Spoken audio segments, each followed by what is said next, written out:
Good evening, everyone. Welcome to the Whatcom County Council on May 16th, 2017. The first question I have, can people in the rotunda hear the microphone? No, they can't.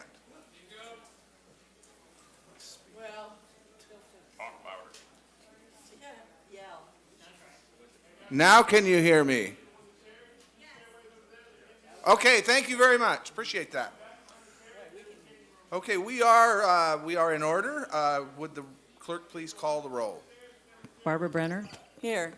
Rudd Brown. Here. Barry Buchanan. Here. Todd Donovan. Here. Ken Mann. Here. Satpal Sidhu. Here. Carl Weimer. Here. Thank you. Would you please rise and join me in the flag salute? I pledge allegiance to the flag of the United States of America and to the republic for which it stands, one nation, under God, indivisible, with liberty and justice for all. Okay, a couple of quick general announcements. If you have your cell phone with you, please either turn it off or place it on vibrate. And if you'll be handing out any paperwork up to the council during any public hearing or in the open session, please provide a copy to our staff so they have it for their records.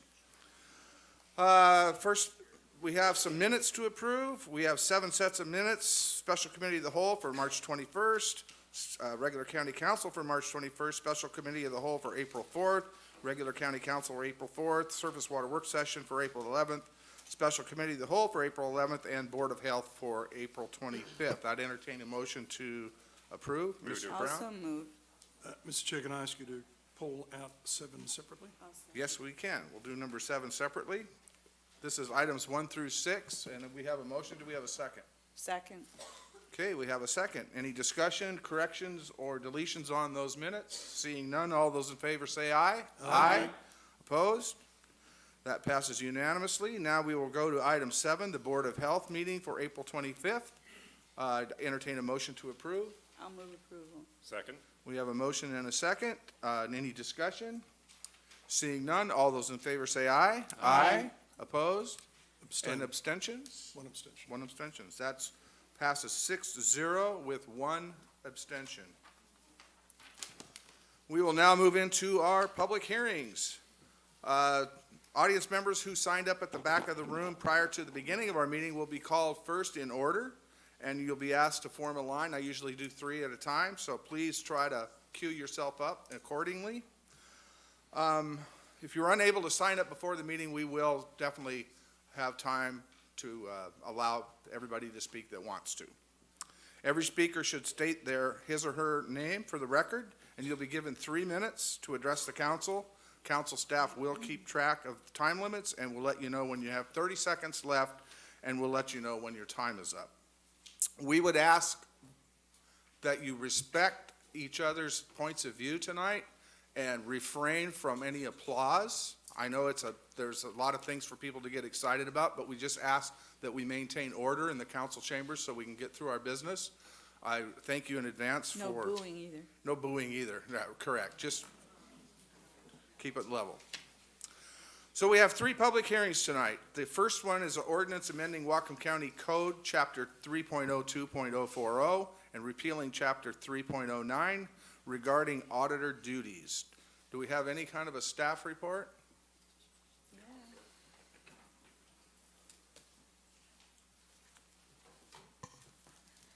Hi, I'm Debbie Adelstein, Whatcom County Auditor, and I'd like to thank everyone for coming tonight. They wanted to hear you, Debbie. Usually we'd probably have 10 people show up for this, right?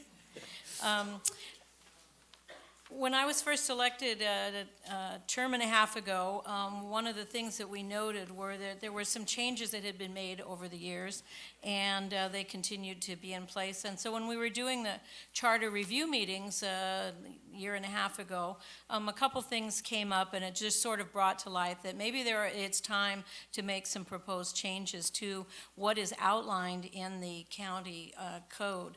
We aren't doing anything with the county charter at this time at all for recommendations, but we're proposing that we look at the defined duties that were listed in the code for how the auditor performs certain duties.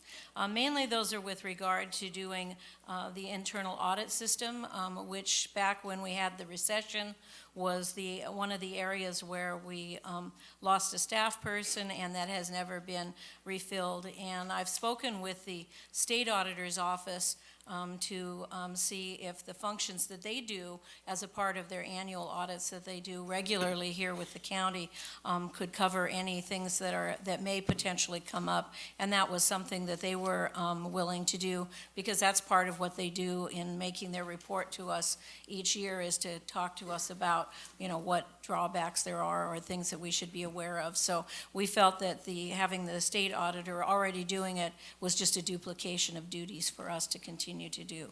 So that's why we've proposed the language that is here, making the amended change to Whatcom County Code 3.02.040 and repealing the chapter that deals with the internal audits under Chapter 3.09. If you have any questions, I'll be happy to answer them.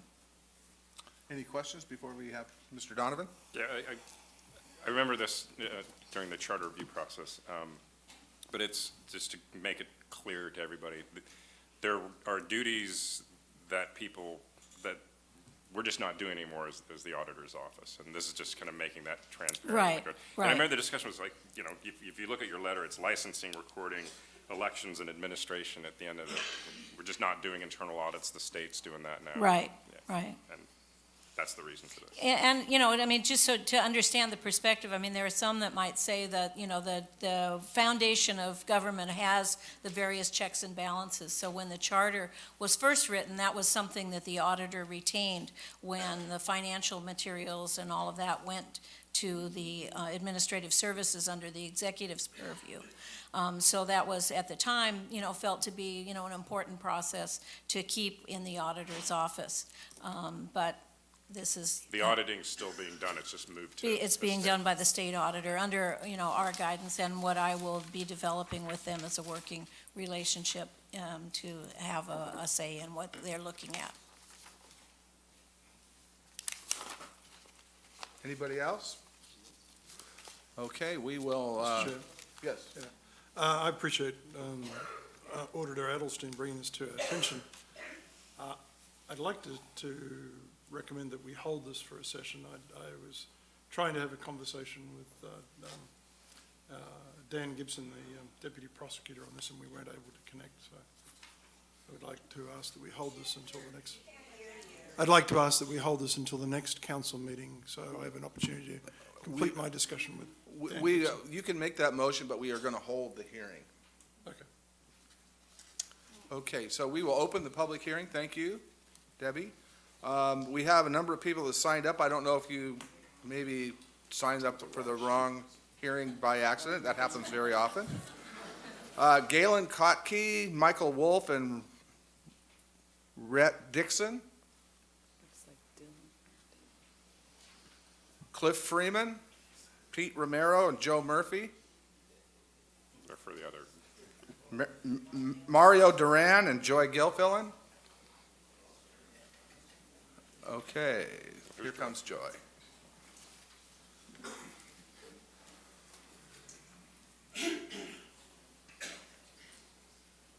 Who was first? Whose name is? Oh, yes, go ahead, sir. Good evening. I'm sitting outside, so I'm not sure I'm speaking at the right one. So can you tell me, is it Cherry Point? No, Initial- this is the auditor's, We'll get you. Sorry. yeah. By the way, There's still Don't some feel bad, it seats- happens to a lot of people, even when they're in here, so But, you don't know worry what? about it. There's some seats right there. This is for the auditors, the changes to the auditor's duties? I signed up on the wrong one, sir. Okay, yeah. Put that on the other list? You put his name on the other list? Pardon me? You put it on the right list? Yeah. Yes. Okay. I assume all these Who's people that? that didn't show up are on the Cherry Point list. Yes.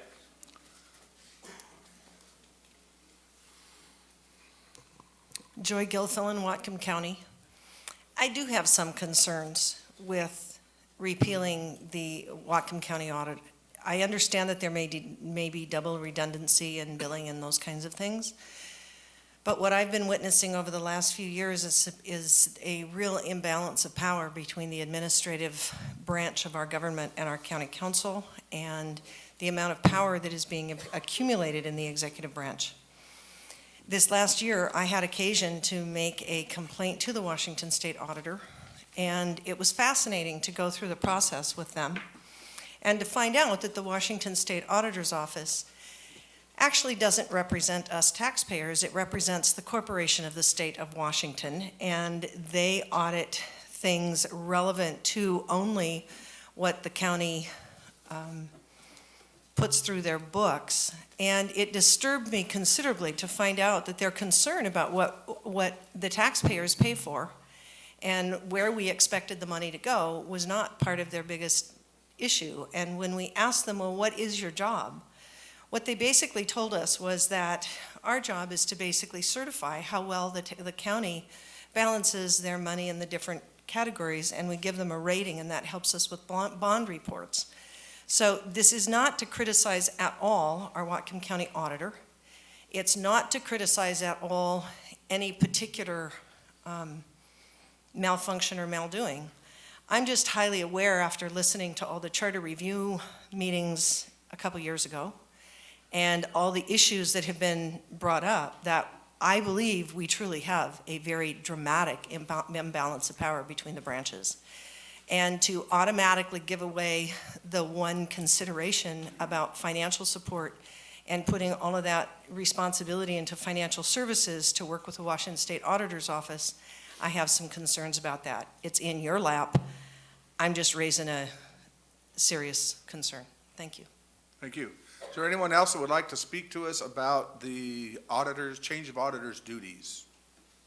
Seeing no one, we'll close the public hearing and turn it back to council. Mr. Brown, I think you'd like to make a motion? Well, my motion is that we hold for 2 weeks.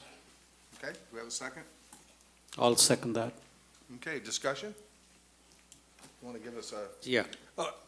Well, the reason is more story? yeah, so I had a couple of questions about this. I'd spent a bit of time talking to the auditor about this. We tried to engage with Mr. Gibson, and he wasn't available, and I'd like a chance to talk to him before we vote on it. So. Okay.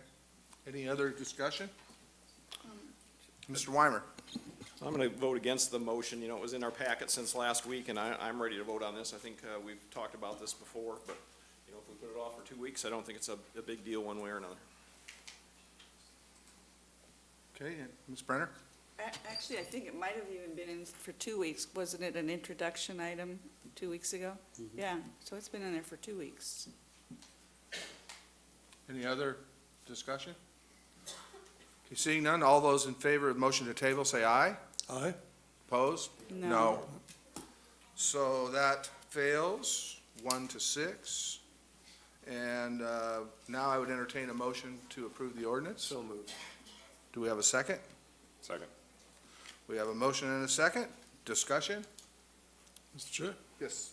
So my reason for wanting to table it was that the current system gives the county the option to either use the state or the county facilities for doing the audit. And I wanted to talk to the prosecutor about the ability to retain the choice of doing one or the other. And that's the reason I wanted to hold this. Any other discussion? Seeing none, please call the roll. Barbara Brenner, Yes. Red Brown, Yes?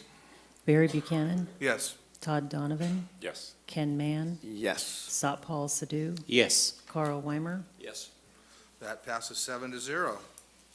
Our next public hearing is an ordinance amending the comprehensive plan by amending the Point Roberts Character Plan and amend Whatcom County Code 20.72, Point Roberts Special District, to adopt the Point Roberts Design Guidelines. We have a number of people that have signed up for this. Suzanne Rosser.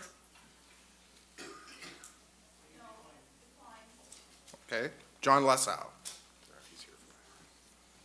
And then Steve Wolf and Joel Lance.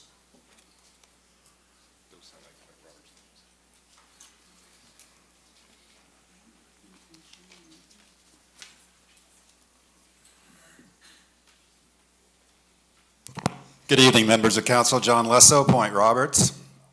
The past, Back off just that I beg your much. pardon? Oh, I like You're a little it. close. Can they hear me back there? Yeah, Good. Yes, I like it. I'm definitely. that's right. I haven't been up here for such a long time. I'm so excited. Over the past week, I've sent you 2 emails regarding the subject under discussion tonight, and I would like to elaborate on them very briefly. The first is on your Exhibit B, amendments to the Point Roberts Special District 20.72. I submit that you add the following changes to Section .204 dealing with prohibited uses in the small town commercial core district to keep 1 through 5 exactly the same as they are, and to add a number 6 prohibiting new single-family homes. Now, the reason for this is that Point Roberts has a very limited supply of commercial property. If we are going to achieve any kind of economic growth and development in Point Roberts now or in the future, we're going to need a supply of buildable commercial land. What's been happening is all the good land in Point Roberts, particularly in resort commercial, has been purchased, and people build big mega mansions, 8,000 square feet plus, on that land to afford themselves great views of the water, but cutting them off for views for others and commercial development forever. And I appreciate now that building single-family homes in commercial areas in Point Roberts is permitted in Point Roberts under the current county code, but I think we need to close this loophole. Imagine if I had a piece of property in downtown Linden on Front Street, and I decided I want to build a house there. Can you imagine the outrage? I mean, you'd say, well, why are you building a house right in the middle of a commercial area? You know, with the dry cleaners on one side and the store on the other? That goes against the idea of zoning. Well, it's no different in Point Roberts. The area of the town center of Point Roberts should be preserved for commercial building, and this, I believe, would do it. Secondly, you have received via a link a copy of this, the new revised Point Roberts character plan. It is not referenced at all in your packet tonight. Instead, you've got a red-lined, watered-down copy of this. This is a 20-year-old character plan. 30 seconds, You please. should not have to deal with this plan at all. But if you do, for historical reference, I suggest that you add this either in its place as Exhibit A or as a new Exhibit D, because this is the distillation of what Point Roberts wants after 28 public meetings over the last 2 years. This is what Point Roberts people want to see in their community. Thank you very much. Thank you. Steve Wolf, then Joel Lance, then Mike Kaufman. Oh, I don't think Mike's here for that. Good evening. Steve Wolf from Point Roberts, and I'm a member of many community organizations in Point Roberts, former member of the Point Roberts Advisory Committee as well. And I'm here to focus on, I believe, what should be a heartfelt requirement that all text amendments, which is the plan, once this is merged, harmonized, and then the committee and its guests and its member organizations come up with various changes, which will be embedded into text amendments and handed over to the county and to this council for approval, that I believe that really it should be unanimous. This has been a very acrimonious issue. There are many people that don't want the character plan changed at all. There's many people that want to have it completely appealed. Luckily, we've kind of ended up somewhere in the middle. And I think the process tonight, which you're going to vote on, is very rational. And I know that the chairman of the CAC and I spoke, and he at least feels heartfelt too that it would be great if we could all be unanimous, which means it's up to the committee to work to come up with text amendments that make sense. And so again, to reiterate, I would like to beseech the council to look best at any text amendments that come through 5-0, and look a little bit askew at any text amendments that might come through not 5-0. Thank you very much. Thank you. Joel Lance, then Mike Kaufman, then Zalt Stricker. I don't think Mike's here Sounded for like they might be on the wrong list. Mike's not here I don't for Point recognize those Roberts. names. Anyway, if you're Point Roberts, you know That's everybody. right, it is. Just lift your microphone up. Okay. Hi, my name's Joel Lance. I'm the chairman of the Point Roberts Community Advisory Committee and also the president of the Point Roberts Registered Voters Association. So I'm here tonight.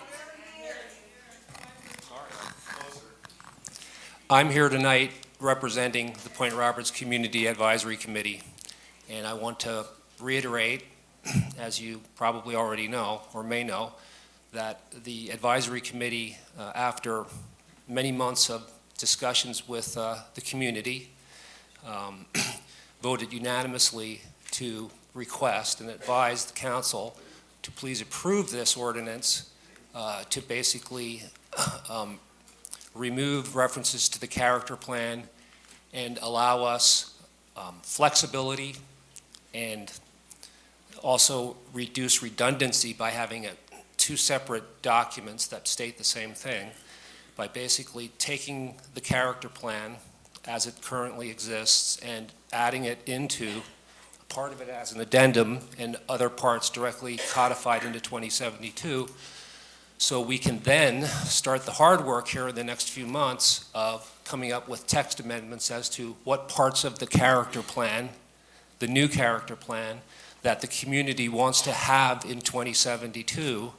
And by being able to do this, by having them, the character plan merged into 2072, again, it gives us that flexibility that we can do text amendments, which can be done any time of the year, versus having to do a character plan change, which would be once a year via the comprehensive plan timeline. I think both John and Steve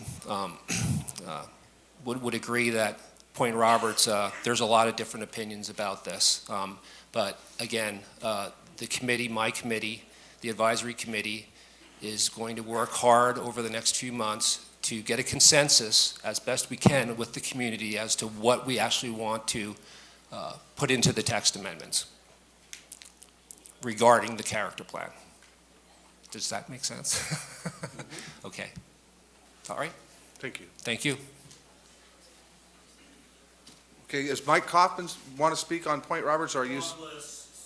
Cherry Point? Long list, please. You gotta let me know so I get your name transferred. Can you quiet the rotunda, or have security? No, it'd be too hot. Yeah, we like, breeze is good. Okay, Zalt Strickler? John Muchler? He's not here. I think they're all, Fred Kennedy? Okay.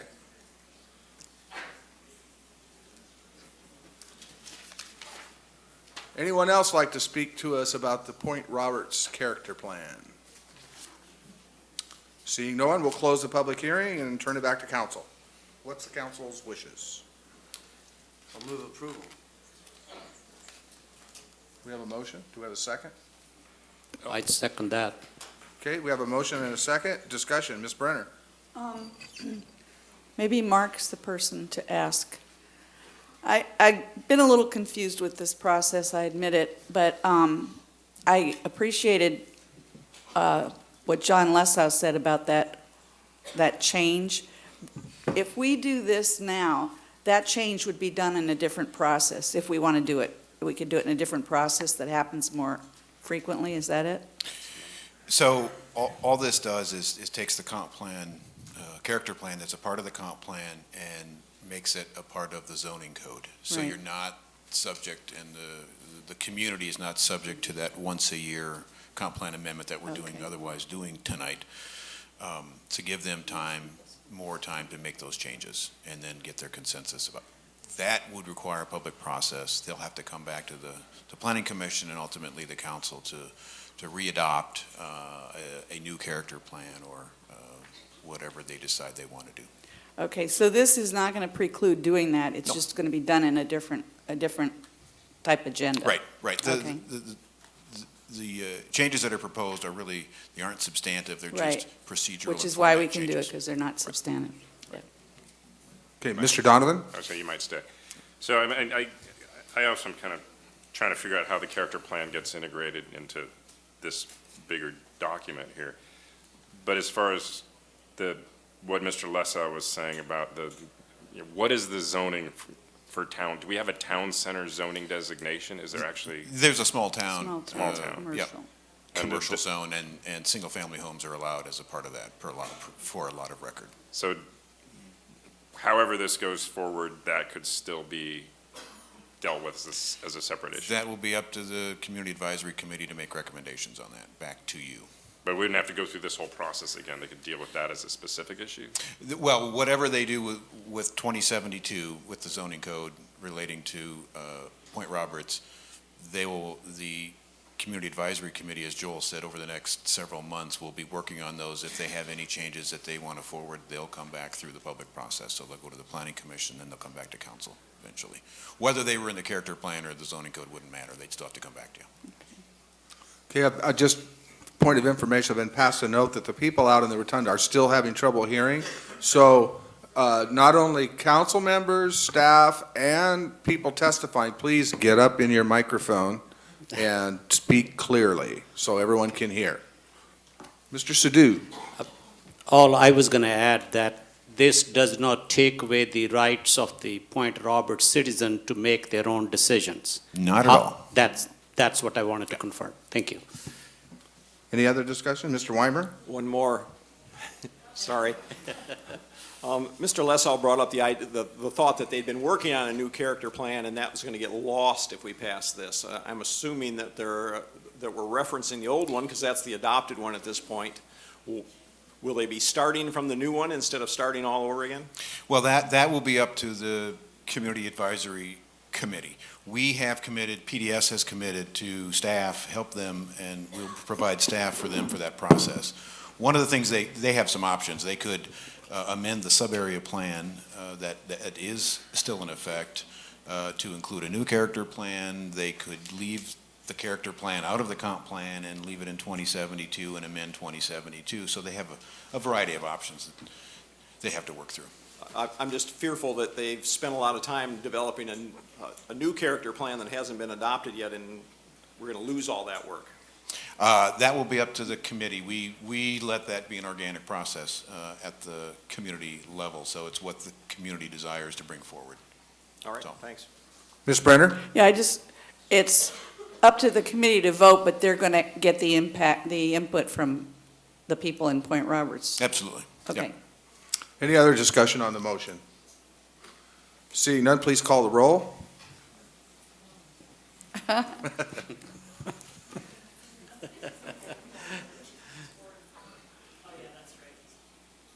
This will actually have a roll call after we're done with the next hearing, so that we can look at both of them concurrently. Oh.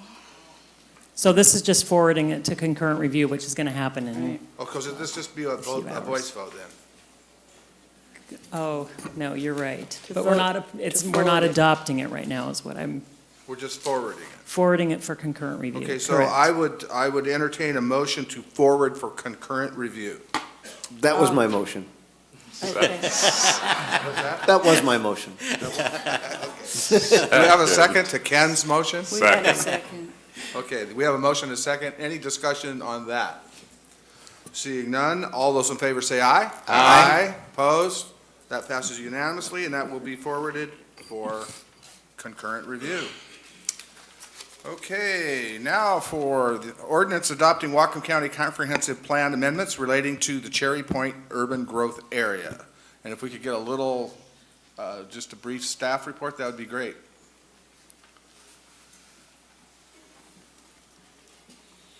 Good evening, council.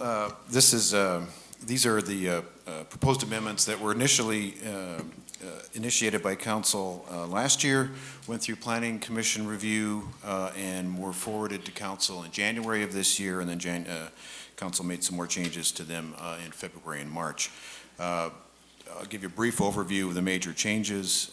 There's about 6 policy changes that are the most significant of these. The first policy, CC2, would encourage developments in the Cherry Point UGA to operate under plans that are consistent with the state's Aquatic Reserve Management Plan. Policy 2CC3 encourages clean and reduced carbon emission technology in the Cherry Point UGA, avoidance of wetlands, inclusion of archaeological review, inclusion of water recycling, and enhancing existing and future industries. Policy 2CC11 would limit the number of industrial piers at Cherry Point while honoring vested rights in the legally enforceable agreements for an additional pier. Policy 2CC15 encourages federal agencies to enforce the Magnuson Amendment, which regulates federal permitting of projects that could increase the volume of crude oil handled at a marine terminal. And Policy 2CC16 recommends a study to recommend legal ways the county could limit negative impacts of fossil fuel exports. And finally, Policy 2CC17 states that nothing in those policies, those new policies, should limit or shall limit the existing operations or maintenance of existing facilities in the Cherry Point UGA. So. Okay, any questions before we open the hearing? Ms. Brenner? I just want to make sure. Microphone direct. I just want to make sure. We're going to have this hearing, and then we're going to work on, we can still propose amendments to the amendments after this hearing. You can, if those amendments constitute a substantive change or a significant change from what has been advertised in the public hearing, then you would have to hold another hearing at a later date. All right. Anybody else? Okay, then we will open the public hearing. The first three up are Brian Estes, Dina Jansen, and Sandy Robson. Can I see that page when you just spoke on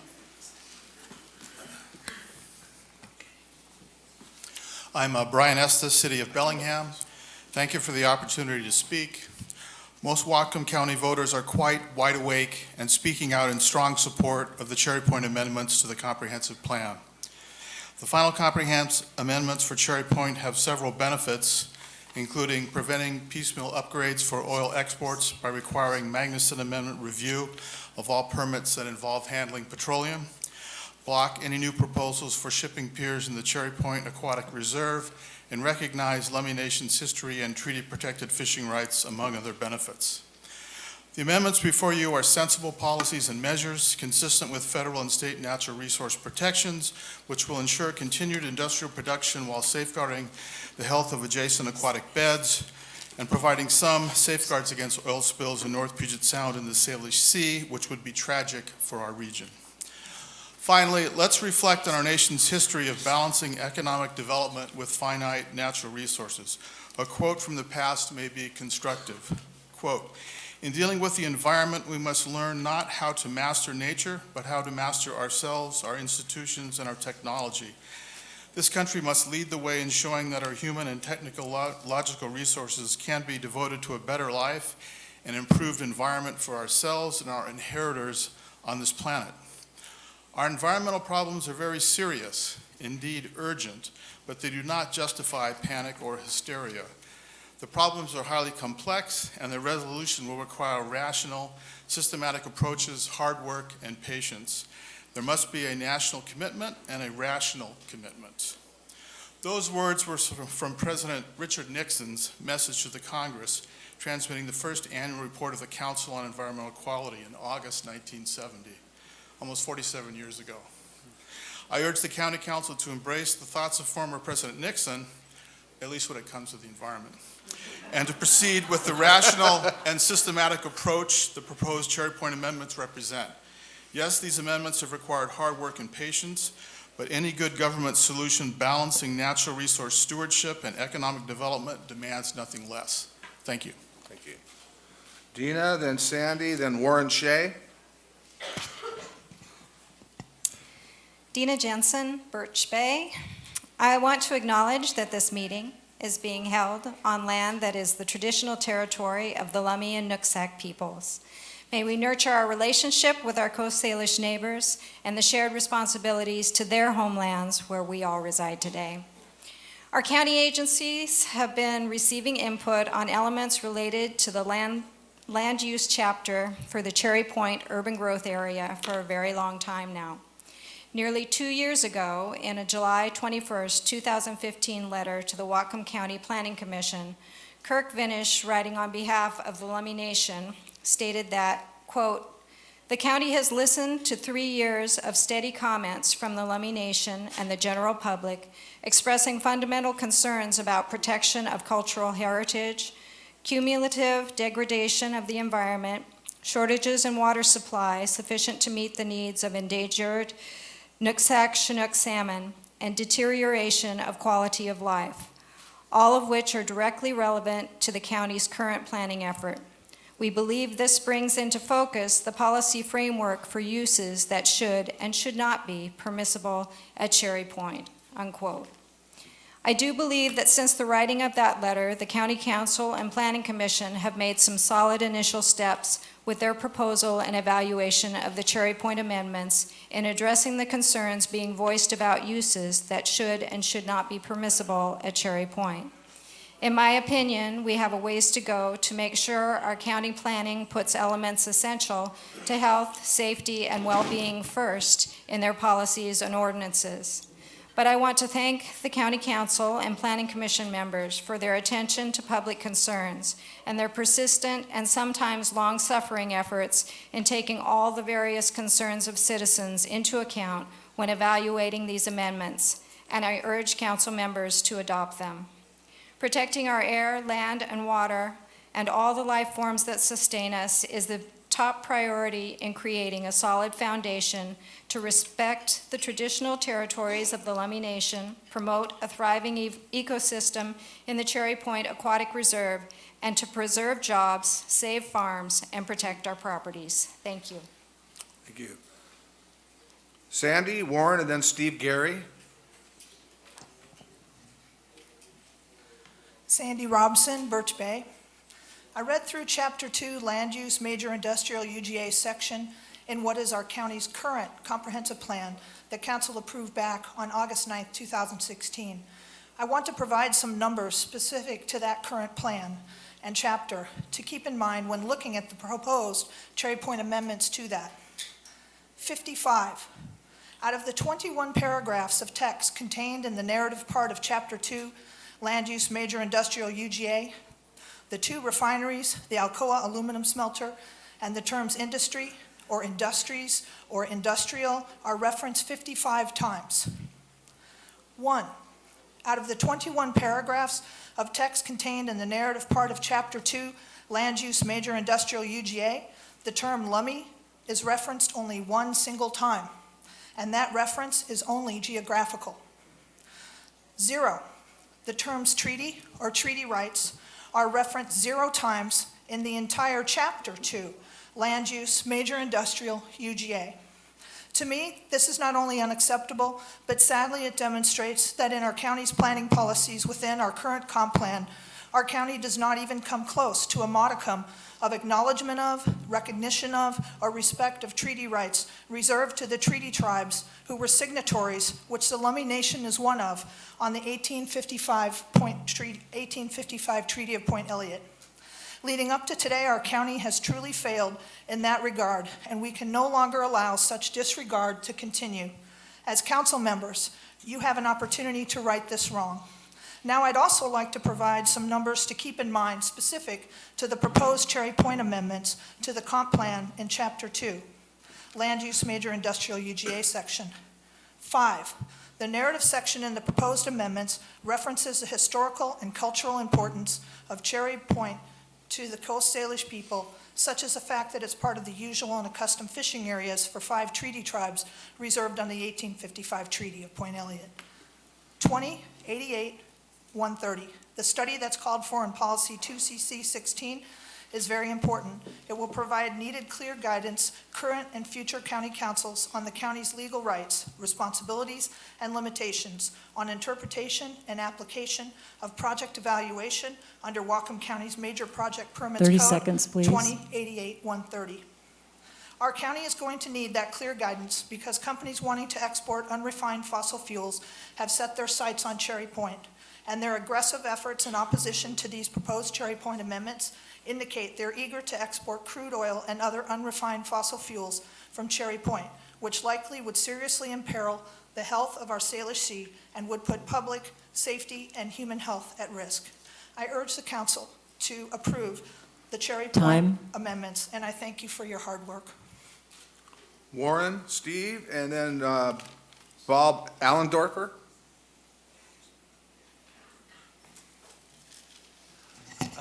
Good evening, council.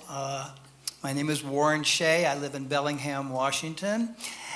If anybody in this room has a child, a grandchild, nieces or nephews, grandnieces or grandnephews, you should be worried.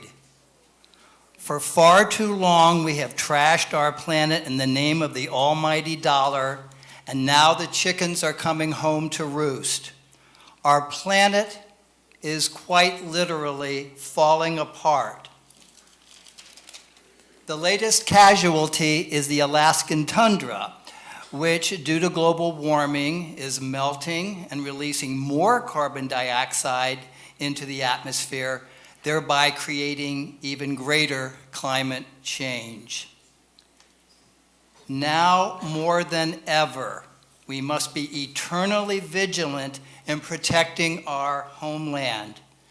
We have to do this ourselves because we cannot look to Washington, D.C. for assistance, as it has become our greatest environmental enemy.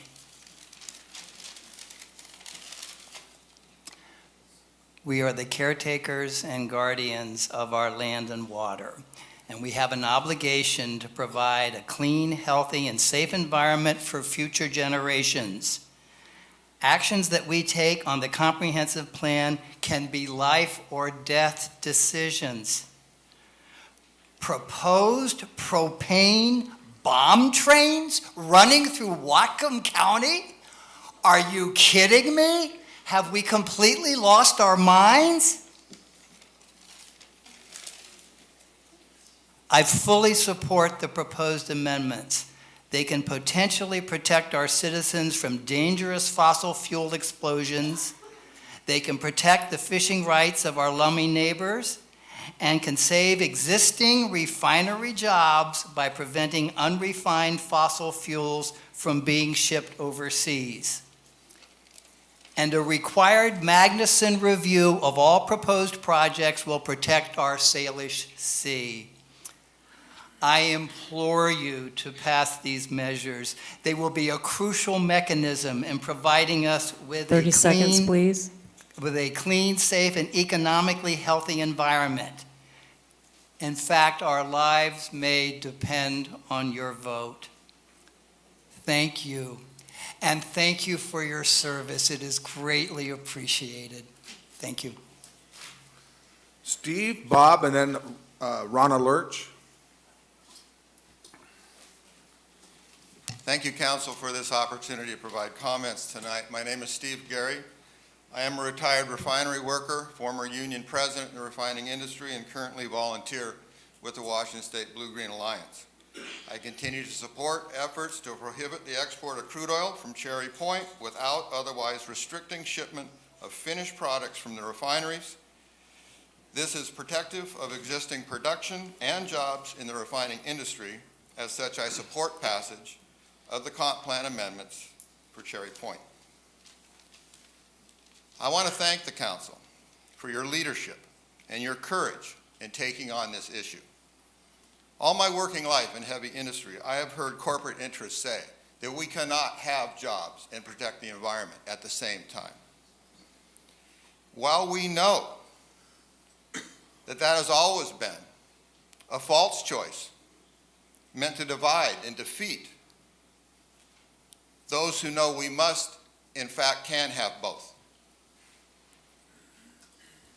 Blue-Green Alliance knows that we are faced now with the most significant environmental challenge and risk that any of us or any generation will be faced with. And that is climate change, driven by global warming. We know that the science is real and that the way to address it is to reduce our dependence on fossil fuels.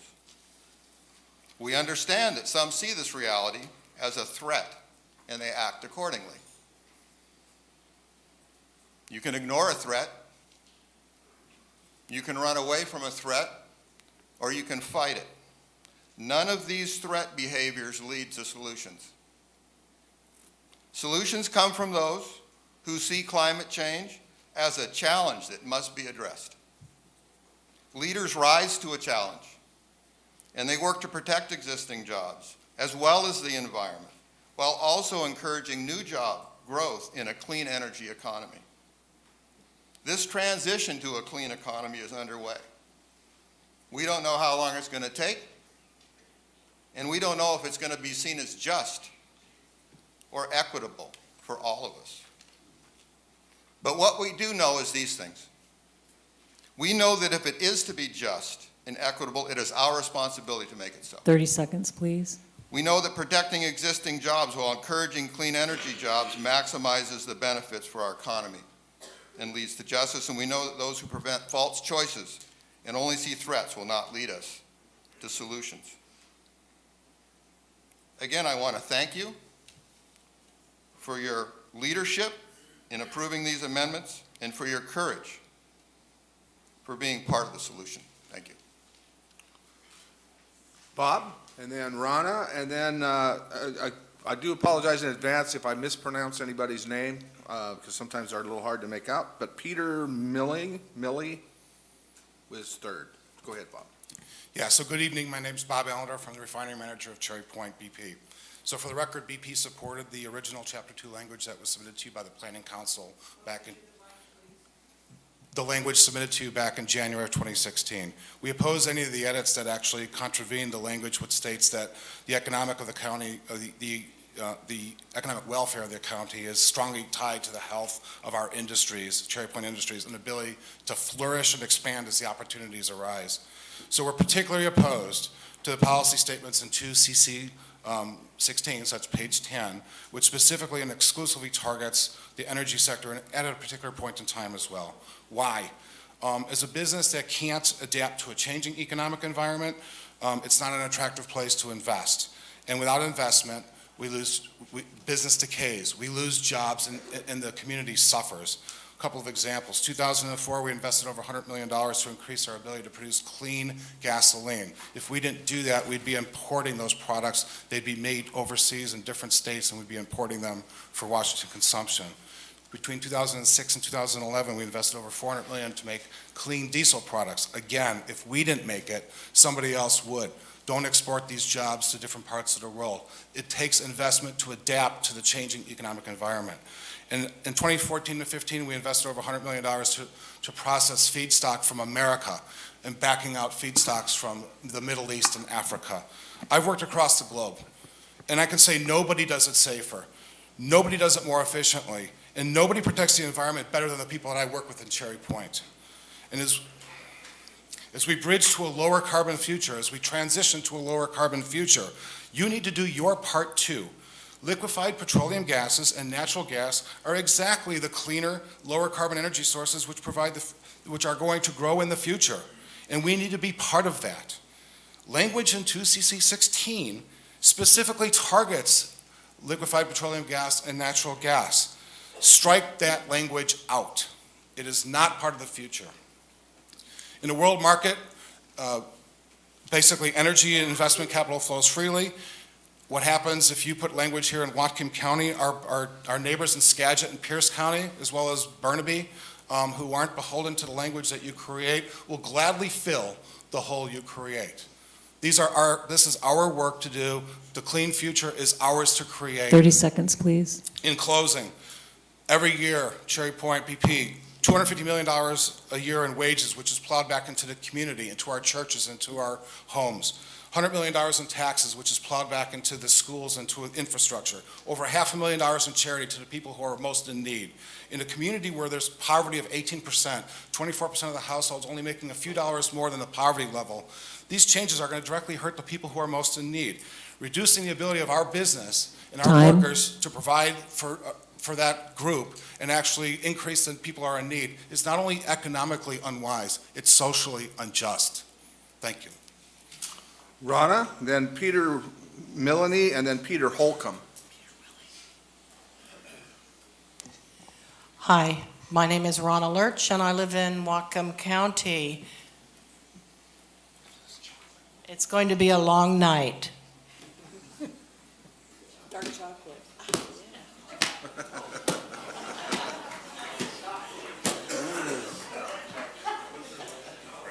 I want to thank you very much for your hard work. If you drive in the county like I do, every day, sometimes twice a day, you'll notice that some people in our county are very angry and have resorted to name-calling in order to move their agenda forward. They don't want to work together. I wish with all my heart that it were otherwise. Since that won't happen, I have to rely on you 7 to do the heavy lift and the right thing. The amendments to the comprehensive plan before you lays out a future that builds on current law, such as the Magnuson Act and the treaty law, to create a future for our county that creates jobs, honors diversity, and honors the rights of nature. I ask you, hang on, my last one. So tonight, I hope you can bring it in. Thank you. Peter, then the other Peter, and then Virginia Malquist. Good evening. I am Peter Willing. I live in Whatcom County. I lived for 6 years in the state of Wyoming. During the time that I lived there, I witnessed the beginning of the coal boom in the state of Wyoming. I witnessed the uranium boom in Wyoming, where they drilled holes throughout the Red Desert, 150 square miles, 300 feet apart. And they filled them with burlap bags when they found no uranium down there. I saw drifting tumbleweed in the community of Jeffrey City, where there are $150 houses abandoned and left to the mercy of the tumbleweed after the uranium boom crashed. I was there during the overthrust belt gas boom. I was there during the electric power generation boom, wherein enough electric power generation constructed in the state of Wyoming was enough to supply 6 or 7 times the amount of domestic demand for electricity in the state of Wyoming. Wyoming proved itself to be politically and economically a natural resources export colony. Except for a small, hard-bitten band of people who were questioning the direction.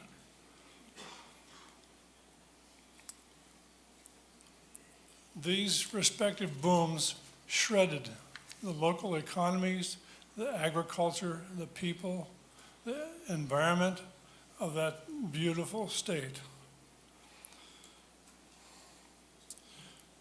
You have the tools here in Whatcom County and the political intelligence to not let this happen here.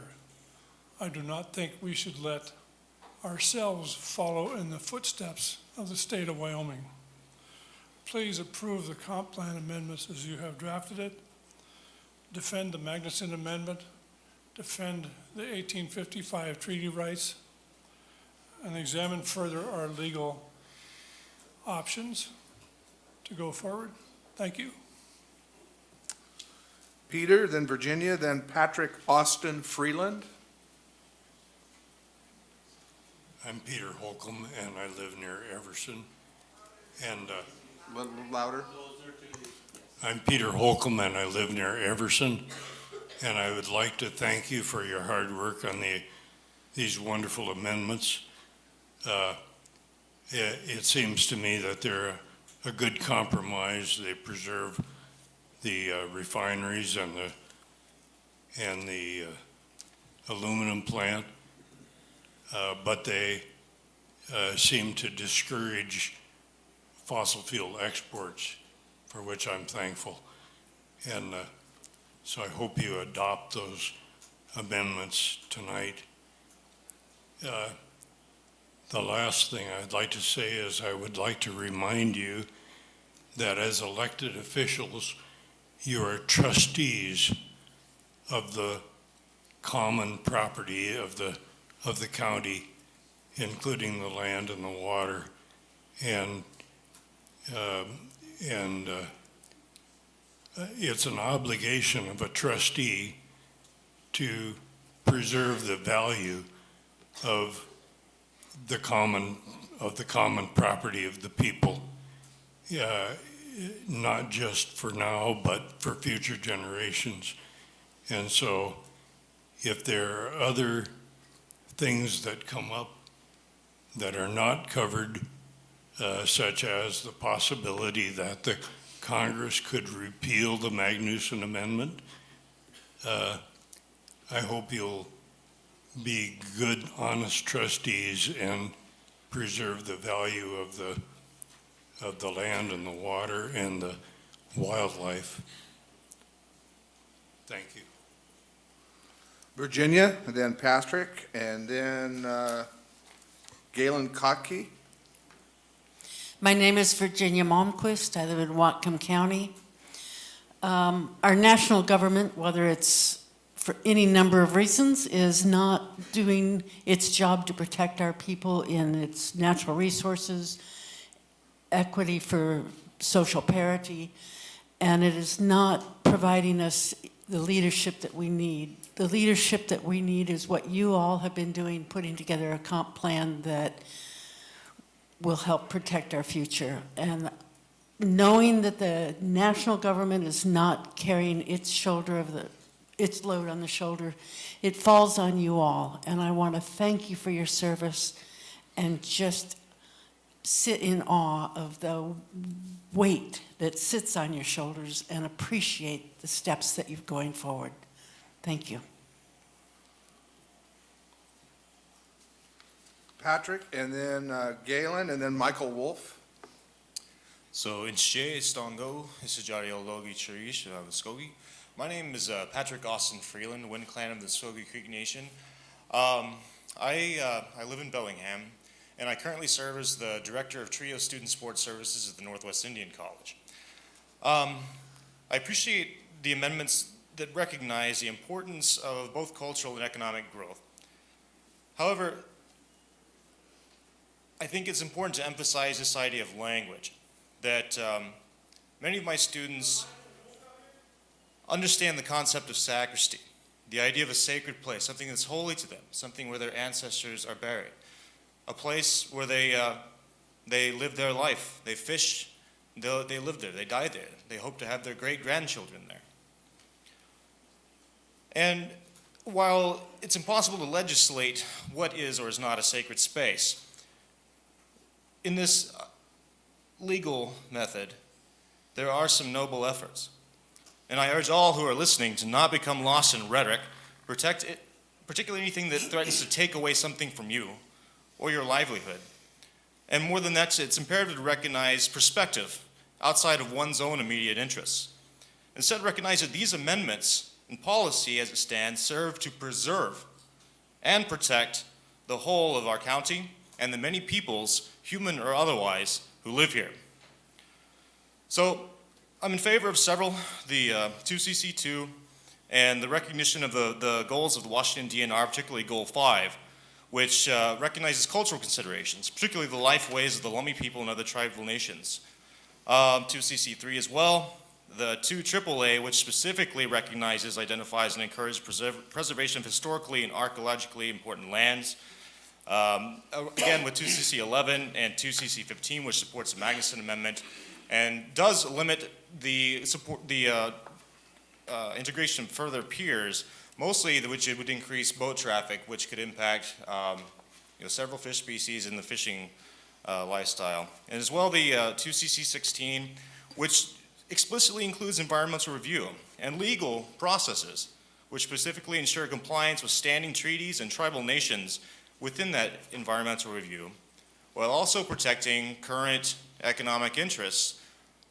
So I do appreciate the work thus far, and I urge you again to vote for these amendments. Ro. Galen? No, Michael Wolf. Is there a Galen? Okay, there isn't. Okay, feel like I've already been here. So, my name is Michael Wolf. I'm Senior Vice President of Asia and Energy Services, which is the parent company of Brinderson, Allsafe, and Schultz. We provide construction, maintenance, and turnaround services to the oil and gas industries. We employ more than 2,000 individuals on the West Coast, including 200 in the Pacific Northwest, including Whatcom County. My background is I'm an engineer. I've worked more than 40 years in the oil industry. I've lived and worked in the United States, Canada, Europe, Russia, and the Middle East. I do realize that oil is a commodity that many love to hate. I do respect the enthusiasm of those that oppose the industry, but I do question their reasoning. With the freedom and high quality of life that we all enjoy, I do believe that we should be thankful for the contribution that comes from affordable, reliable, and responsible energy. Allowing the local refiners to operate in the most efficient manner gives us the security and protects our freedom, well-being, and independence. I do realize that there are concerns and risks in the oil industry. I do know that the oil industry in the U.S. has the highest standards, regulations, and specifications, and many agencies and authorities that oversee the safe and reliable use of it. I personally do everything I can to support those groups and authorities and have no doubt that the oil companies represented here conduct themselves in the same way. I do believe we should focus our attention on safe, reliable reduction and responsible use of oil that is proven to enhance the quality of life and not unreasonably destroy the industry. Given the strong economic benefits that have been mentioned earlier of oil and the reasonable use of it, responsible use of it, I do support the local oil industry, and I do encourage you to support it as well. Thank you very much. Rhett Dixon, Cliff Freeman, and Pete Romero.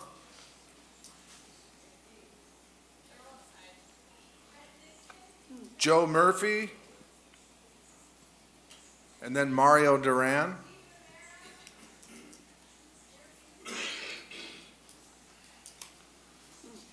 Suzanne Rosser. Suzanne Rosser.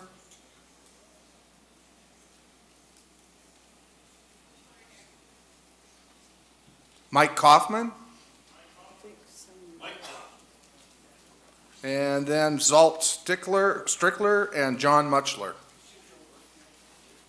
No, I think he was before you, Mike. What order? Yeah. Pete Romero with J.H. Kelly. Oh, okay, yeah. Okay. Thanks, folks, for being here. I know it's your job, but I know it's probably been stressful over the course of the last 8 months or so. A little louder, I think. I don't think they can hear you back there. Right into it. Okay. J.H. Kelly's been working up in this area at the refineries out at Cherry Point and the other facilities out at Cherry Point since the mid-'80s. I've been up here since 1999, working specifically at the 4 refineries up in this area and out at Cherry Point, the 2 refineries out there. And we've done a lot of major projects out here. I can tell you that a large majority of those projects have been clean fuels projects. Okay, the ISOM units that we put in these facilities, clean diesel units, the SCR units. These refineries go above and beyond when it comes to working clean in this area. You guys need to consider that. We typically hire, our weekly payroll is about 1,000 employees. During turnarounds, during the major projects up here, we can typically have about 200 folks working for us up in this area. And I just see, I see a lot of jobs being lost if these decisions are made, if this is passed. So you need to consider that, okay? And that's about all I have to say right now. So good luck on your decision. I know it's a tough one. Thank you. Mike Kaufman. Good evening, Mike Kaufman. So what to say here? At 5 years old, I used to swim in Lake Erie. At age 7, we stopped going there because fish were dying and the lake was dying. In 69, the Cuyahoga River caught on fire. In the summer of 1970, I worked the first federal no-burn project in the country, chipping brush underneath the NBC broadcast tower because they weren't allowed to burn it at that time. And today, the new administration is trying to strip the Clean Water Act and the money that's going into saving Lake Erie. And I was just back in Cleveland here, just got back last night, spent a lot of time there. And the people are mad. They like their clean water, and they like their clean Cuyahoga River. And the regulations that they put in back there in those days in 1970 helped clean that lake up, and I was a part of that. In the early 2000s, I worked opposing the GSX gas pipeline and opposing the construction of high-tension power lines out of Sumas across our county. And it was a property rights issue. And in working on that property rights issue here in the county, I got under the Comprehensive Plan Chapter 5, in writing some of those regulations, I got a 100% unanimous vote out of the Planning Commission, and I got a 100% in favor vote out of the County Council in the issues that I worked with. Bob Weeson, if some of you may remember him, who really hated me, voted in favor of what I was after. And I think that speaks for some of the things that I've worked for. I've spoken that I support what you're doing, Carl Weimer and his work and the resources and the work that they've done on this issue. When we talk about exporting natural gas and doing those things and what a great thing it is, we have to remember that across the country where they are fracking, people oppose a lot of those industrial processes that they use so that somebody can have the natural gas and that we get the opportunity. Someone else is suffering because of that. In the coal industry, 30 seconds, the new please. administration is voting to strip the rights so they can just dump the sludge anywhere that they want to. People in this country, and I've traveled through the heartland here in the last 2 months, oppose these issues. They support strong environmental regulations for their children and their future generations. I appreciate the work that you do, and I support the amendments. Thank you. Zalt, and then John Muchler, and then Fred Kennedy. You called Joe Murphy?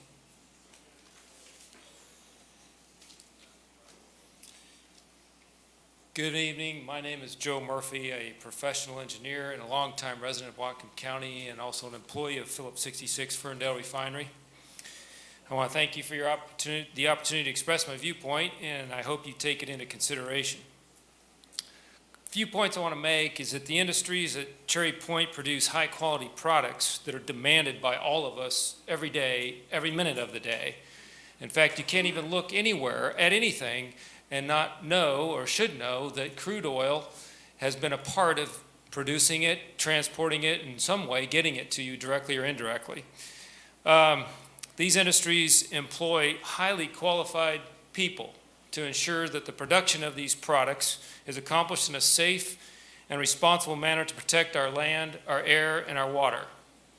I know from being involved in this industry that this is on our mind every single day.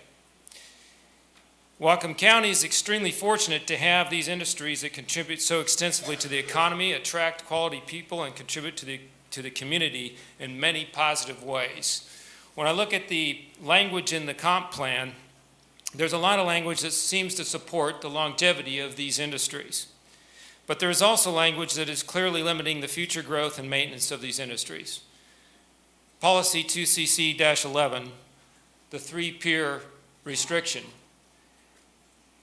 is putting a restriction on future growth arbitrarily, when we currently have an extensive and rigorous permitting process that such a project would have to go through.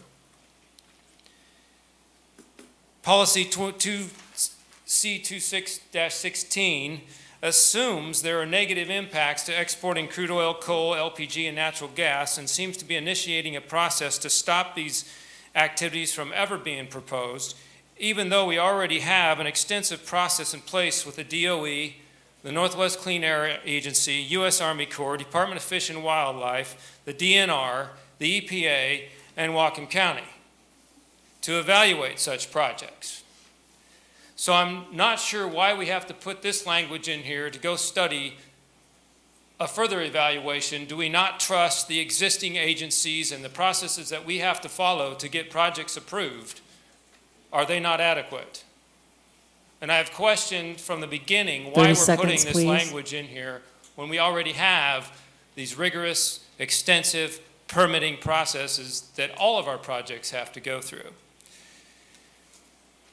Putting restrictions on our industries, future restrictions, causes these industries to not be potentially able to compete in a global market. And they must compete in a global market and respond to global pressures in order to remain viable industries that we count on in our economy. I've got more to say, but I know I have run out of time, so I just want to ask the council to reject the language of policy 2C-11 as written and 2CC-16 in its entirety. Thank you. Okay, is Zalt here? Is John Muchler here? Is Fred Kennedy here? Come on down, Fred.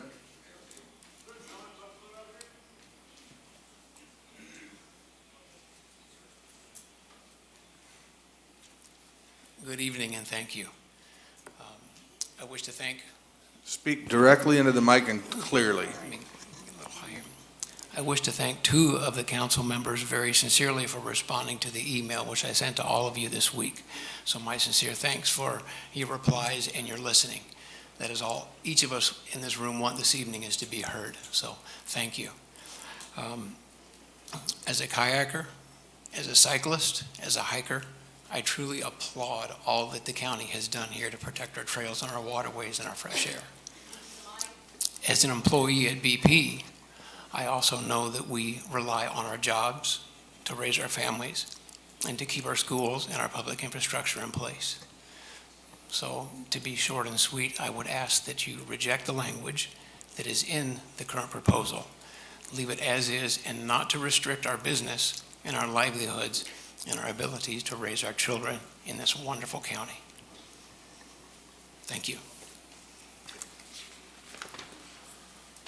Gene Carmia, then Derek Greenborn, and Pete Sim.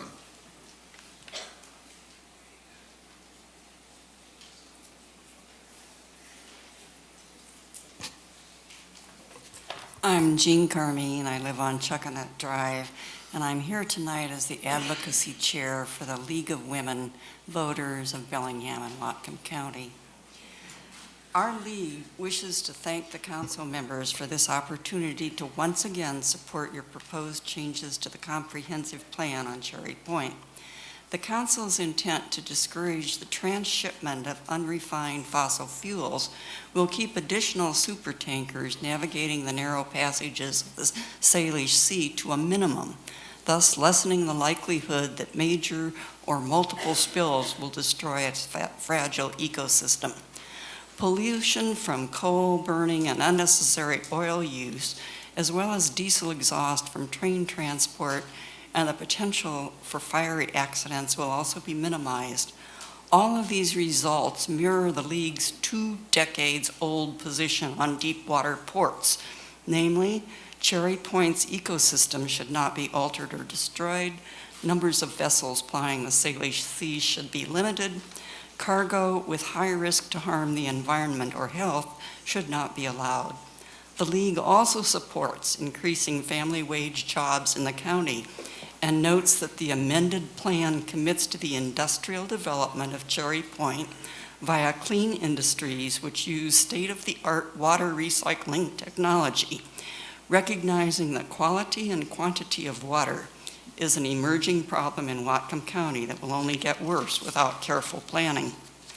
Preserving the Cherry Point ecosystem is a necessary step to preserving the $4 billion fishing and shellfish industries and their support industries, as well as the $2 billion tourist industry. Without orcas to watch, fish to catch, or beaches free of oily foam and dead birds, who will come? Trading these jobs and our scenic natural environment for fossil fuel jobs, most of which will exist only during the construction phase of a new project, would be a mistake of biblical proportions, trading our birthright for a mess of pottage. Speaking of our birthright, according to 97% of actively publishing climate scientists, fossil fuel burning is one of the major causes of climate change, which one more project will represent the tipping point. 30 seconds, please. We thank you for all that you are doing. We are also pleased that these amendments recognize the treaty rights of Native Americans to protect their sacred and archaeological sites and fishing rights. Treaties are not, in the words of a former president, a scrap of paper. We support these amendments because they are designed to protect our long-term economy, health, and the natural environment with we have been gifted, along with the admonition to Time. dress and keep it. Thank you. Derek, and then Pete, and then Charis Weathers. Hello, my name is Derek Gremban. I'm from Fairhaven. Thank you very much for taking the time to listen to me today. So I just want to start by clarifying that although I work at the Cherry Point Refinery, I'm talking to everyone here today as a citizen of Whatcom County. I moved here from Michigan almost 6 years ago and started working as a chemical engineer. When I was trying to figure out what to do with my life, I decided I wanted to work in the alternative energy business because I saw energy as one of the primary problems facing our world today. That being said, when I came out to Cherry Point and worked here for 2 summers, I learned that if I did my job well, I could have a significant impact on 2 issues that both myself and the Cherry Point industries hold in deep regard. That is zero impact to both employee health and safety and protecting our natural environment. And by working at the refinery, my colleagues and I have been able to make a substantial positive impact on the environment, which is something we feel exceptionally good about. I am all for alternative energy, but the reality is that we are going to be reliant on fossil fuels for a number of years to come. I can honestly say that these refineries in this county are some of the cleanest and finest in the entire world and are treasures that we should be doing everything we possibly can to be the very last to close. That being said, my primary concern with the comprehensive plan is the idea of spending thousands of taxpayer dollars to perform a legal study. I respectfully disagree with the idea that the county should be spending my hard-earned tax dollars to figure out how to further restrict my business. Another concern is that there are already numerous regulations in place, both state and federal, that we are asked to comply with. In my opinion, many of these regulations are very beneficial and that it prevents industry as a whole from adversely affecting the environment.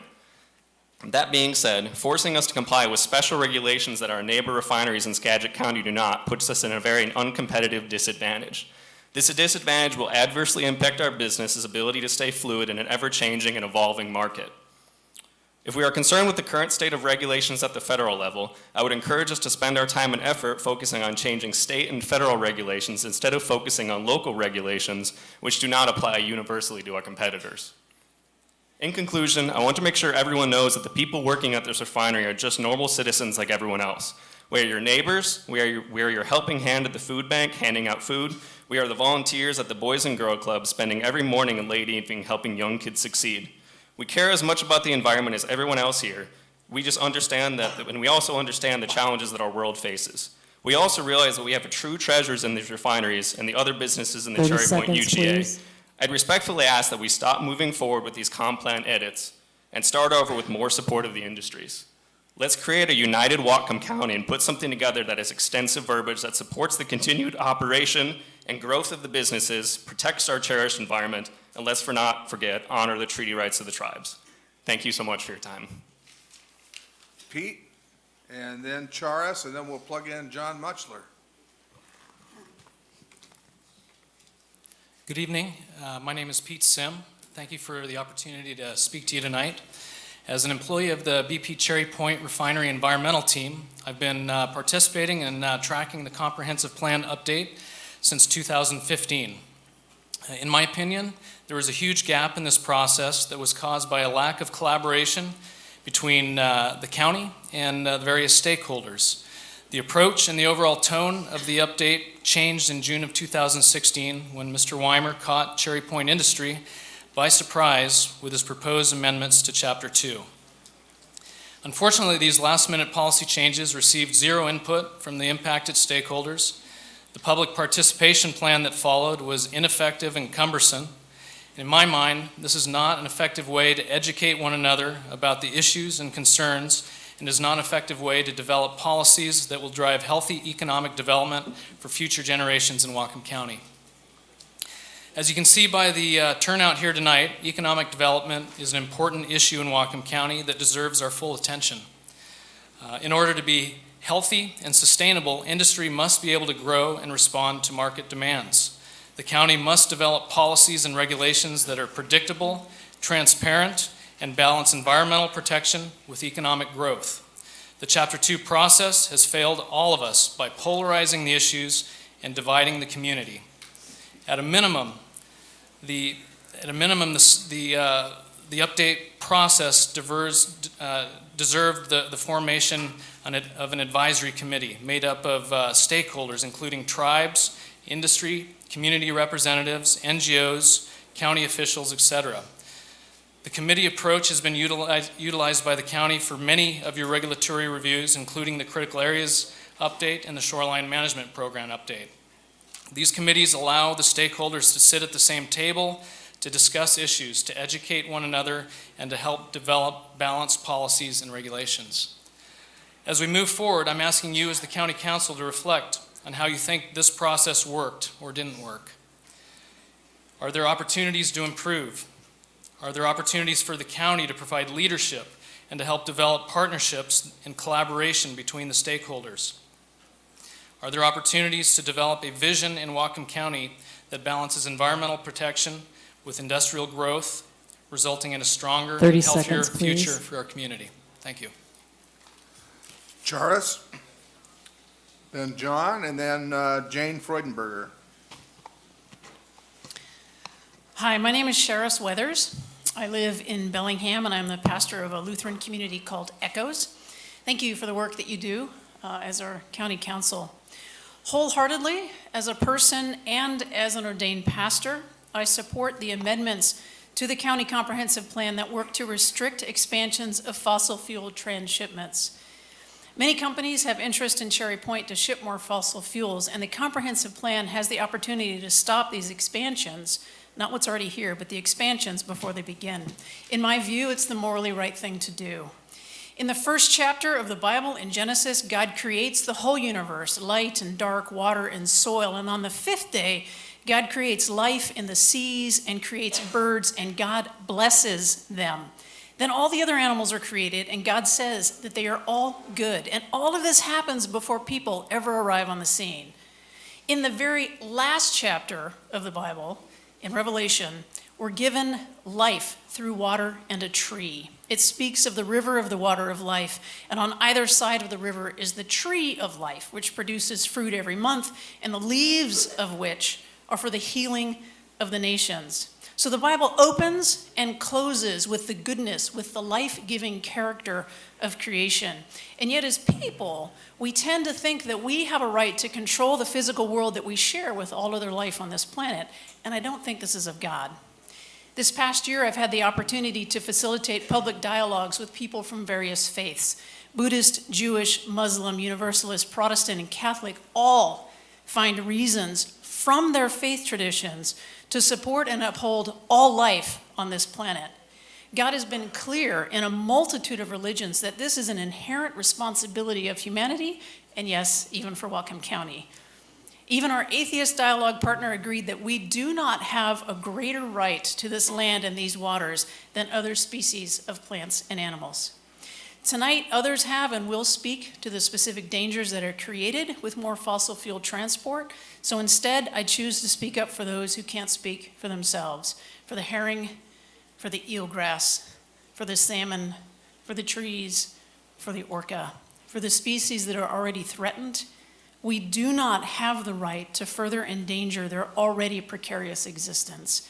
We also do not have the right to overlook the treaty rights of the people who were here before us. 30 seconds, and please. who, frankly, know better how to live in harmony with our created world.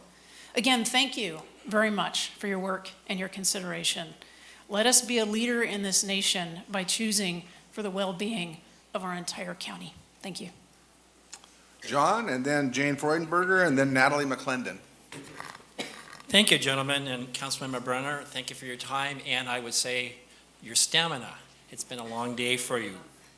My name is John Mutchler. I am the mayor of Ferndale, and just as an aside and separately, I pastor a church that has existed in Ferndale for 120 years, and I would be amiss to be able to count the numbers of families who have been dependent upon the industry at Cherry Point. I'm here because my community will be impacted by whatever decision you make tonight. Whether you put this language into the comprehensive plan or not, it will change the lives of the people of Ferndale. It's become trite to simply boil this down to environment or jobs, because this is so much larger than that.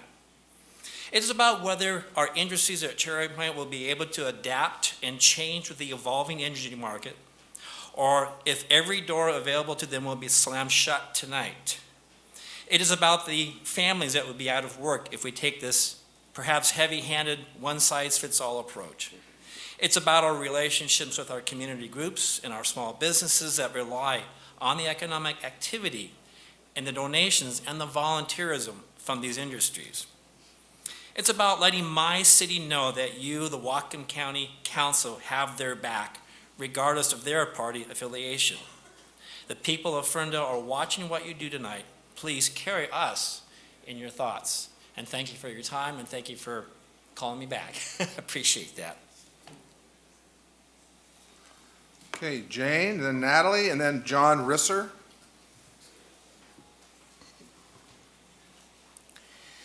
Hi, I'm Jane Freudenberger. I live in Bellingham. To those who would say that the shipping of crude oil and other carbon-intensive commodities from Cherry Point is the only answer to bring jobs to Whatcom County, I would have to say look around you at the jobs in fishing, tourism, shellfish harvesting. These are jobs that already provide billions of dollars to our economy. As for new jobs, did you know that small businesses with under 20 workers make up over 85% of our economy? If you could locate your business anywhere, why wouldn't you want to choose a place that houses a university and 3 colleges, a scenic beauty that is incredible, one of the largest park systems in the country, a thriving ski resort, and most of all, a community that resides on the waters of the Salish Sea, a gem we must protect for future generations. One oil spill, and our community would suffer an economic and emotional loss that would be catastrophic. Combine the fishing and tourism industries related to the Salish Sea, and you would see an over $6 billion economic hit. And that is not the supporting businesses, which would also lose their income. And for what? So we can add to the warming of our earth? It is true we will be continuing the burning of oil for some time, and no one is asking that the refinery jobs that have supported our community go away. But shipping crude to China is a job killer, just not for the Chinese. How long would it be before those good refinery jobs disappeared on those same ships off to China where pay and costs are cheaper, leaving us with just an oil depot? So I wish we could stop litigating and arguing about this issue. It is not jobs versus the environment. It is about a dying industry versus a dying planet. Global warming is real, and we must turn to other alternatives to save ourselves. Let's work together. Let's look at new technologies and new solutions. I'm pleased the Council must share this view. I support these amendments. I hope you will continue to take every step you can to protect our environment and our local businesses that depend on the precious asset at our doorstep, the clean and sacred waters of the Salish Sea. Thank you for your hard work. Natalie, then John, and then Katie Welch.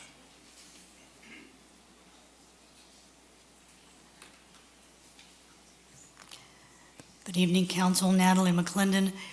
I am a member, as you know, of the Whatcom County Planning Commission. I speak as an individual tonight. The Planning Commission approved and recommended these amendments. You know, you have since amended them a little more, but I just want to remind you and the audience tonight that Planning Commission is not made up of just one side of the issue. It is a pretty balanced group, and we approved and recommended these amendments. There's so much information, misinformation about the amendments. Focusing on what they are and ignoring the actual comp plan amendments will not lead to a positive resolution of this half-decade dispute over future development of Cherry Point and the adjacent waters. So what are in the amendments? I know you know that, what they are, because you've been working over that, but I hear over and over in testimony things that are just not true. The proposed amendments are intended to bring into the comprehensive plan a clear acknowledgement of the challenges and external restraints we must currently work within when making planning and development decisions. On the state level, the laws include the Cherry Point Aquatic Reserve's protection of tidelands and the species that rely on them, and various laws on shorelines, water quality, etc. This includes acknowledging the 3 current leases for piers, and not the 4th proposed pier, the lease for which has been terminated by the Department of Water and Natural Resources last year.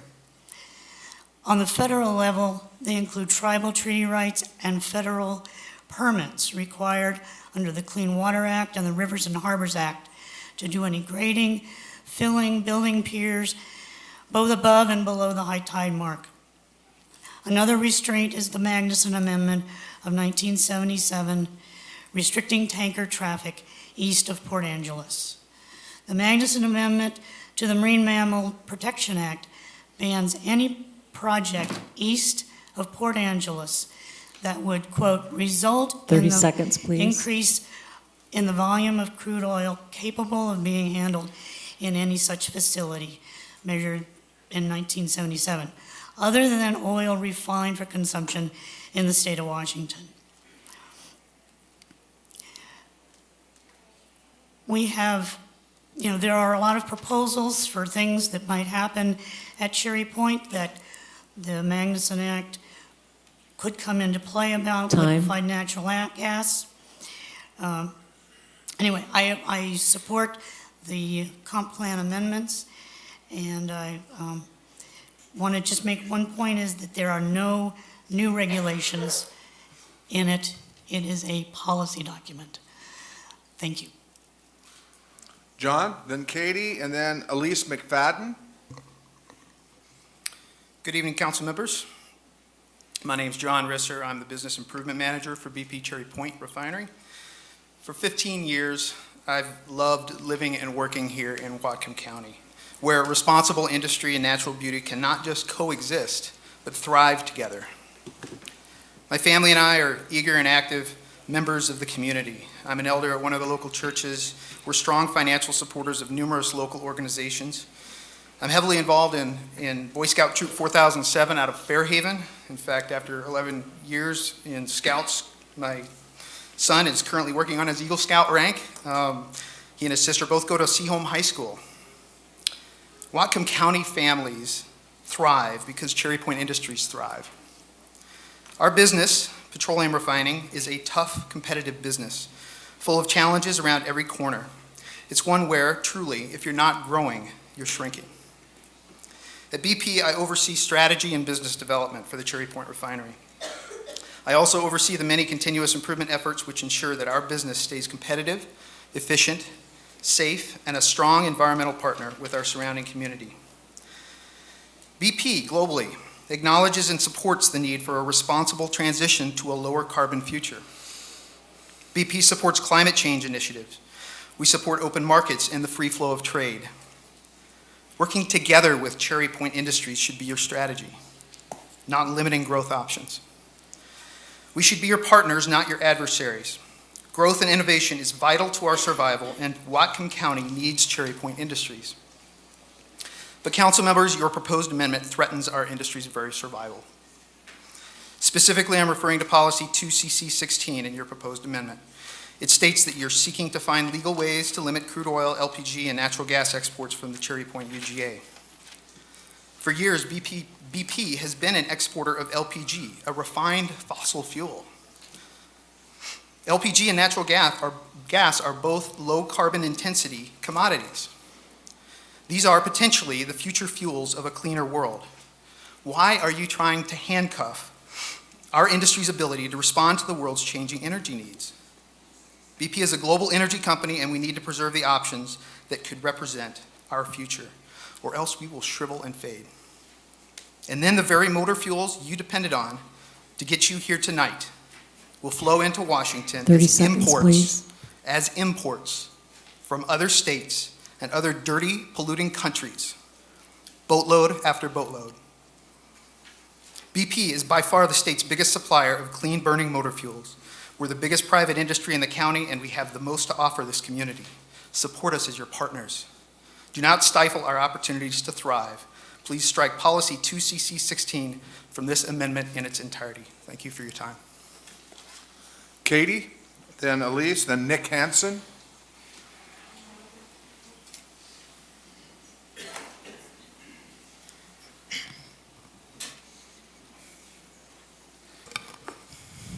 Hi, my name is Katie Welch, and I am a lifetime resident of Whatcom County. I am here to urge the council to completely strike amendments 2CC11 and 2CC16 from the comprehensive plan. For the last 21 years, I have been employed at the BP Cherry Point Refinery. Working for BP has given me the opportunity to be fortunate enough to give back to our community. And for the last 15 of those years, I have had the honor of being a United Way leadership donor. You are going to hear a lot of numbers tonight, but I only need you to remember one. I am only one person, but this one person has directly affected hundreds in our community.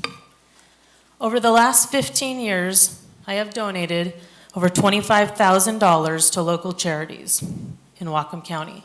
BP has matched those donations dollar for dollar, turning my donation into a $50,000 donation. One person can make a positive or negative impact on all the lives around them. I have chosen to make a positive impact on our community, leaving it better today than yesterday. No matter what you have been told, the way you have been handling the comprehensive plan, including 2CC-11 and 2CC-16, directly affects jobs in Whatcom County. Cherry Point investors will not keep investing in a facility they consider to be risky due to the political environment you have created. When investors don't invest, you cannot stay competitive, and that means layoffs and lost jobs that will directly affect Whatcom County. Each one of you are one person. Each one of you have one voice, and each one of you have one vote. How will you choose to impact my life and the welfare of Whatcom County? By preserving Cherry Point jobs, or by being the catalyst that destroyed them?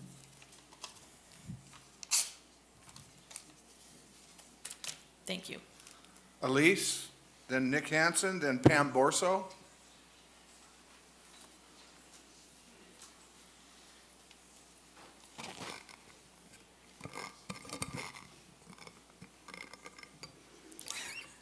Hi, my name is Elise McFadden. I am a proud second-generation Cherry Point employee. My father started as an operator for ARCO in 1982. He often mentions that getting hired was like winning the lottery, finding a great job in a great community with family wages and good benefits. Working at ARCO meant that my parents were no longer living paycheck to paycheck, and they could pay for music lessons, summer camps, and the occasional family vacation. When I was younger, I didn't realize how hard it is to find a good paying job in our area, finding a job that offers promise and opportunity. It wasn't until I was in the workforce as an adult and having a difficult time finding work that would support a family that I realized how lucky we had been when my dad went to work at ARCO. So when the opportunity came for me to work as a contractor at BP's Cherry Point Refinery after BP purchased ARCO, I knew that it would be the best thing for me and my family. The work experience I gained while employed with the contract company led to my winning ticket when the opportunity presented itself to join as a full-time BP employee. I accepted without hesitation. I am thankful every day for what my employment at this facility has afforded me and my family, and I am not sure what I would do if BP becomes uncompetitive and I have to search for work, though I fear it would involve uprooting my family and moving. I am proud of the work this company does to make our community a better place, whether it is supporting local nonprofits like the Boys and Girls Clubs, the Sean Humphrey House, or the Whatcom County Literacy Council. BP and all of its employees are committed to keeping our community a great place to raise a family. And I am grateful that this company has afforded me the opportunity to raise my family where I was raised, with the same small town values and a commitment to being a good neighbor. My dad retired from BP after 29 years of service, but he chooses to come back and work during turnarounds because he believes in the work and the people. I hope that these refinery gates are open and home to a thriving business that has adapted to the energy climate of the day when my children, who are 9 and 12, are ready to join the workforce, and BP welcomes a new generation of employees. Thank you for listening. Nick, and then Pam, and then Mike Sennett.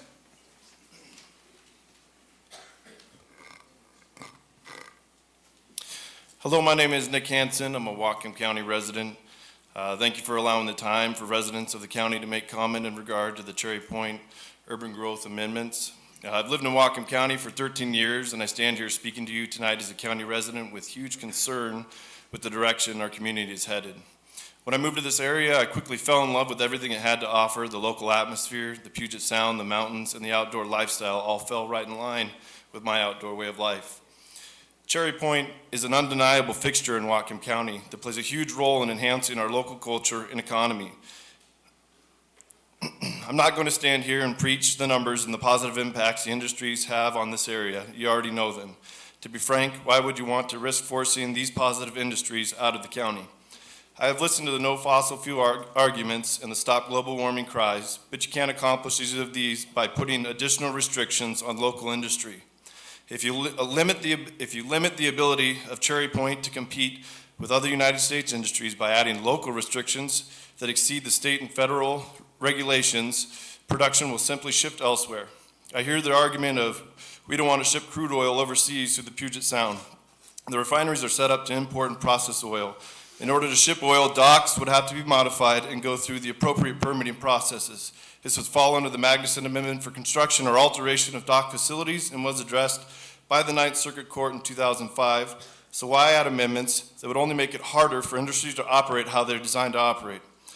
In the council's proposed changes to 2 CC 15, it states, the county will make appropriate federal agencies aware of applications for development permits submitted to council or to the county that staff thinks are subject to federal agency review under the Magnuson Amendment.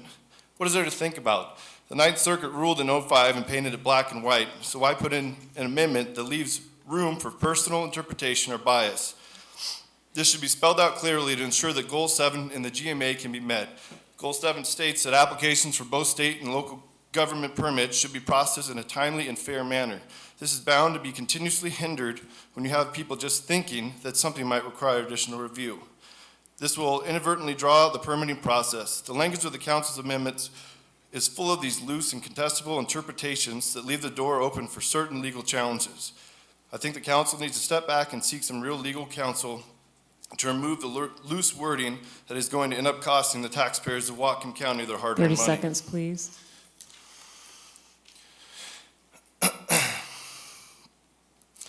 In closing, I will be doing my part as a resident in this county to share my story, listen to the story of others, and motivate as many people as I can to get out and vote in this next year's election. And hopefully we have some new faces on this council that care about the residents of this county. This council should be seated by leaders who have the community's best interests at heart so that we don't have to come down here and fight for our rights as residents of this county. Pam Borso, Mike Sennett, and then Kenneth Callier. Good evening, Council. My name is Pam Borso. I live in Custer. I live about 5 miles from Cherry Point. I visit it quite often, and about a half a block from the north-south BNSF railway. So I'm impacted by the oil trains and the coal trains that go by. Well, I'm here to urge you to support the proposed Cherry Point amendments to the Whatcom County Comprehensive Plan, and thank you for your work, your very hard work and thorough thoughts about approaching this. These are proposed policies that are consistent with the intent of the Growth Management Act. These are not regulations, nor are they new regulations. Rather, protections and policies to protect existing business industries and jobs that are already there and are guaranteed by those policies to allow to continue. These policies also protect the fishing industry, which provides good jobs and economic stability in our area. By protecting the waters from any additional tanker traffic of raw fossil fuels, we must continue to look at new ways to limit crude fossil fuel exports, and the Magnuson Amendment will help support our efforts. I see signs all around the county calling on us to protect Cherry Point jobs and realize that this is our best action to forward that. If we export and outsource raw fossil fuels, we stand to lose our good jobs here and transfer them to countries who do not have our high safety standards. We can do even better as new technology is developed and we transition to renewable fuels. We can look to developing those industries, those industrial areas with clean, robust industries that do not jeopardize our vitally important Cherry Point Aquatic Reserve. China is already turning their massive economy to renewable fuels by converting their dirty coal and gas-fired plants to solar and wind. We can be the leading edge for this country to encourage newer renewable industries to locate in our industrial areas. Why not invite Elon Musk to put one of his manufacturing plants for solar-powered roof panels right here in our county? These policies are also consistent with our desires to protect the Lummi Treaty rights and the cultural lands, and to keep our waters clean and safe. Cherry Point Aquatic Reserve is a recognized area of local, 30 seconds, state, please. and international ecological significance, and these policies help protect any further damage. These policies already recognize the importance of local industries and plan for ways of protecting them and their jobs into the future. These policies protect the Cherry Point Aquatic Reserve and look for ways of protecting it now and into the future. And these amendments are a good start to leading our county in the right direction. I urge you to pass these amendments, and I thank you for your time and allowing this commenting period. Mike, then Kenneth, and then Dirk Vermeeren. Mike Sennett, Bellingham.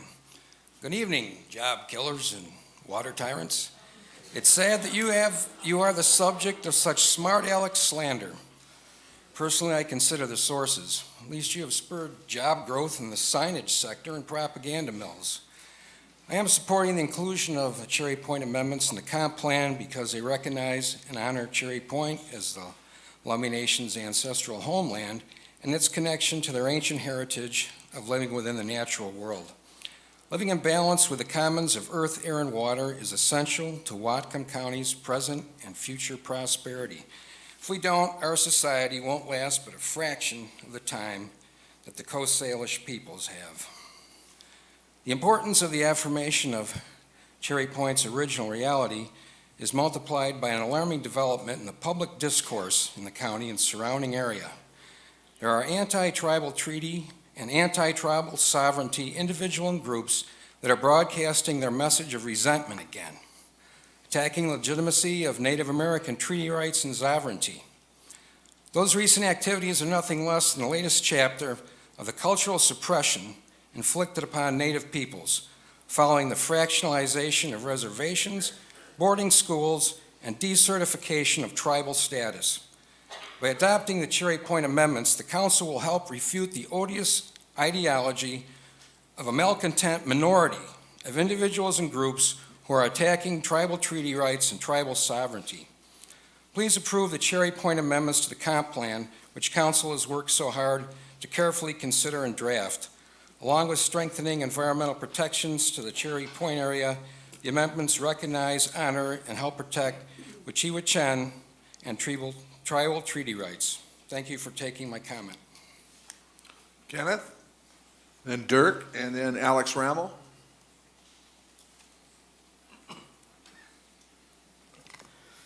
Good evening. My name is Ken Kalier. I live in Whatcom County, just outside the Bellingham city limits. I've come here to support these amendments because I do not want distant fossil fuel corporations to discourage our community from watching out for its own best interests. On March 21st, we learned in this chamber that officials at the refineries at Cherry Point had declined to meet with county officials to discuss their future plans. Yet they don't want this council to restrict those unknown plans or how they might change their operations. They want to be free to increase fossil fuel exports at significant risk to our county's environment and the precious Salish sea waters.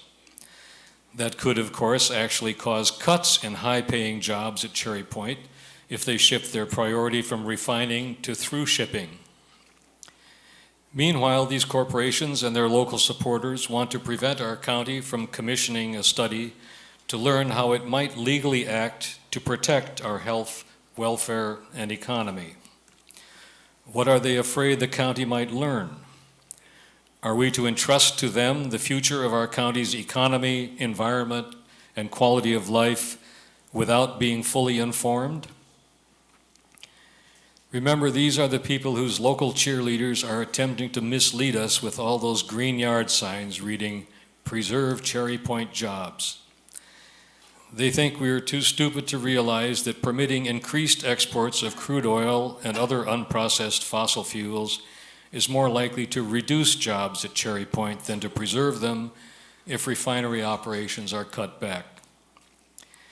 Please undertake a thorough study into Whatcom County's legal authority to prevent future development for coal, oil, and gas exports, and to protect our community from threats to our environment, our water, and our precious natural resources. And please think ahead, not just to the next profit and loss statement or the next fiscal year, but, as our Lummi neighbors do, to the next 7 generations. Please plan with the people of our great community for a sustainable future. Thank you for this time and for your service to the county. Dirk, then Alex, then Barry Winger.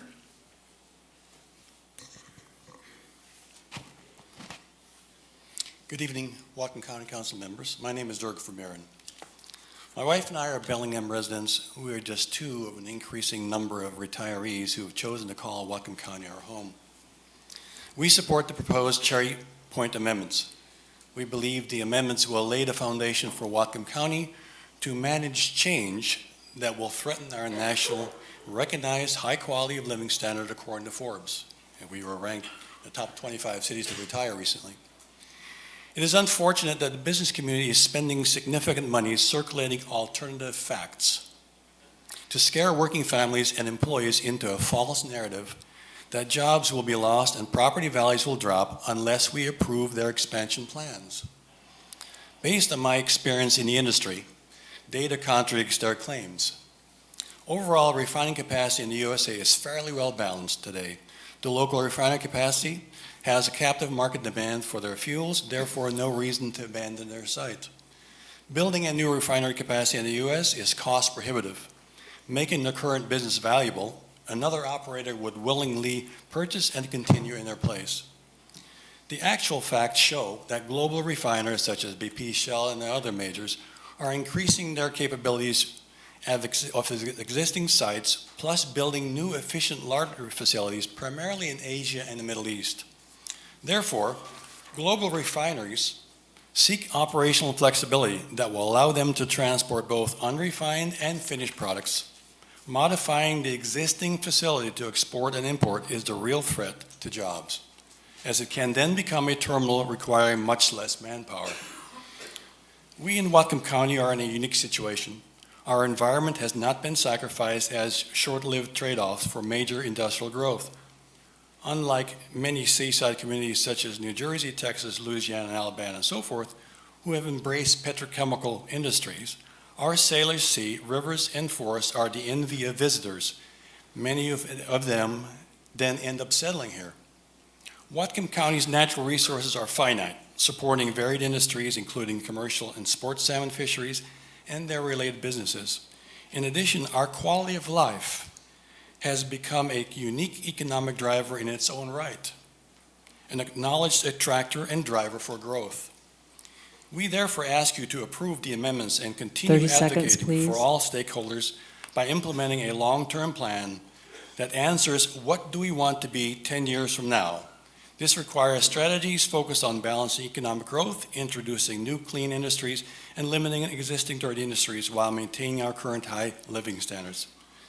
We appreciate your challenging efforts representing all Whatcom County stakeholders, and thank you for considering my views. Alex, then Barry, then Spencer Palmer. Good evening, Council. Alex Rammel, Field Director with Stand.Earth. We should protect jobs at Cherry Point. I agree. Cherry Point's important to our regional economy. I agree. Refineries should be able to maintain their systems and make upgrades for safety and environmental quality improvements. Not contested. Some of our friends rallying at the library tonight have been arguing against straw men. Those points have been made over the last year, listened to, understood, agreed to, and are incorporated into the policy in front of you. This policy only aims to prevent new facilities that would export crude oil and other unrefined fossil fuels. That will protect jobs at Cherry Point. And you don't have to take it from me, you could take it from the United Steelworkers, who recently wrote, "Job loss in the U.S. refining sector and all of the jobs dependent on it would result from lifting crude oil export ban. That ban has allowed U.S. refineries to compete against foreign competitors with lower labor, environmental, and safety standards. Lift the ban and the cost of crude oil rises for U.S. refineries, thrusting them into direct competition with refineries in China and India. The end result is the shutdown of refineries and loss of U.S. jobs." That's a 2015 press release from the union that represents the workers at 4 of the 5 refineries in Washington State. Or you can take it from the president of the Longshoremen, the ILWU Local 4, who are opposing a crude oil export terminal in Vancouver, and they wrote an op-ed last year commenting on policies similar to those in front of you tonight. The Longshoremen look back on a summer that vindicated our opposition to America's largest proposed oil by rail project. After a terrifying oil train derailment in Mosier, weeks of public hearings, and a unanimous vote to ban oil terminal by Vancouver's City Council, the Longshoremen continue to load wind turbines through the same port where Tesoro plans its massive expansion. You have to grant that BP may not be able to make quite as much money for its shareholders if we restrict their ability to export crude oil. And certainly the coal industry and fracked gas pipeline proposals for this community could have trouble. But there are not that many full-time permanent jobs there, folks. There is a difference between the local economy and corporate profits, and we shouldn't blur that line. For local workers and the local companies that do business with the refineries, the risk of shipping oil overseas should be at the front of our minds. Big Oil worked hard to lift the crude oil export ban 30 because seconds, they're please. eager to get cheap labor and reduced health and safety regulations available overseas.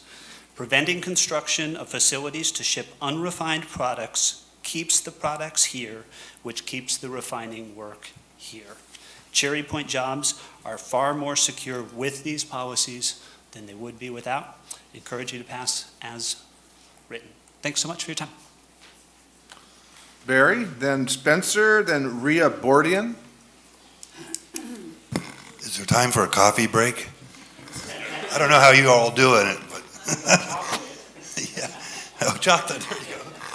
I'm Barry Winger, Whatcom County, Bellingham resident. And I just want to say I totally agree with what Alex just said, all the points he made.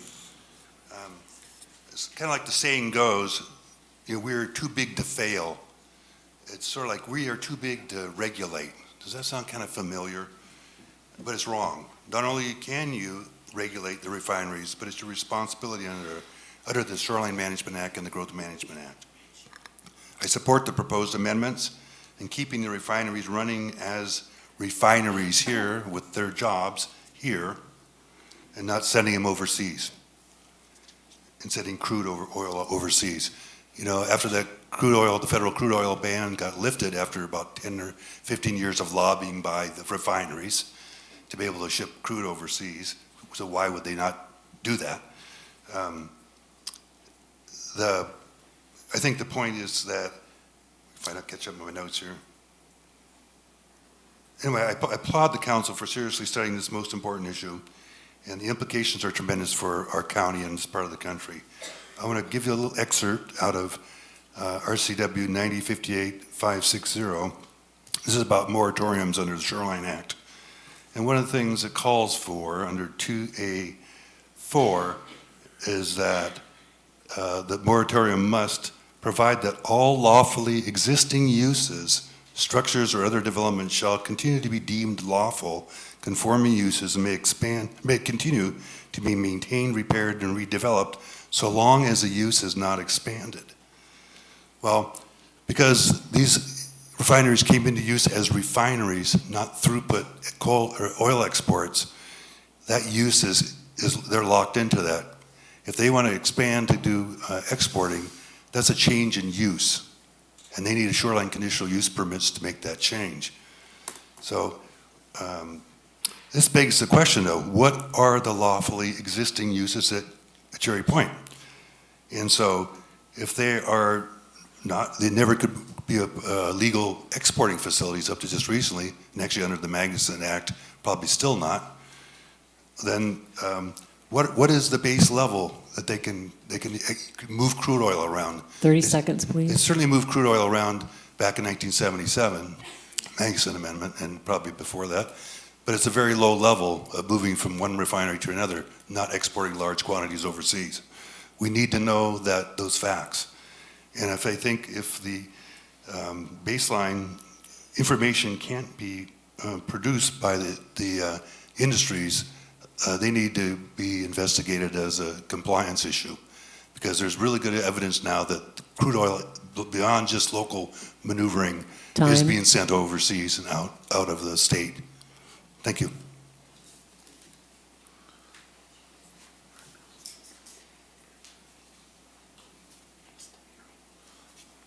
Spencer, then Rhea, then Nick Sandkrant. Spencer Palmer, Whatcom County resident. In fact, I've lived in Whatcom County almost my entire life. And when people ask me about living here, there's two things I say. The first is, if you enjoy the outdoors, if you enjoy fishing, skiing, running, biking, hiking, it's the best place in the world so long as you enjoy doing those things in the rain. But more important than Gore-Tex pants is the second thing I say. So long as you can find a job. It's hard to find a job in Whatcom County, especially if you're a young person. Many, many years ago, unfortunately, Councilmember Donovan stepped out for a moment, but I took Poli-Sci 250 from him up at Western. And almost 20 years ago, in fact. And almost everyone that I took those classes with is gone from this area. They're gone because when they graduated from college, there were no jobs. It's hard to find a job in Whatcom County. I'm lucky. I manage an electrical and instrumentation company. Most of our work is at Cherry Point. That's 60 full-time people with full-time jobs, living wages, full benefits. They get to live in this place that we love so much. What I would ask is, let's not make it any harder to find a job in Whatcom County. It's a great place to live. We all enjoy living here. Let's let other people enjoy that with us and let people like myself stay here. Thank you. Rhea, then Nick, then Judith Atkins. Gotta lower it.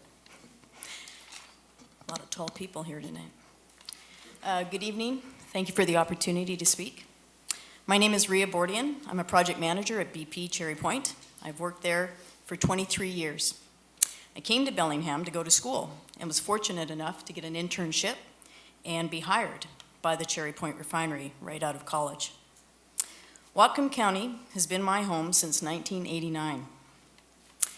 As a child of a single parent working 2 jobs, I learned firsthand the value of having after-school programs available to me and a food bank to supplement our sustenance. This experience led to my personal commitment to ensure that children and families of this community have the same support and availability of services. I've been a proud member of the BP Cherry Point United Way Committee for many years, and am impressed with the generosity of our employees who continue to lead the way consistently, raising the most funds each year during United Way's annual campaign drive. In addition, BP matches every dollar, thereby doubling employees' contributions, just as Katie had mentioned earlier. Since 2004, BP and its employees have raised almost $5 million on behalf of United Way services.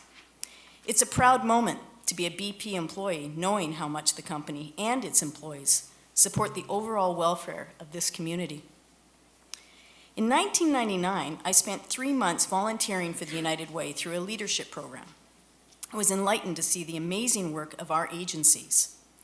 After listening to a 9-year-old girl talk about how she was able to overcome a horrific situation, I knew then that it was my responsibility as a resident of Whatcom County to be her voice and solicit support on her behalf and any others who would need these services.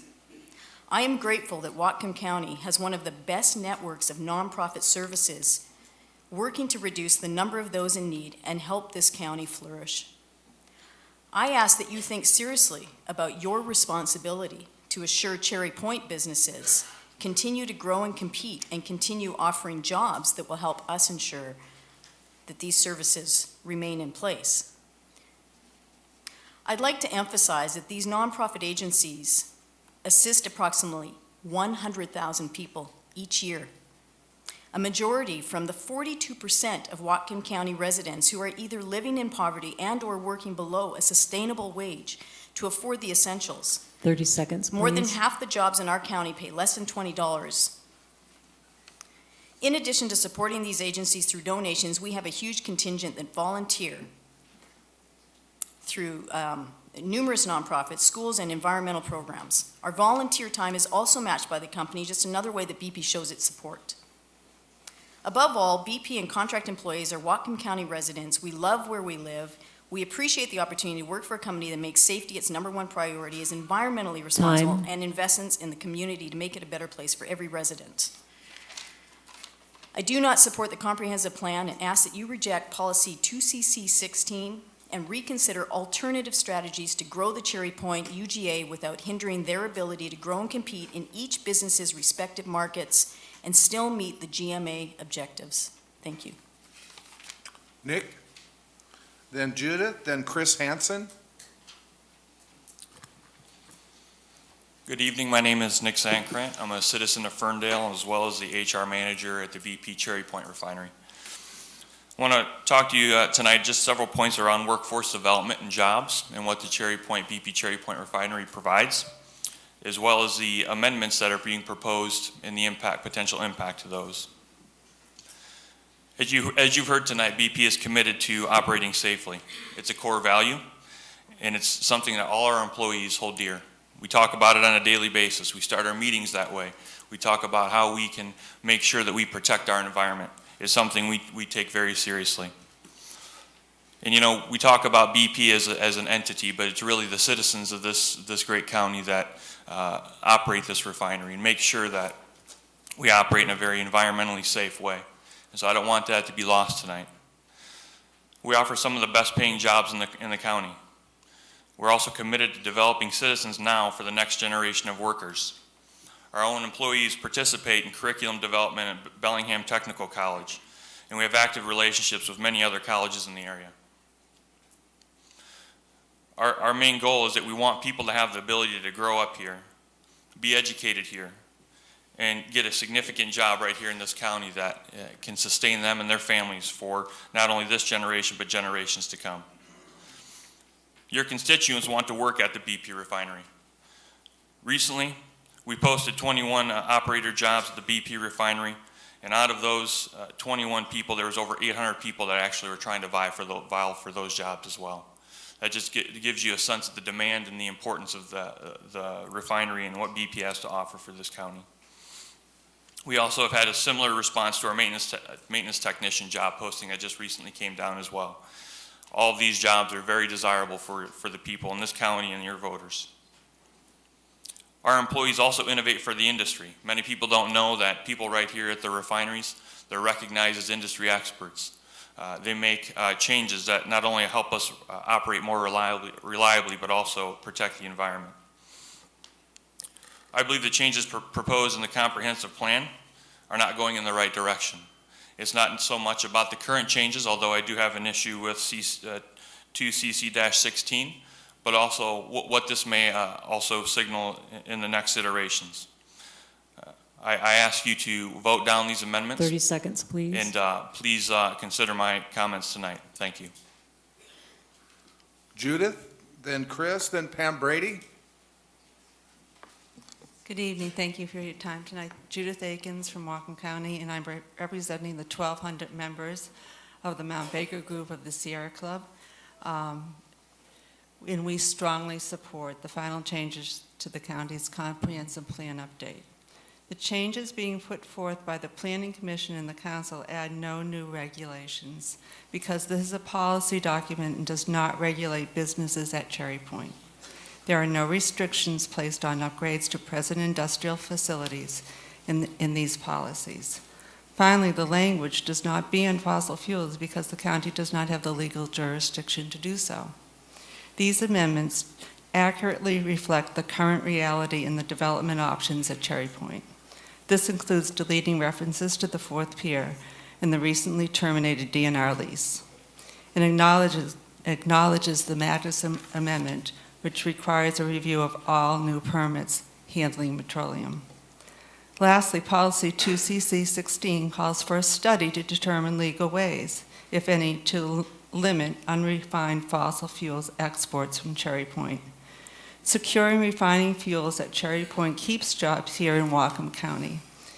Oil and gas fossil fuels are headed for Whatcom County for export and should be evaluated as to whether they will help or hurt our community as well as our environment. Decisions at all levels of governance in Whatcom County must respect treaty rights and recognize the historic, cultural, and ecological significance of places like Cherry Point. Thank you for your time and consideration, and we look forward to your vote. Thank you. Chris Hansen.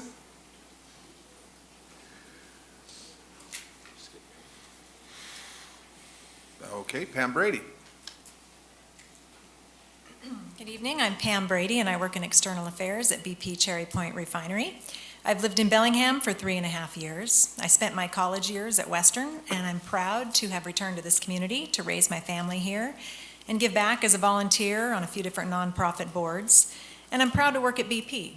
It's a privilege to be a part of an organization that seeks to be best in class as we strive to meet the demand for energy and grow our business while being good stewards of the environment.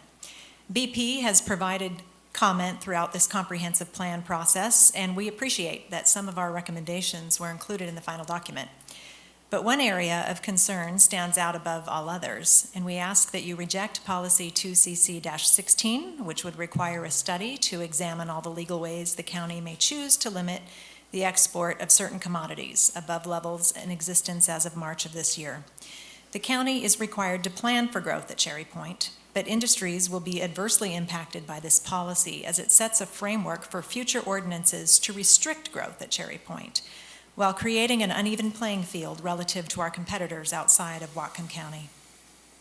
BP Cherry Point Refinery is one of the region's largest manufacturers of liquefied petroleum gases, also known as propane or LPGs, which are consumed locally as a residential and commercial energy source, and regionally as a low-carbon emitting alternative fuel for fleet vehicles. Propane is an approved alternative clean fuel listed in the 1990 Clean Air Act, as well as the National Energy Policy Act of 1992. LPG products manufactured at Cherry Point are routinely exported for sale outside of Washington State, And 2CC16 will freeze export capability of LPGs to an arbitrary date and time, and this runs contrary to other public policies that serve to promote alternative fuels as a bridge to a lower carbon future. Cherry Point Refinery has invested billions to enhance refining efficiency and capability over the years and hopes to invest more in the future. But export limiting policies will hurt existing refinery assets and cloud future investment prospects. Whatcom County residents have much to lose from this restriction on business growth if it means future economic prosperity will happen elsewhere and fewer jobs available locally and a shrinking tax base. In addition, 2CC-16 is contrary to the Growth Management Act Planning Goal 5, which encourages economic development, retention, and expansion of existing businesses, and recruitment of new businesses, particularly in areas experiencing insufficient economic growth. The United Way's Alice report certainly shows that unfortunately too many in Whatcom County are living in poverty and could be helped by better employment opportunities. 30 seconds, please. For these reasons and many others, we respectfully ask the council to recognize our history, our commitment to Whatcom County, and not act in such a way that it will make it difficult for businesses in the Cherry Point UGA to continue to invest in Whatcom County. Thank you. Scott McCreary, Bob Johnston, and Lynn Dolmar.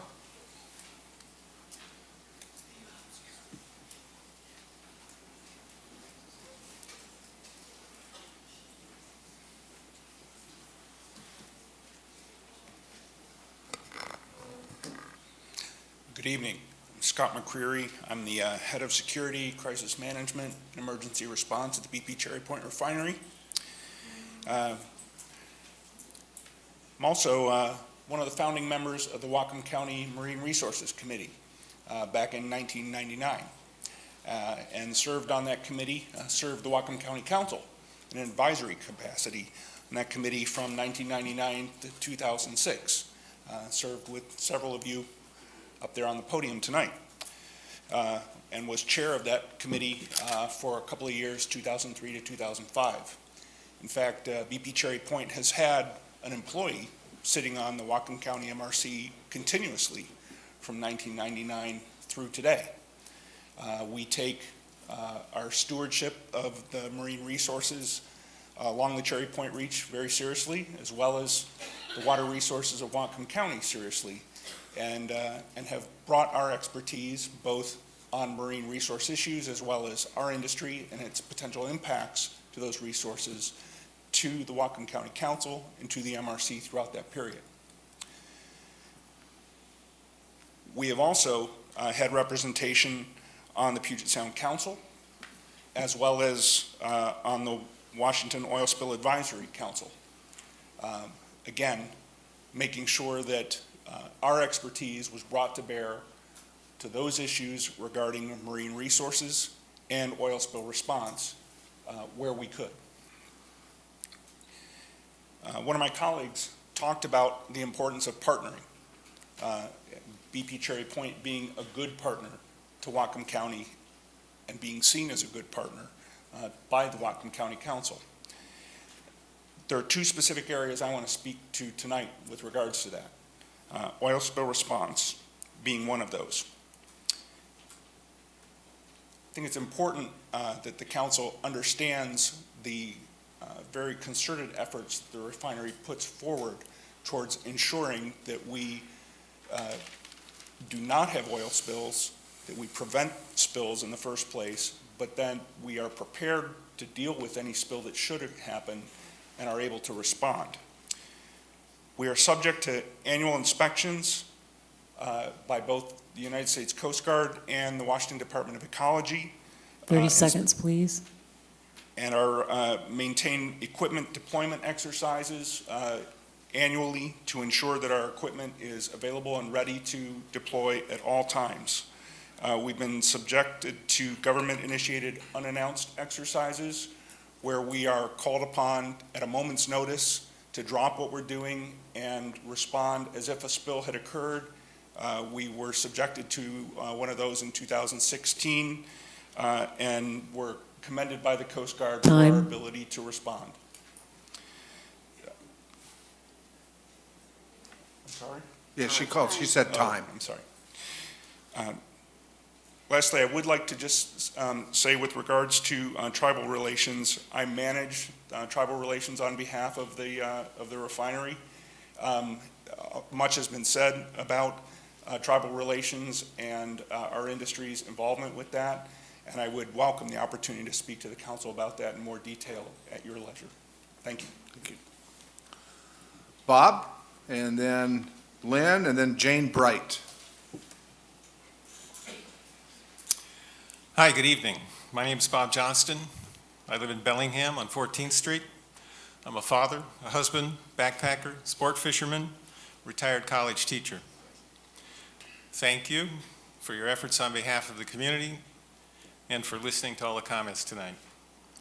I care about our community, and I'm concerned about the chances for a healthy, safe, and prosperous future that we'll pass along to our children and to future generations. Clean air, clean water, and good jobs. I spoke at a county council meeting a year ago, and I urged you to incorporate the Lummi Nation's request for a moratorium on the development of any new coal and oil export facilities at Cherry Point in the comprehensive plan. I outlined some of the hazards and external costs associated with fossil fuel transport and use. Coal's heavy metals, lead, mercury, cadmium, selenium, arsenic, and oil's toxic chemicals like polycyclic aromatic hydrocarbons are highly poisonous to living creatures in the water and on the land, including humans. With bad luck and human error, these substances can and do enter the soil, the water, the sediments, and they can damage and kill organisms, and they can be bioaccumulated and concentrated and passed along up the food chain. The result can be long-term chronic contamination of the local environment with the economic, social, and health impacts that go with that. I argued that other safer, cleaner, more sustainable alternatives like wind, solar, and geothermal will increasingly take the place of fossil fuels, and that's the path Whatcom County should take toward long-term prosperity. Soon after that, I sent you a longer written version of my comments with bibliography of research studies to back up the things I'd said. I'm very glad to see the amendments you've proposed for the comprehensive plan with respect to Cherry Point. New proposals for oil export should be consistent with the Magnuson Amendment. There should be no new shipping piers in the Cherry Point Aquatic Reserve. The Lummi Nation's cultural history and their treaty-protected rights deserve our respect. The county should indeed carry out a study to identify the means to protect us from the negative impacts from coal and oil and natural gas exports, and it should be ready to implement new legislation to accomplish this end. Contrary to some comments tonight, none of these proposed amendments, it seems to me, should jeopardize existing jobs or prevent the development of good jobs in the future. 30 seconds, After all, please. they don't oppose new restrictions, they simply acknowledge existing ones. I strongly urge you to adopt these amendments with respect to Cherry Point and make them part of the final draft of the comprehensive plan. Thank you very much. Lynn, then Jane, then Ryan Kennedy.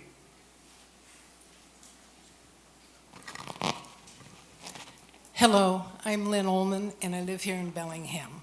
I had lots of thoughts that I thought I would say, but you know, a lot of people in front of me here have said it much better.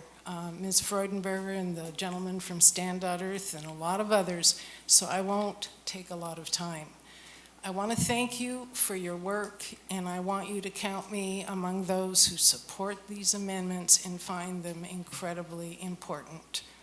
I also want to mention that I trust you will honor your fiduciary responsibility to the public trust, and somebody already mentioned it earlier, so I won't go into it. But the air, the water, the land belongs to all of us, and we look to you to protect it. And the last comment I'll make, and I don't want to be unkind, but I've been really puzzled. I've heard a number of, it seems like all of BP is here tonight, and they're mentioning all their good works, and I applaud those good works. But among those, I have heard very little about respecting the Native American heritage, cultural sites, and that really, really troubles me. They were here first. They are to be honored, And they have also led all of us on a better path to protecting our environment. So I'd like us, everyone here, to keep this in mind and to honor our neighbors and those people who were here first and seem to know how to respect nature. Thank you very much for your time. Jane, then Ryan, then James Ocho.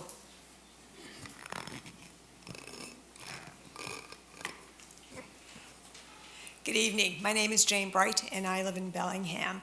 And my testimony to you, and I thank you for this opportunity, but my testimony is very simple. It's time for you to vote. It's time for you to vote in the affirmative on these amendments.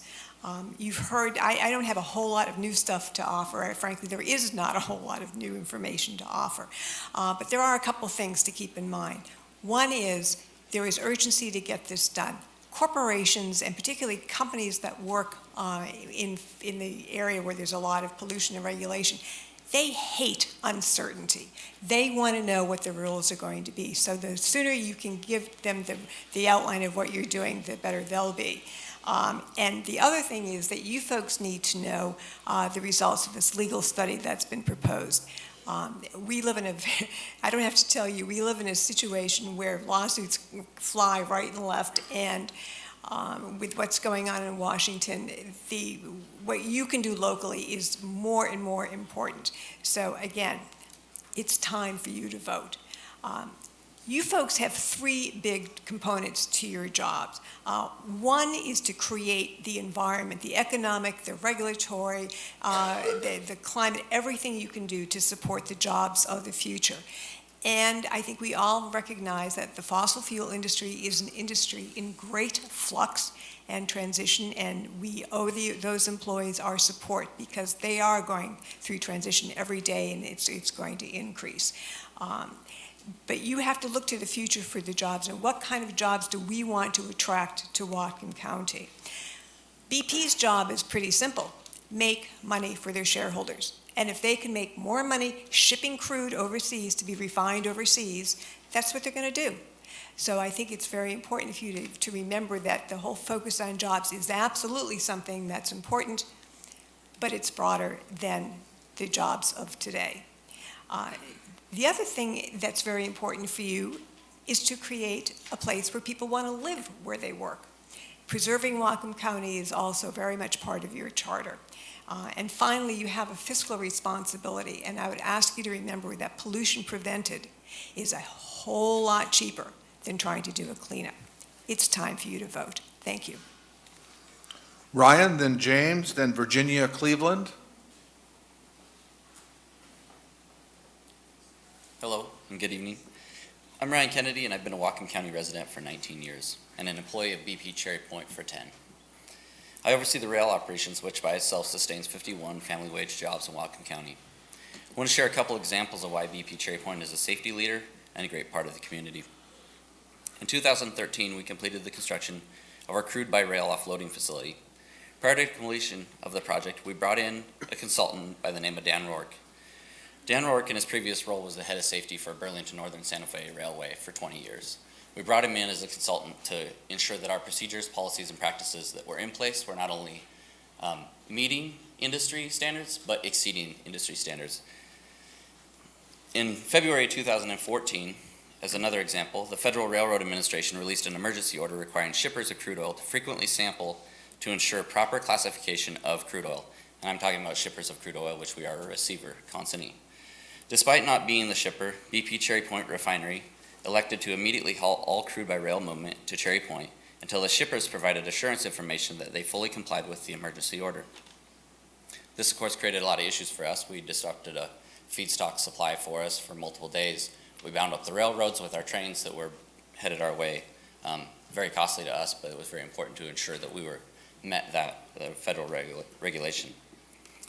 In October of 2014, BP Cherry Point also required that all crude oil movements to the refinery were to be done in the safer DOT 111 tank cars known as CPC 1232s.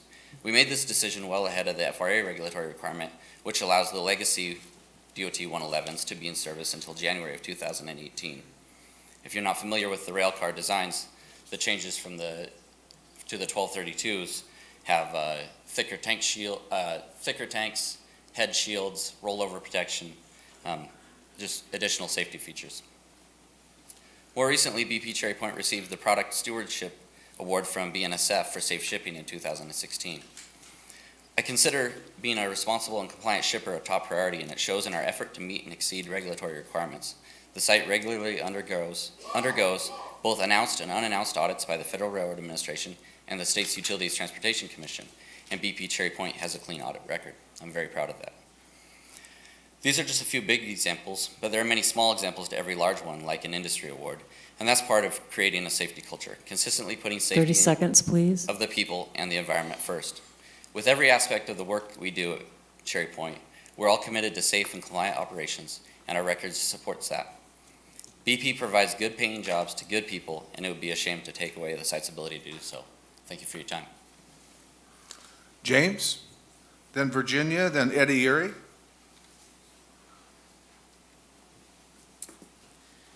Good evening, Council. My name is James Ochoa. I'm an emergency response compliance specialist at the Cherry Point Refinery. I've been a Whatcom County resident all my life. My father was at Cherry Point Refinery for 27 years. I'm here to speak to you tonight on behalf of the emergency response team at Cherry Point. Our fire brigade is comprised of 175 firefighters divided amongst 5 battalions. The capacities at which these teams operate is similar to the duties performed by the fire departments within our community. Performing duties in oil spill mitigation, fire suppression, technical rope rescue, emergency medical services, and hazmat. I'd really like everyone in this room to know the significant role that Cherry Point plays in Whatcom County in regards to emergency response. Cherry Point provides training to Whatcom County Fire Training Academy, teach and recruit firefighters essential firefighting tactics and techniques with flammable liquids and gases. We provide training for the Bellingham Airport, and also training to career firefighters at Whatcom County Fire District 7, who we also have responded with in non-refinery emergencies outside of the refinery. We provide mutual aid fire services at our neighboring refinery, Phillips 66 in Ferndale, Shell and Tesoro refineries in Anacortes, and also U.S. Oil in Tacoma. I stand before you today to pledge Cherry Point's refinery's commitment to safety to not only the people of Cherry Point, but also to the citizens of Whatcom County. Thank you for your time. Virginia, Eddie, then Rachel Lewis.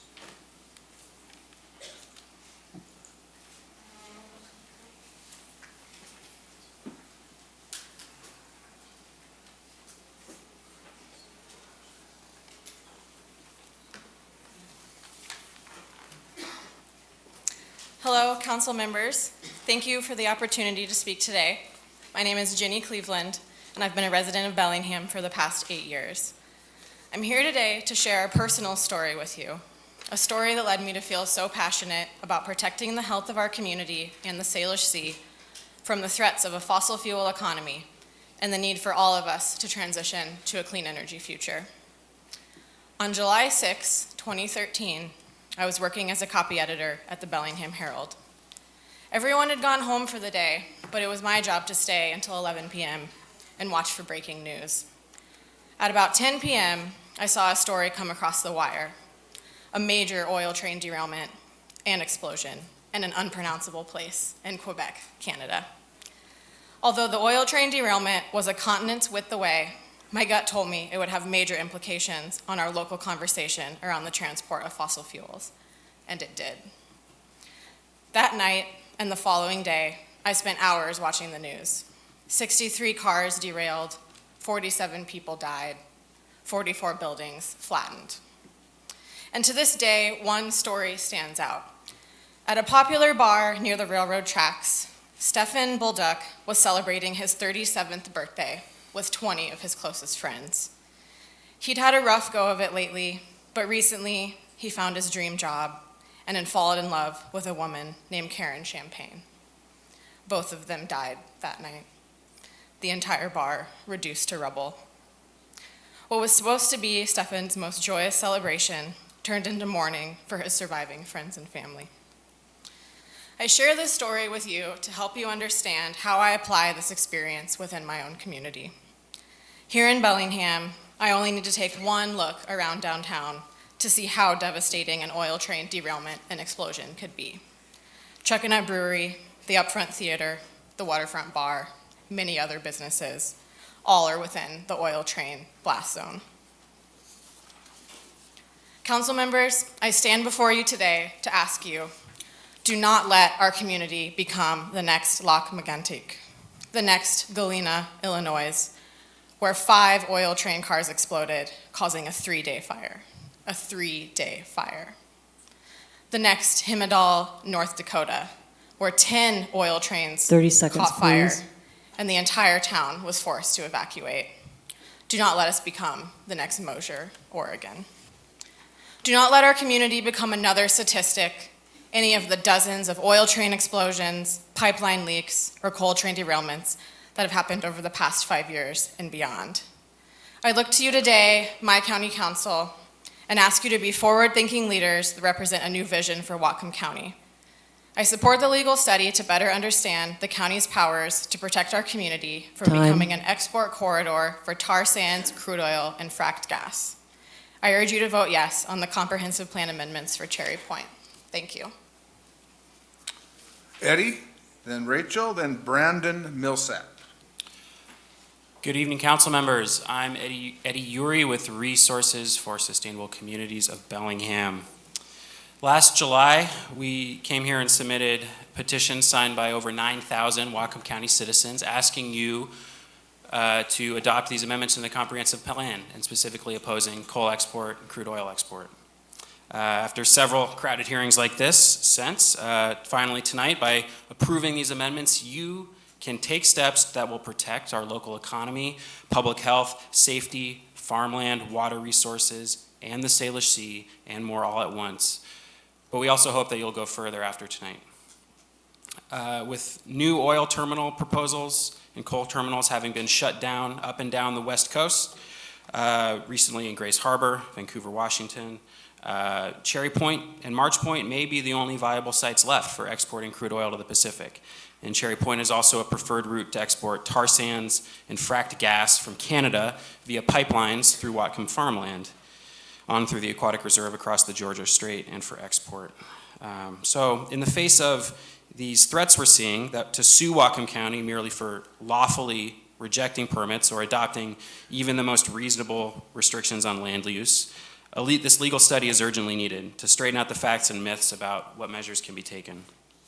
But we already do know that setting conditions on permits for shoreline development or new uses is fully within the jurisdiction of the county. Some say here that in order to keep refinery jobs, we need to let them ship crude oil overseas to be refined elsewhere. Of course, this is backwards. As long as we continue to depend on their products, those refineries must stay here. And we have to hold them to the highest standards for process safety and for pollution control. Why would we want to encourage new uses that give these companies leverage when they make these cynical threats to send jobs overseas in their lobbying against process safety regulations, against taxes that they can easily afford? So we know that the transition away from these fuels is inevitable and already underway. Reality check, there are now more solar energy jobs in Whatcom County than the coal port would have employed. And there are now more solar jobs in the United States than in coal, oil, and gas industries combined. Wind power now accounts for more than 5% of US electricity. It's growing. By next year, the Tesla Gigafactory is going to be producing more lithium-ion battery storage annually than the entire world made in 2013. Things are moving rapidly. So we know that our demand for toxic fuel products will continue to decline.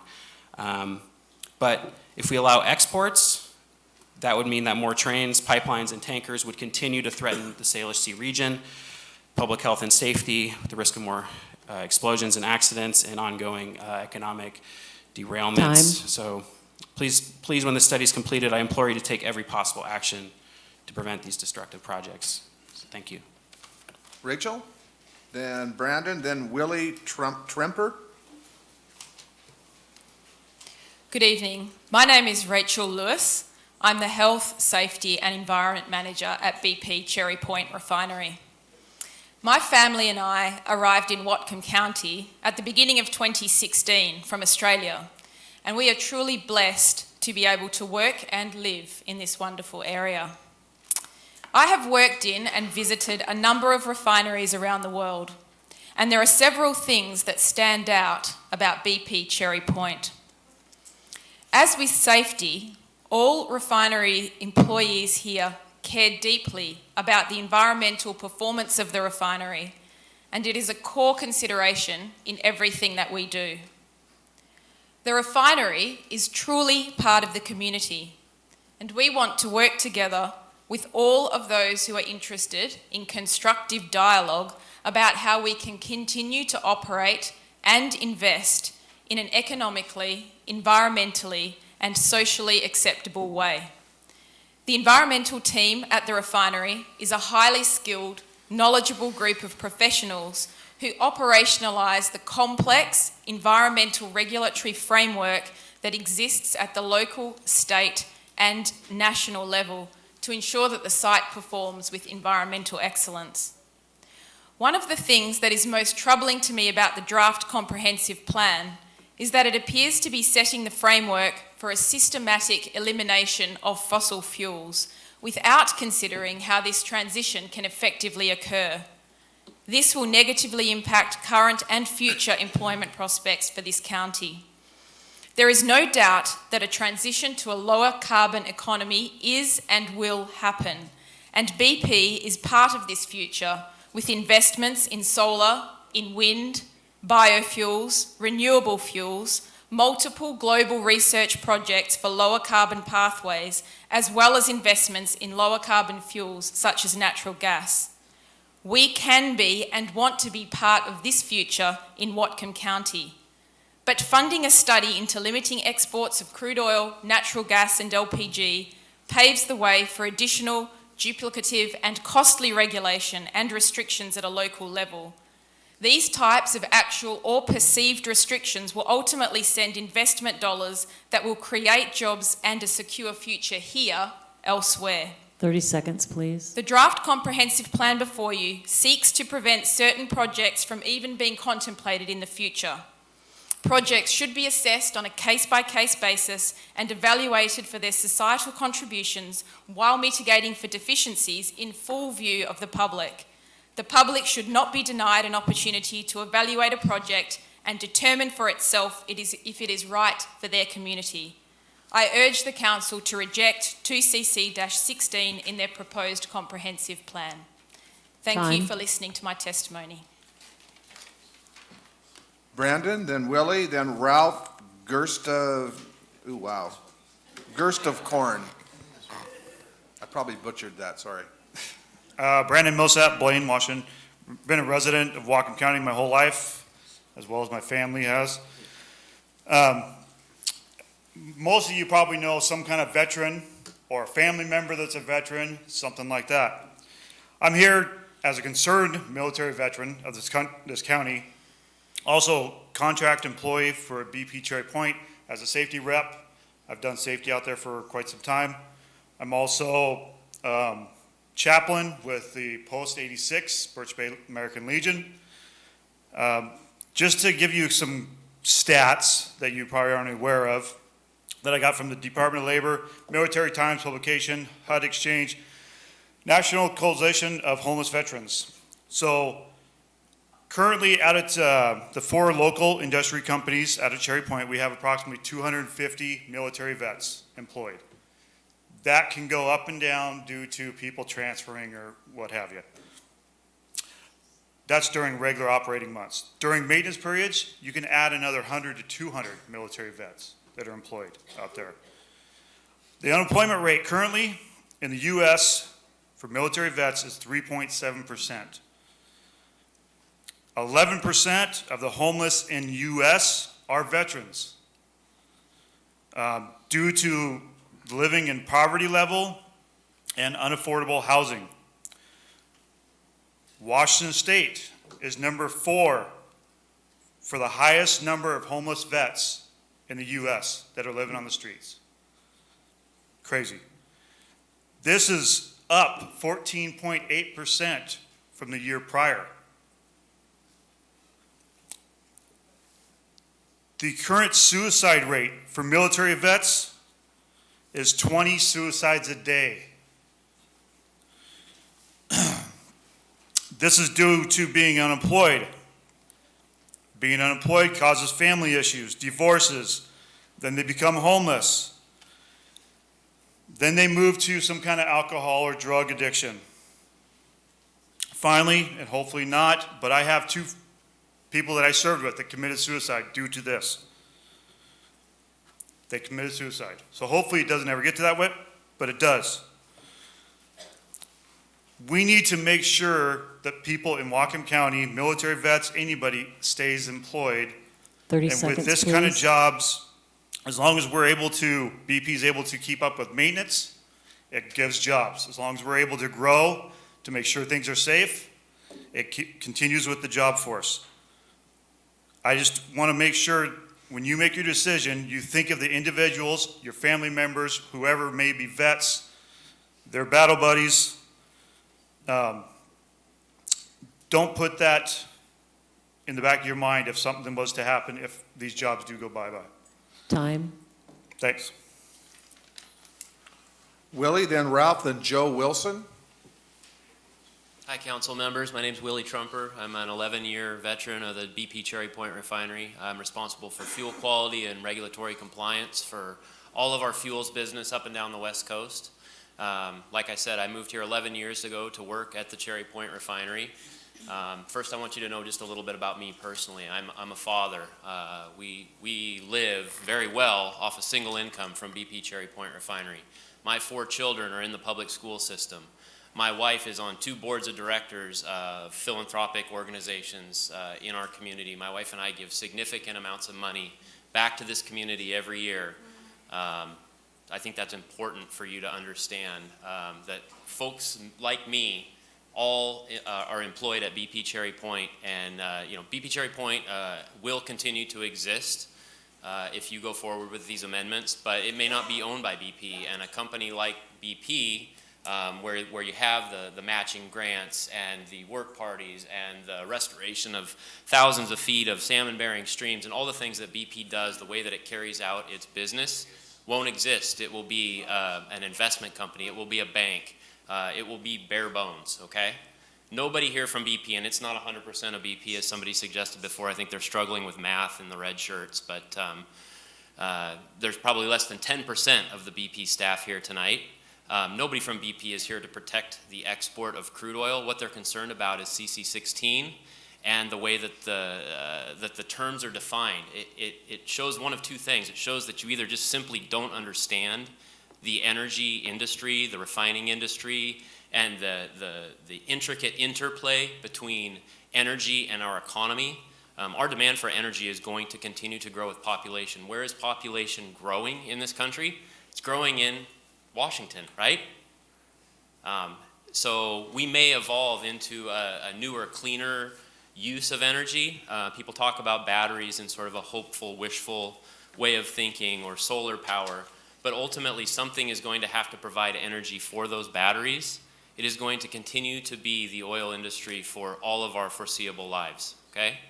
So I want you to strongly think about either rewording or completely striking CC16. And I would really encourage you to further engage with and get educated with the oil industry before you make your final decision. Thank you. Ralph, then Joe Wilson, then Jay Markarian. I don't see Ralph, so I'll go. Okay. Okay. I'm Joe Wilson. I am the Vice President of Peterson Brothers. We're a heavy industrial steel fabricator located here in Bellingham. I live here in Bellingham. We supply steel fabrication throughout the world to industrial sites, refineries here on the West Coast, Alaska and Hawaii. I can say without a doubt, of any facility I've been in, there's none that are more safely run or managed as well or environmentally sound as the refineries we have in this county.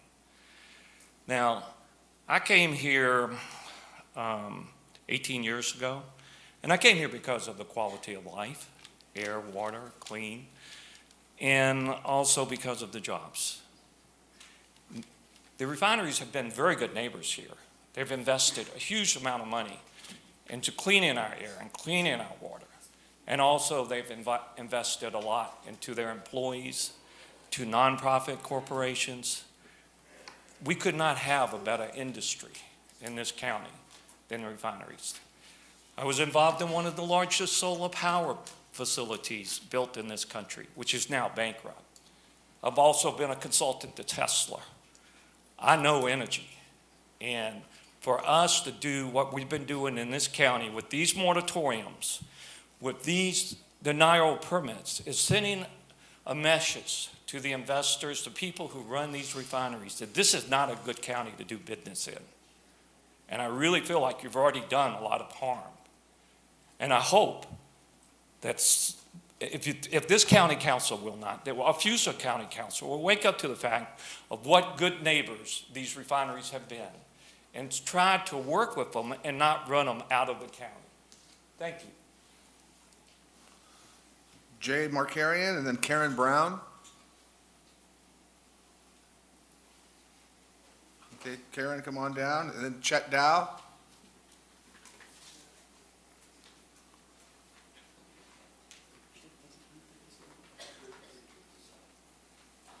I don't think Chet heard you. I don't think Chet heard you. Chet, you're next.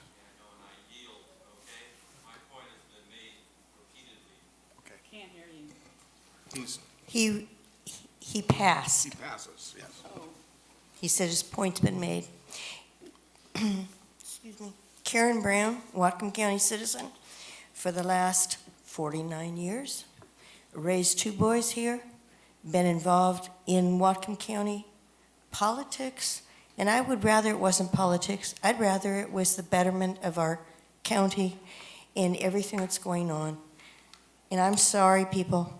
I think you, as a whole group, have done nothing more to destroy this county and the civility with what's gone on in the last year than I can remember in the whole time I've lived here.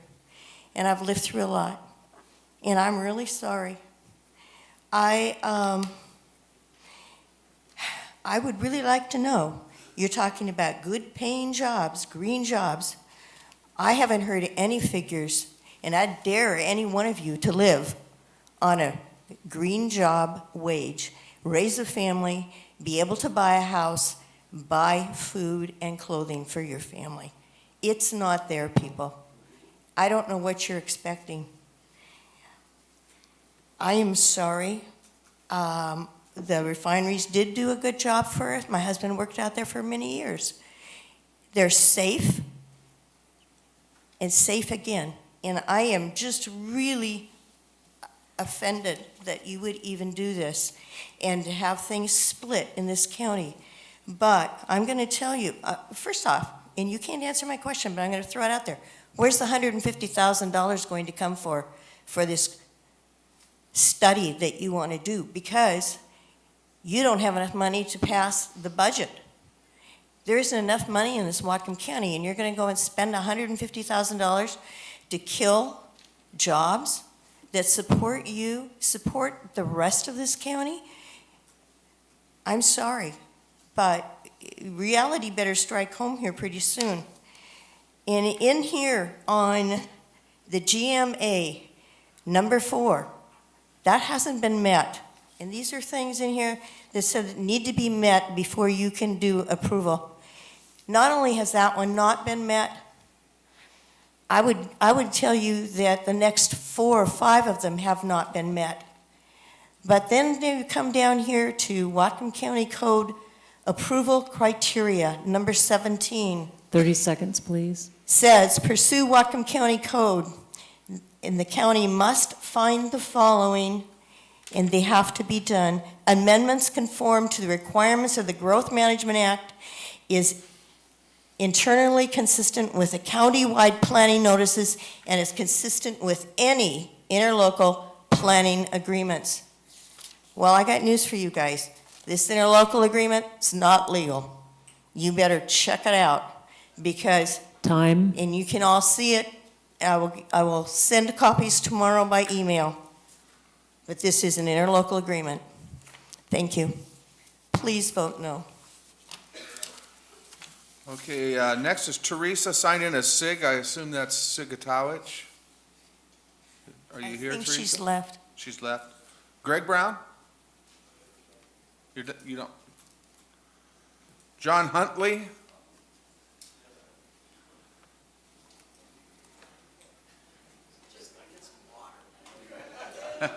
Then Nathaniel Maddox and Daryl Groves.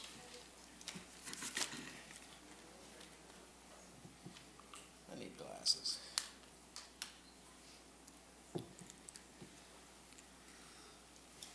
All righty, good evening. My name is John Huntley, and I'm president of Mills Electric, a business that has been in Whatcom County since 1911, and that I've had the pleasure of owning for 10 years.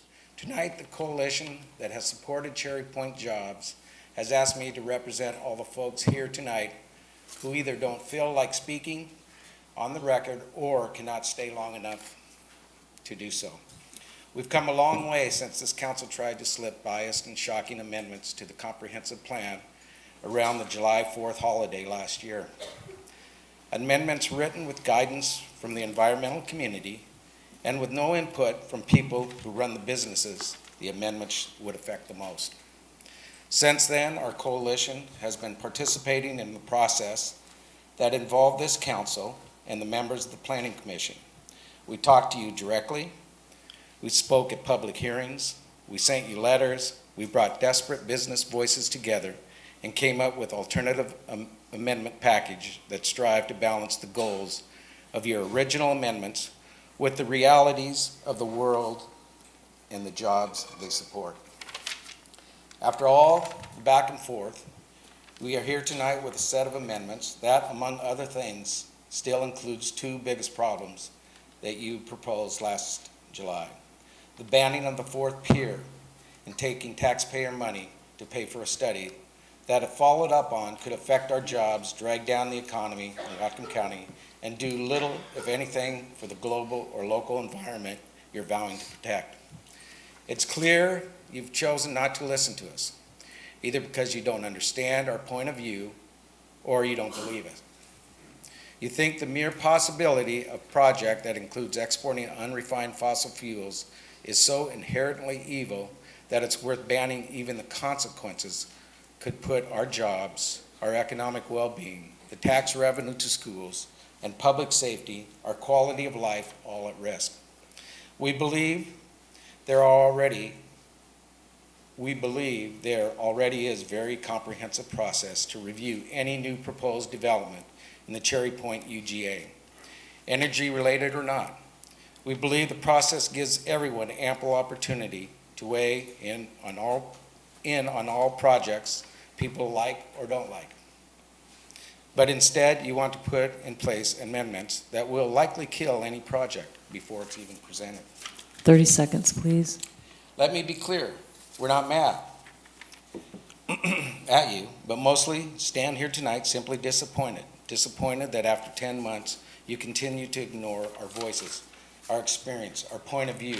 You continue to listen to people who think that they know the business environment works, instead of people who are actually creating jobs in the business environment. So with your vote only hours away, now maybe less than that now, I want to close with a sense of what's coming next. Since it's my time, I won't finish, but thanks a lot. I know it's difficult, and we'll just continue on. Thanks. Nathaniel? Then Daryl Groves, then Ricky Smeltzer.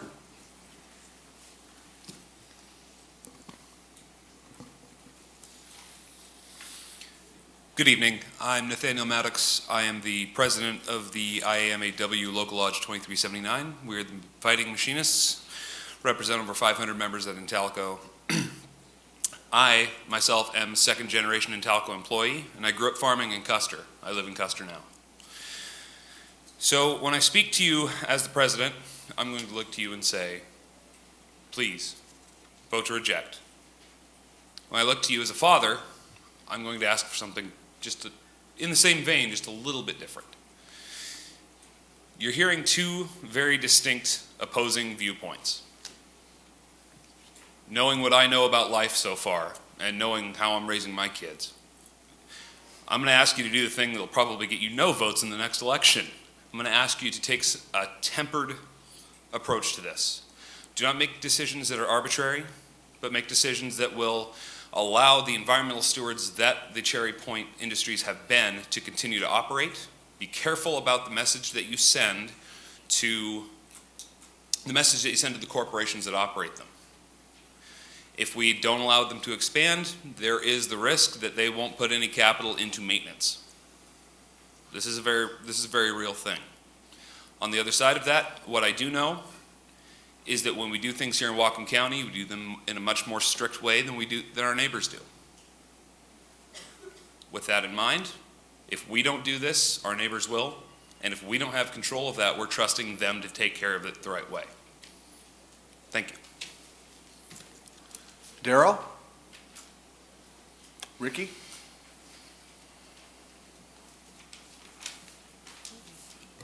Good evening. My name is Ricky Smeltzer. I'm a lifelong resident of Whatcom County.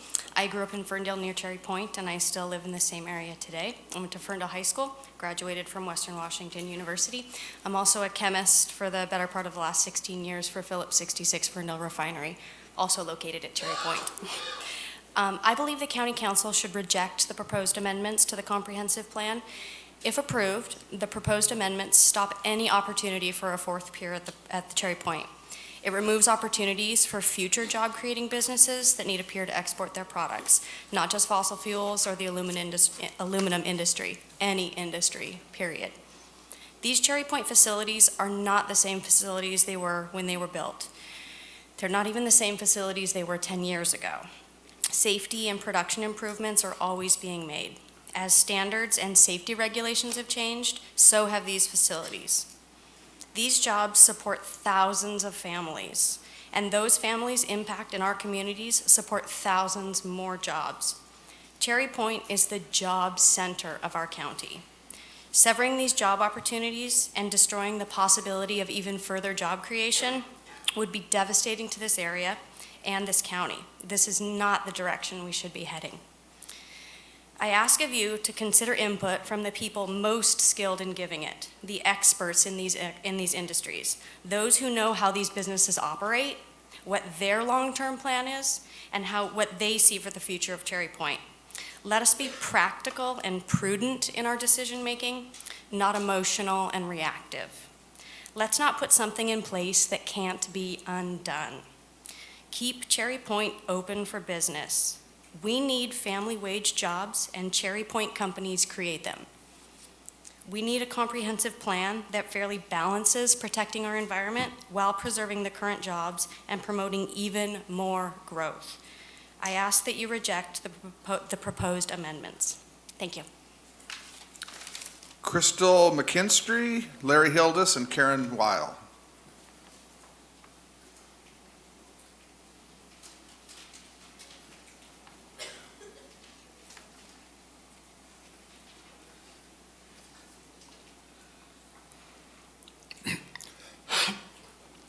Hello, I'm Crystal McKinstry, a local kite surfer. I'm speaking regarding 2CC 16, the Magnuson Amendment, and more particularly, although it's perhaps out of the scope, but to whatever extent it is within our jurisdiction to have some remedy, are neighboring counties and their behavior. Certainly what we do on the land is important. However, what we do on the water and how we do it on the water is perhaps even more important, particularly when it comes to containment and how that affects our aquatic reserve, which we should be considering to be our entire sea. Certainly, train tankers and pipelines spill on a recurrent basis, and tankers have been known to spill, and we can count on that inevitably happening.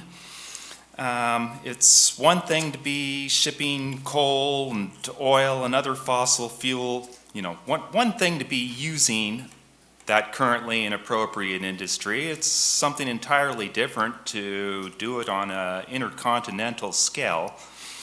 What most recently concerns me, however, are hazardous neurotoxins and solvents like xylene, for instance, that our neighbors seem to be embarking upon, and I hope that never happens here.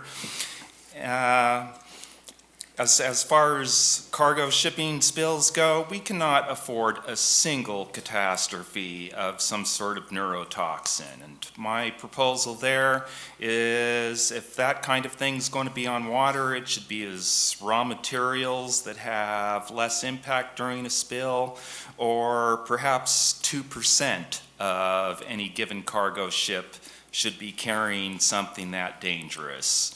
I would certainly like to see anybody who's shipping something by land or sea to be literally insured fully for comparable full environmental restoration if we're going to have anything to do with them.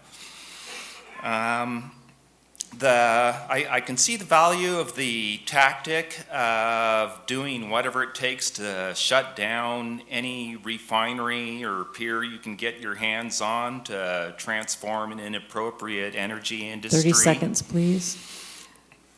But I also see that, yes, our lives will depend on certainly oil, hopefully not coal, for quite some time, and possibly BP is one of the better, healthier, safer ways to do this processing, but that needs to be considered above and beyond other considerations. Time. Okay. Think towards 7 generations in the future. Thank you. Larry, then Karen, then Jenny Cleveland. Thank you, members of the council. This has been a fascinating experience. I've never realized there were so many people in the BP management team until tonight. You certainly didn't see them widely when the explosion happened a few years ago. They were busy running for cover and explaining how safe things were. And we've heard volumes about the safety of BP, about their environmental stewardship, about how much they love the Whatcom County and the Puget Sound region, and I'm sure exactly the same things were heard in the Gulf of Mexico region right up until the Deepwater Horizon exploded and destroyed an area the size of Rhode Island that still has not been cleaned up properly. There's a lot of smokescreen going on tonight. I trust that you all know that. It's interesting. We get the Beyond Petroleum line that BP's working on clean energy, and then we get the line that clean energy is not an alternative and we better face that. Then we get the jobs held hostages line about how our future and the job security of Whatcom County depends on them shipping unrefined oil out so the jobs go somewhere else, and threatening to take the jobs somewhere else, threatening to leave the facilities unmaintained so they'll blow up on their own. In fact, they've held this entire process hostage tonight. And we've talked about the safer tank cars, which, by the way, just blew up in Mississippi last week.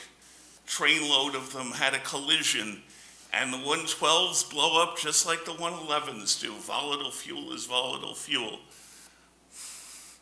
This idea that you can solve major environmental catastrophe with United Way volunteers, that the air around the refineries is clean. The 2 highest counties for cancer rate in this state, Skagit, where Tesoro and Shell are, and Whatcom, where BP and Phillips 66 are. Those are the counties with the major refineries. That's not going away. That can't be greenwashed. And we're not asking you to get rid of the good wage jobs. 30 seconds, Eventually please. they need to be changed. We're asking, when people start telling you if you do a study, you'll cause catastrophe, check your wallet. There's nothing scary about doing a study. It puts the information on the table, and you should ask yourself, what are they trying to hide, and pass the amendments. Thank you. Karen, then Jenny, then Chelsea Blank.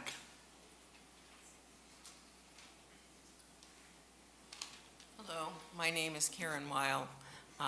Been a Whatcom County resident now for 15 years. I'm Larry's wife and legal assistant. Larry is a civil rights attorney, and one of the cases that we took on was out in West Virginia, where they do mountaintop removal. And one of the things that we found, and just to make a very long story short, in West Virginia was the coal companies telling the West Virginia people that they basically had to choose between feeding their children today or giving them cancer in the next 20 years. And we saw that over and over and over again. And I think we're being asked to make the same trade-off today. We can't see it as well because it's more hidden. It's mostly way out in Cherry Point, just like it's way out in the counties of West Virginia, where you don't see that a third of the mountains have been taken off and dumped into the streams below, which affects the drinking water of 1/3 of the people on the East Coast with these toxic chemicals that are being used to bring this stuff up. As Larry mentioned, we have the second highest cancer rate in Washington State, second only to Skagit. We know the orcas are dying. We know that 90% of the herring at Cherry Point have already died because of what we have put out there at Cherry Point. And the herring that have died, the stock that we have lost out there, is very important to the health of the orcas, which, by the way, are a very important industry to us because they bring a lot of tourists. Okay. The other thing I wanted to mention about the coal industry is one of the things they kept promising the coal miners is that they would have jobs if they defended the coal industry. Well, the coal industry in West Virginia has gone from 400,000 jobs to less than 20,000 jobs over the last 30 years. And every year, the coal industry would say, you need to defend us or you're going to lose your jobs. Well, I think the same cynical attempt is being made here. If you don't refine the oil at Cherry Point, you're going to lose the jobs 30 at Cherry seconds, Point. please. And then they're going to blame you guys for having passed these amendments.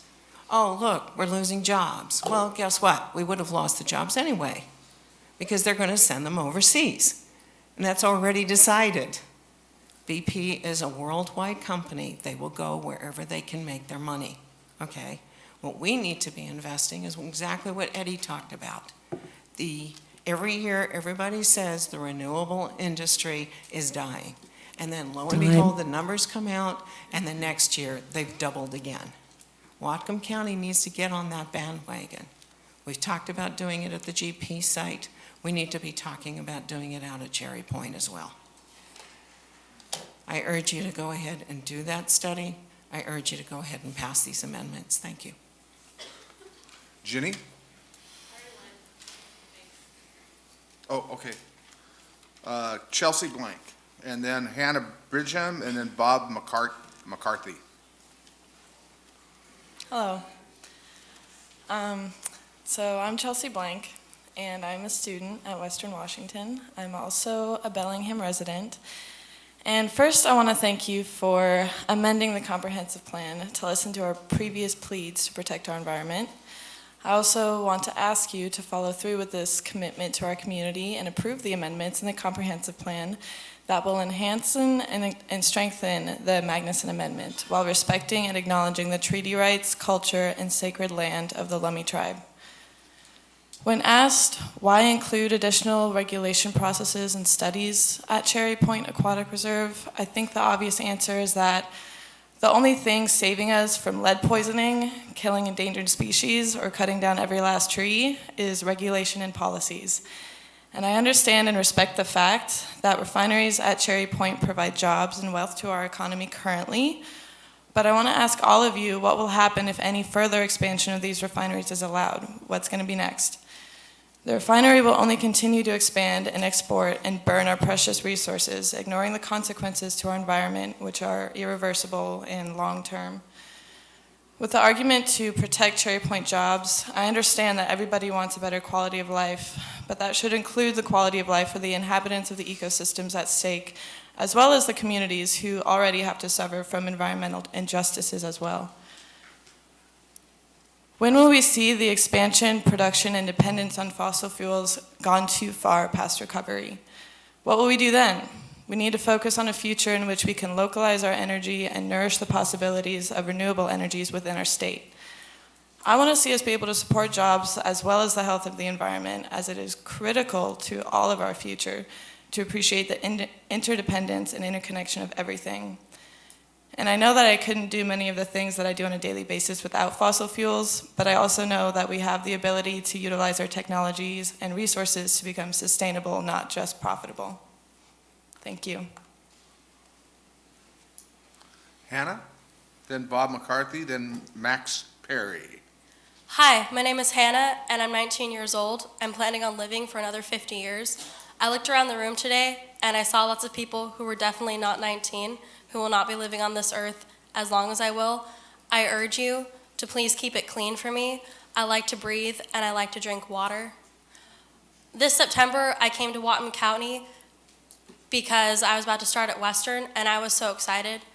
And something that my family kept telling me when I told them I was coming to Bellingham is, it's so beautiful out there. There's so many trees and so much hiking, and you're gonna love it, Hannah. It's gonna be great. And I came out, and it was just as beautiful as I intended, as I had expected, and I had come here for. I want it to stay that way. I don't want to see a train blow up in downtown Bellingham where I go with my friends. I don't want to see an oil tanker crash in the Bellingham Bay or anywhere in the Salish Sea and kill the habitat that I came to study. I heard a lot today about clean coal, and I just finished my second chemistry class, and I can tell you for a fact that when you burn gasoline, coal, and other fossil fuels, CO2 is produced. No argument. A way that I judge the cleanliness of my environment was, a little context, I'm from Eatonville, Washington, and it's a logging community. I respect jobs and how they're related to resource extraction, and I believe in those preservations because my family does rely on those jobs. But also, I judge the cleanliness of my environment by when I go around the trees and I touch the lichen. And at home, when I touch the lichen, my hands get wet from the lichen being wet, and when I look at the sky, I can still see the Milky Way. When I came to Bellingham, the skies are orange at night from the refinery, and when I touch the lichen, it crumbles in my hands. That means the air is bad. It can't grow here. A little while ago, when An Inconvenient Truth was published, the statement was made that soon the children would be older, and they would ask us, why didn't you do anything when you had the chance?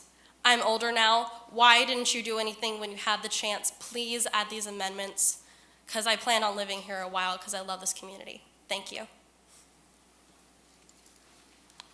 Bob, then Max Perry, then Kim Farringer. Good evening, everybody. My name is Bob McCarthy. I'm the Director of Safety and Operational Risk at BP's Cherry Point Refinery. Thank you for listening to us and being patient. I know it's been a long evening for you folks, so thank you for listening to all of us. I think you've heard other people from Cherry Point talk about United Way, so the company contributes quite a bit that all of our employees do. I think another contribution that Cherry Point makes is a program called Reach Out. And in Reach Out, our employees, our contractors provide Christmas presents and food at Christmas time for about 200 families in the area. And we've heard a lot tonight about people trying to save the world and do good things for the world. And if you want to see good things being done, show up at Cherry Point in December and watch 200 families receive a pickup truck load of food and bicycles and toys. And that, our people are very generous, and they can be generous because of the quality of the jobs, because of the contributions they can make, because our business can be very flexible and we can really be competitive. And so as you think about some of these rules that are in there, and I think Pam Brady has talked to you about, and Pam's worked closely with you folks, is as you do things to make the business less competitive, make it difficult for us to expand, make it difficult for us to participate in the new economy, you not only hurt the jobs of the folks that are working there, You hurt the most vulnerable people in the community as well. So I ask you to please consider all those things as you make this difficult decision. And thank you very much for listening to me this evening. Thank you. Max, then Kim, then Alyssa Willis. Max Perry, Whatcom County. I don't have too much additional to say other than the rally that was across the street that I understand Mr. Donovan was going to come over in a red shirt, but I probably missed him among the crowd. And there were farmers there, and there were a lot of refinery workers there, a lot of citizens there, and they all, to a person, felt that they were not represented in Whatcom County, and that's sad. Some of them were wanting wells, and you're saying, well, that's not your fault, but solving problems is your position. The only thing that came out from the group on it was that there may be some hope coming in the next 6 months. Thank you. Kim, then Alyssa, then Ashley Buttonshone.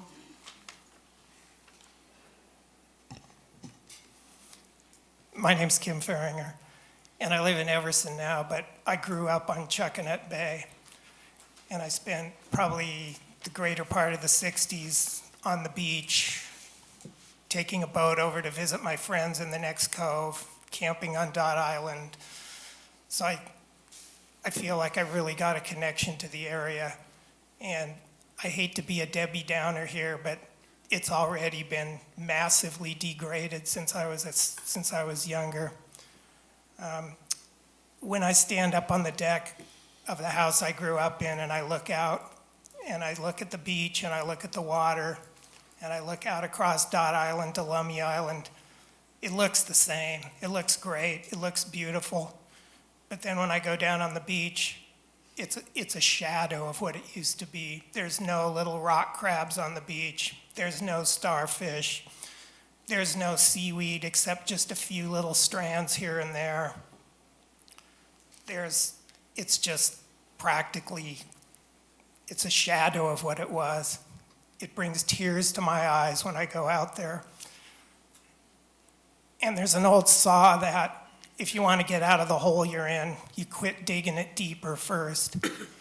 And that's what I think these amendments do. They don't really go toward improving Puget Sound, but at least they help stop from degrading it so much. At least we're not digging the hole deeper quite as fast.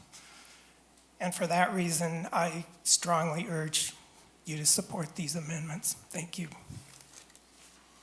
Alyssa, Ashley, and then Lindsay Cerise.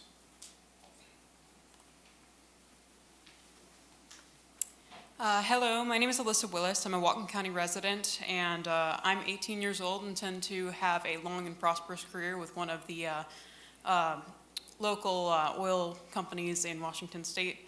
I am the president of the Students for Local Industry Club at Bellingham Technical College. Over the past month, our club has been collecting signatures for a petition.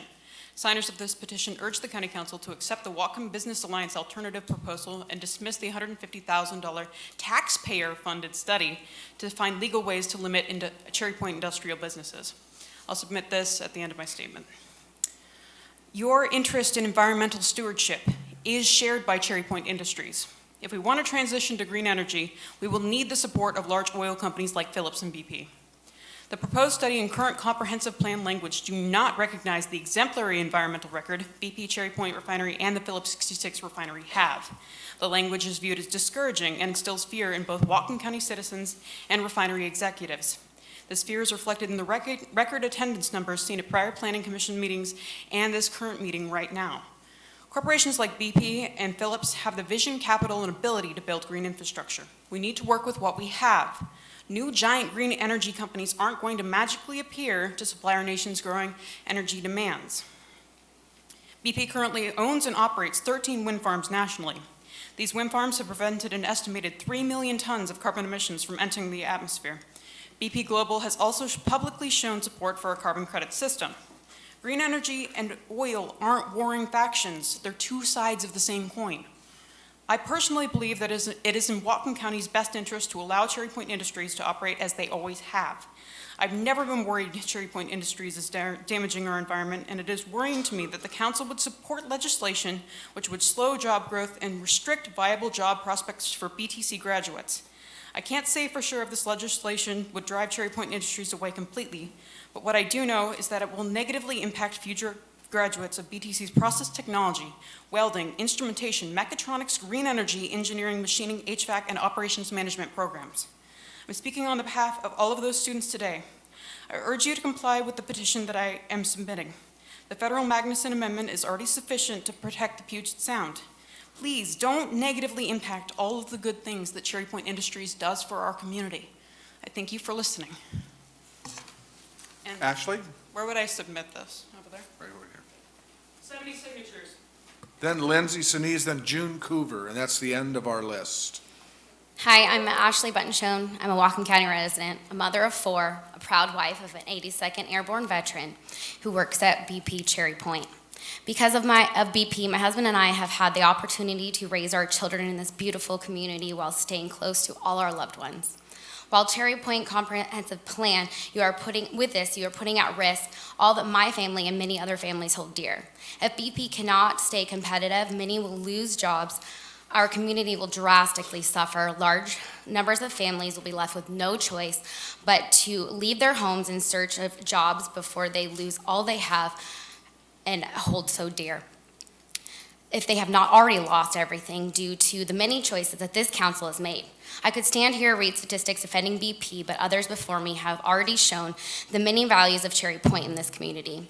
I could talk to you about what you have done wrong and what you are doing to this county and its residents. Instead, I urge the Whatcom County residents to take back this county from this rogue council. I tell you, we need to vote, and we need to vote for people we trust. It's time for us to no longer stand by for all the things that we hold dear and that we've worked so hard for. You can't take it from us, and we are going to stand up and tell you it's no more. Thank you. Lindsay? Is Lindsay here? Okay, then June. And anyone else that would like to speak, please come on down. Oh, I'm not the last one, huh? Okay, well, thank you for your perseverance and the opportunity for you to speak tonight. So my name is June Coover.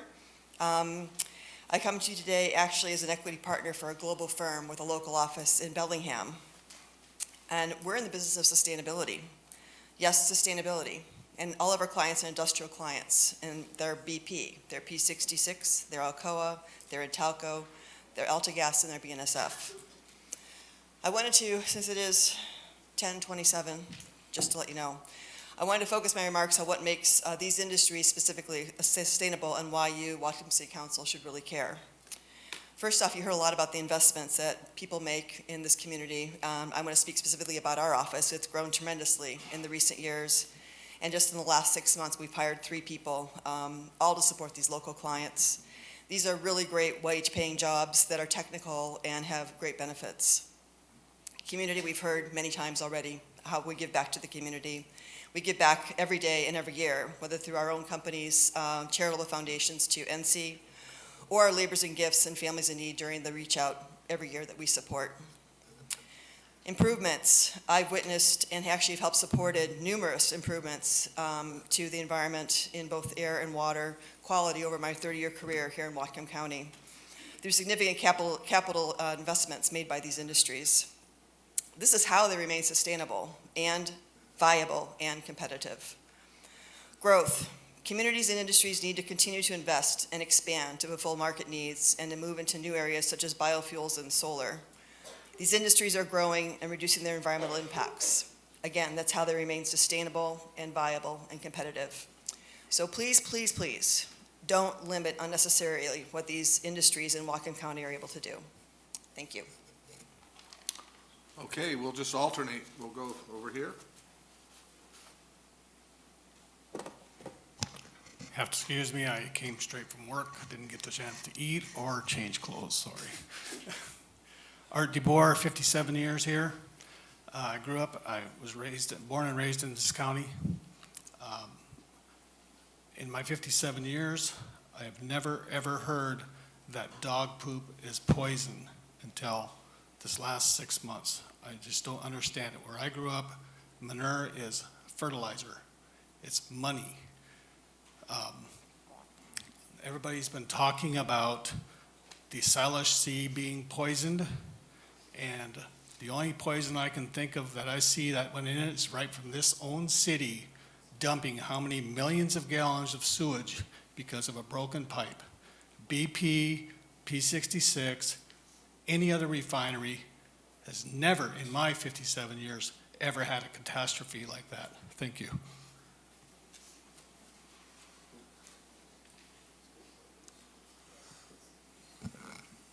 Hello, I'm Dick Casper of Bellingham, 3-year resident, originally from the Midwest. I come here grateful to be a Bellingham resident. I call back to my relatives at home and those that I love. I talk about the wonderful environment that I'm living in here. Those that I don't care about, I talk about the rain. There are two items that I haven't heard entered into the calculus of what's going on tonight. I'm well convinced that BP and Talco are doing a great job. What I'm worried about is the rail transport that are getting these raw materials here to Bellingham. And I've heard no one from the rail industry talk about their safety at this meeting. But I have heard in the various news organizations about the accidents that they have incurred. I think about the many folks I know in the Midwest who would love to bring their fortunes here, who could buy a home in Bellingham and not incur a mortgage, who would be anxious to spend their nest egg, their life savings in Bellingham without needing an industry or a job, who would be dissuaded if they heard about a major explosion here in the Pacific Northwest along a major rail line in this vicinity. And that's all I have. Thanks for.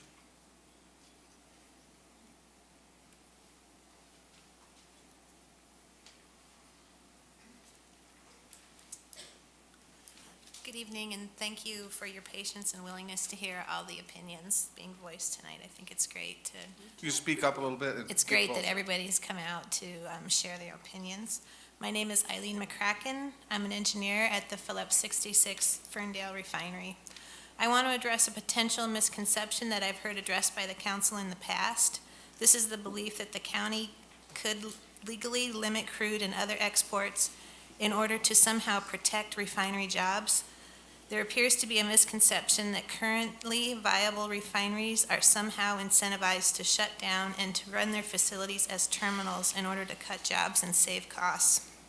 Historically, facilities have been known to shut down their refining operations and to take advantage of the existing logistics infrastructure and location to operate as terminals. However, this only happens when the refinery operation itself is not viable. Refining companies have invested hundreds of millions of dollars over many, many years into their refineries, and they don't aspire to be a terminal. They are incentivized to make sound, sustainable investment, not to shut down operating facilities in order to save salary costs. The best way to keep refineries in the business of refining and their employees working is to ensure they continue to be good investments for the companies that own them. In the future, this might mean potential investment in shipping infrastructure which supports continued operation and provides for export of materials not required for that site's operation. This additional terminal-like investment in operation can support the continued refinery operation by ensuring that the existing refinery infrastructure can be used efficiently and effectively. Additionally, terminal-like investments in operations enhance the continued operation of the refinery. They do not replace it. For instance, many refineries produce propane as part of their refining process. The Pacific Northwest market for this material is very seasonal and very limited. Export of propane, either overseas or out of the Pacific Northwest area, is an example of a natural build on a base refining business. Another example is crude oil, which has been delivered to the refinery for refinery processing, but which cannot be processed on-site due to unexpected maintenance or changing market conditions. The crude might be shipped to another refinery. These are just two examples of terminal-like operations which support refineries, not endanger them. 30 seconds, please. In closing, I would like to stress that there is room at Cherry Point for the green industry that so many people in this room have voiced support for. More industry and more diverse industry are welcome and should be encouraged. However, these industries are not likely to have the tax base, which requires the hundreds of millions of dollars investment described above to replace the county revenue raised by the current heavy industry. Tax revenue from Cherry Point industry contributes more than 20% of the Blaine School District budget and more than 15% of the Ferndale School District budget. Thank you.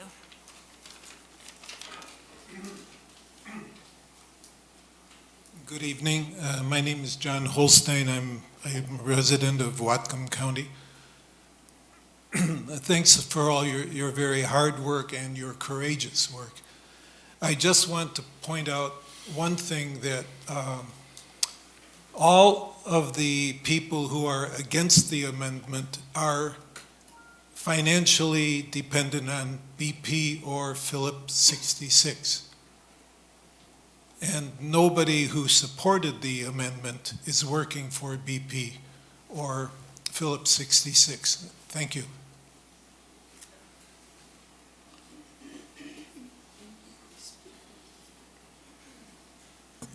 Patrick Ellesley, Whatcom County.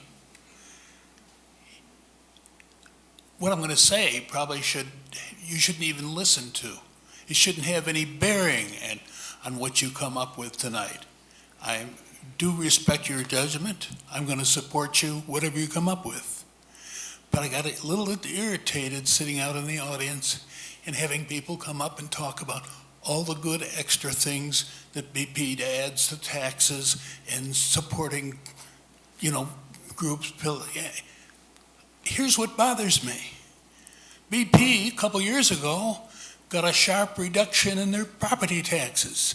They came to you with lawyers, beat you over the head, and you gave them a break. That bothers me. But you shouldn't have to listen to that. That shouldn't have to come into your decision tonight. But probably all those nice little things you heard about BP, those extra little things in taxes, probably shouldn't be listened to either.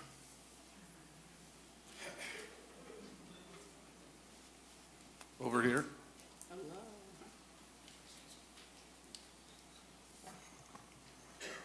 Hello, I'm Sean Kaler. I'm currently employed at Phillips 66.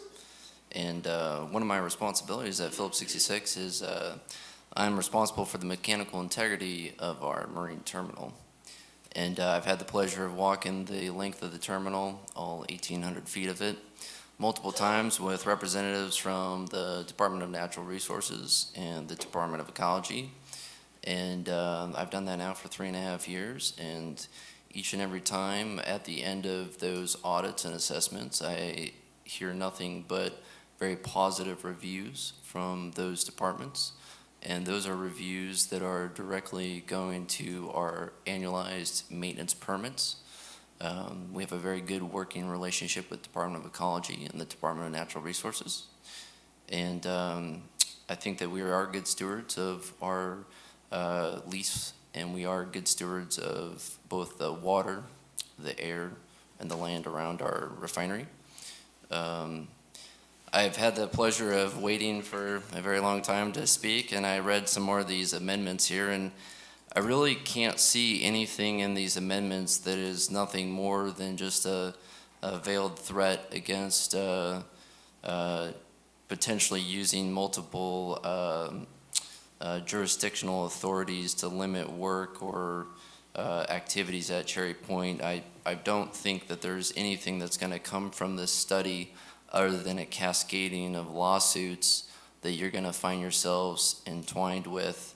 And for those of us that are actually the workers out there, that have to interface with DOE and DNR, it's somewhat of an embarrassment that you guys would actually think that we wouldn't have a good working relationship with those agencies that are already in existence, and to somehow partake a study that's going to look for ways to limit work at the Cherry Point refinery or the Phillips 66 refinery is frankly absurd, and it doesn't, I don't think it explains in its entirety what the working relationships the refineries do have with these state agencies that are responsible already for managing the resources of the state and thus the county. So, 30 seconds, please. thank you.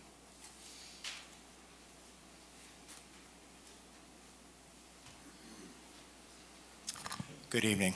Thanks for being so patient. I didn't come here to speak tonight, but I've been listening to everybody else, and I just will appeal to your common sense. Everybody else has appealed to your emotions and even your religion. And I'm not going to do that. I'm just going to tell you, I came down here 22 years ago from Canada when I got remarried. Oh, sorry, could you give your name for the record, please? Oh, I'm sorry. I'm John Ellis. I live in Birch Bay. And when I came down here, I found it very difficult to get a job because none of my skills from in Canada applied to what was going on around here. I couldn't work at the refinery. I couldn't get a job. So I wound up working in Seattle, going back and forth from Bellingham, but I still wanted to live here because it was a nice place to be. And my wife and I started up several businesses, self-employed, because that was the easiest thing for us to do at the time. And I came to understand, in living here 22 years, what it is to be an American. And I'm American now. I don't consider myself Canadian anymore. I've got dual citizenship, but I want to stay here. I'm 70 years old, and I listened to everybody tonight talk about growing up here and all how great it was. So I'll just give you some history. You can use that maybe to form your opinion, and maybe it might change your mind about a few things. I worked in the Arctic in Canada. I used to count polar bears. We counted 7,000 of them. There's 30,000 today. There's no such thing in my mind as a good job. It's a job you've got that'll make you a living, that you take what you can get and you work hard to keep it. I don't hear, and I haven't seen too many people here tonight who are in that mode. BP is a very, very high paying job in my mind, and they earn the money they get. The company does its best, and I think with the regulations they've got, they're pretty well hand-tied if they don't, to comply with every environmental law I can imagine would be appropriate. I've listened to them, the people that I worked with and the people I sold businesses equipment to and that, tell me that they weren't going to vote for that port to be expanded. And I listened to the people who had run the campaign back in the 80s for it to be expanded, and it was just destroyed by some eelgrass underneath the dock. They wouldn't be able to grow, even though they got special lights so that it wouldn't be affected. To me, it's nonsense. I mean, you've got to use your common sense sometime and say there's a fact of life here that you have to earn a living. And the young people here who haven't had to do that yet will find out pretty quickly, like I did, it's not easy. You're going to have to earn your right to earn a living. I listened to a gentleman here who just spoke before me, who's a businessman, tell me, 30 tell seconds, all of us, please. that the people who spoke here were from BP and they had no right to say what they're saying. They know full well what they're saying. And I have lived with them, and I've lived with the other people that they work with. And I know for a fact, if you don't stop what's going on in this county, you're not going to get any jobs here.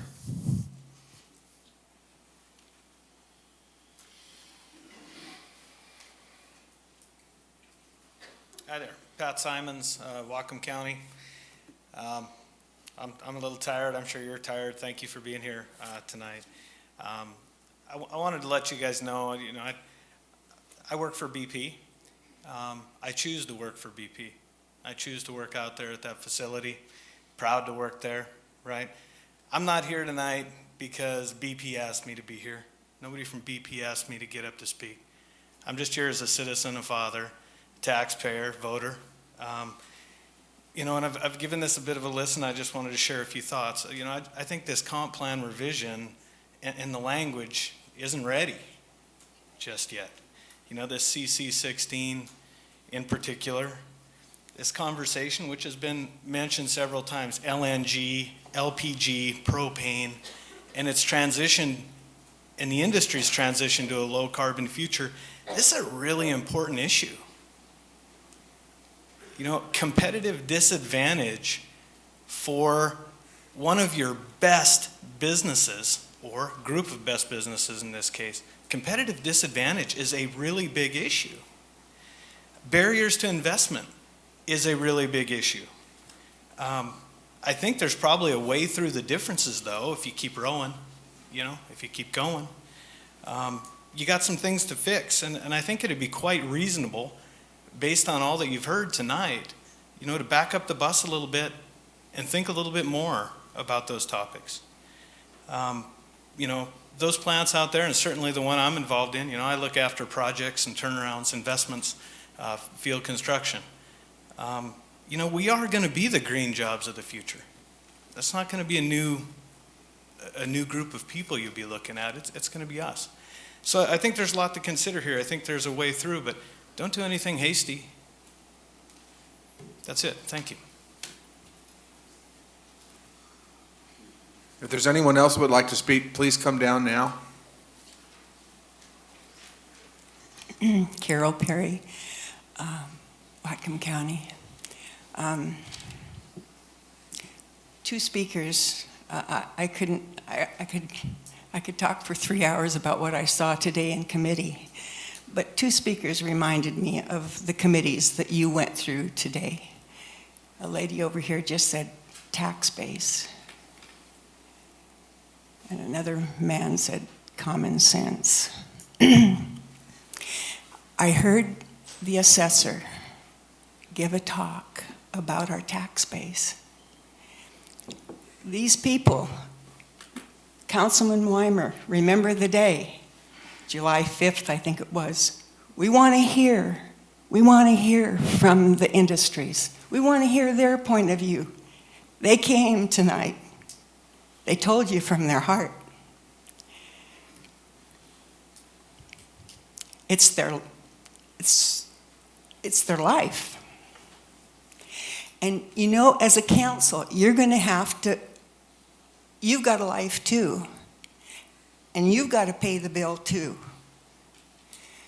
We've got Hearst. We've got tax base. I mean, by the hundreds of millions. Today in committee, the sheriff, the jail was going to be $109 million, and now, did I hear it was over a phenomenal. We're going to have to pay the bill. And the people can only take so much taxation. So maybe it's just philosophy.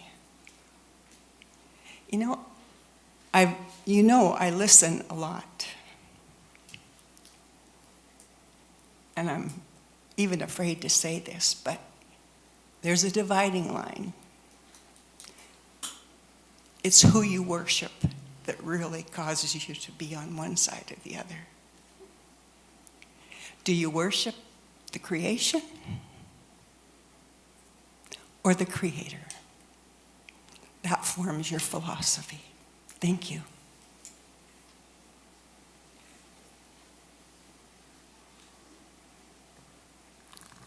Hello, my name is Emma Oppenheimer, and I'm a senior at Seaholm High School. Can you get a little bit closer to your mic? Yeah. Thank you.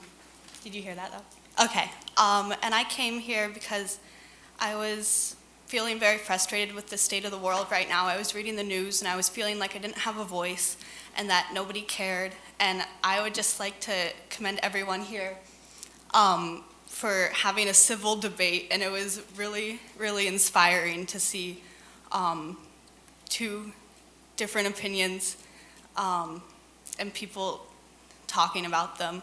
And I think that governing begins on a local level. And to people who say that, oh, well, if, you know, Washington, D.C. is not doing it, well, then, like when they're saying that the state, you should go to the state level. No, I think we should start at the local level, and I'm in favor of the amendments. And I care about this place a lot. I've lived my whole life here. I grew up on Lummi Island, and I would do anything to protect the environment and even sit through 4 hours of people talking. So I wasn't going to say anything, but I really feel passionate about this. And the youth here, the young people, we care. And just because we haven't experienced having to pay taxes or having to find a job, we want sustainable, we want renewable energy, and we want progress. So thank you.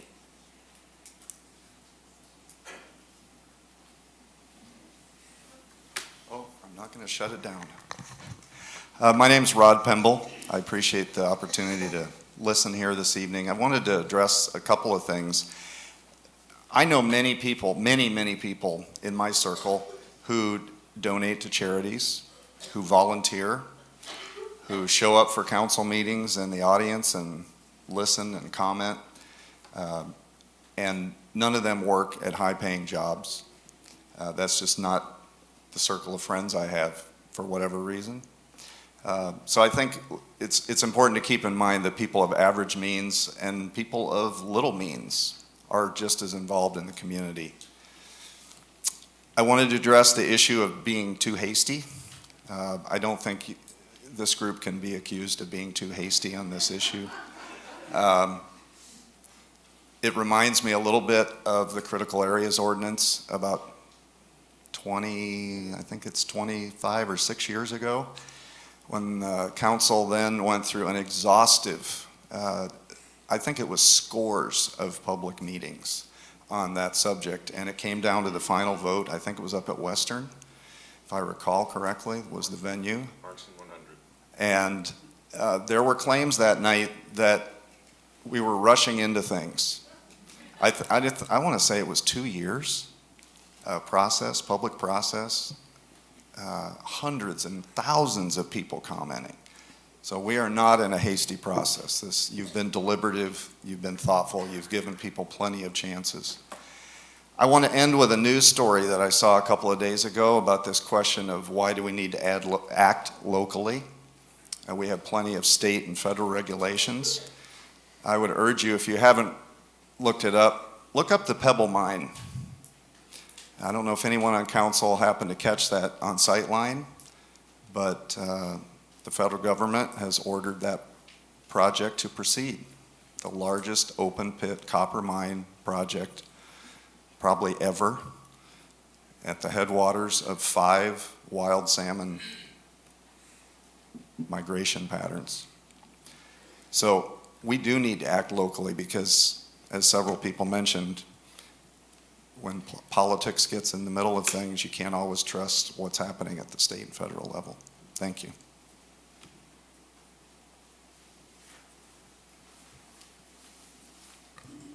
Hi, my name is Milan, and I'm a freshman at Bellingham High School. And I've come to a lot of these hearings, and I've been listening to both of the parties' perspectives. And I understand where they're both coming from. And I was really inspired to just get up and talk. And I know you guys are really busy and tired, and you just don't want to hear from a freshman, but my biology teacher actually really inspired me to come up here. And I'm really, I don't know, I care about the environment.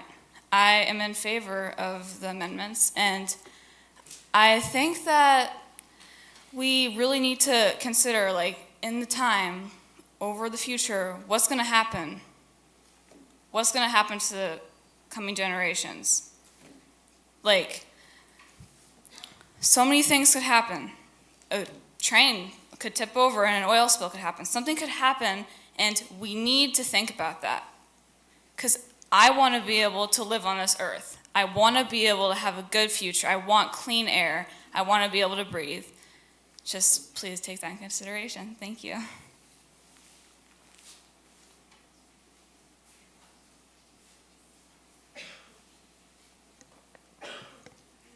Hello, my name is Natalie Chavez. Here I am again, as many of others here tonight. You already heard me talk about the investigative documentary Poisoned Waters that was aired on Frontline in 2009. You've already heard me talk about the documentary March Point that was created in 2008 by Swinomish Youth. You've already heard me talk about specific studies and research like that from the scientists of the National Institute for Environmental Health Studies and the Johns Hopkins University School of Public Health. You've already heard me talk about what places like Creston, Colorado and Rutland, Vermont are doing to create clean energy, clean water, and local renewable power. And I shared what Green Mountain Power Energy Innovation Center is doing in Rutland and how their goal is to be the energy city of the future and were named Solar Champ in 2014. Unfortunately, everyone here tonight was not present at the last public hearing to hear Mr. Sidhu's thoughtful comments that he typed up and prepared for that hearing. One comment explained why a legal study would be an intelligent and proactive action to take, and I hope that he can read those same comments again tonight. There are some of us here in fear and resistance. It is difficult for some of us to think outside of the box and to get out of the comfort zone. And it is difficult for some of us to imagine our future with hovercraft vehicles, electromagnetic levitation technology, practical quantum physics and quantum computing technology, electromagnetic propulsion and electrogravitic engine propulsion technology, solar batteries, photobatteries, superelectric batteries, biochip technology, fuel cell technology, ozone technology, numerous holographic scientific inventions, dome hydrogen plants for energy production, harvested algae that produces hydrogen, diatom chemistry and technology, nanotechnologies, energy created by solar disks, inventions of Nikola Tesla created for practical and everyday use, ion generators that collect and clear away smog and air pollution, vehicles and planes, crystal energy. Now we have the federal ban lifted on crude oil export. We have big oil supporters in the White House, and we have the possibility that the EPA will cease to exist as we know it. Therefore, you and I know the responsibility for the health of the people and the environment in the Washington state must lie with our state and local communities. There is so much at stake, and I know that you know this. Thank you for being forward-thinking, progressive, intelligent, thoughtful, grounded, and reasonable throughout this process. And thank you for using your brains, your hearts, and your common sense throughout this process. Thank you for helping to protect the environment, the health of the people, and the local economy, even though some of us have difficulty seeing that. That is exactly what you are doing. Thank you. Last call.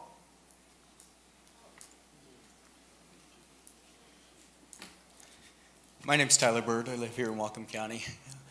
I've been sitting up here and listening to the conversations tonight, and I hear a lot of people come up and they talk about how we might have more jobs that could come in and replace Cherry Point in those positions that have been here. But every day I go up to my office and I look out over GP and that site, and what I can tell you is that we don't have companies kicking down our door waiting to get here.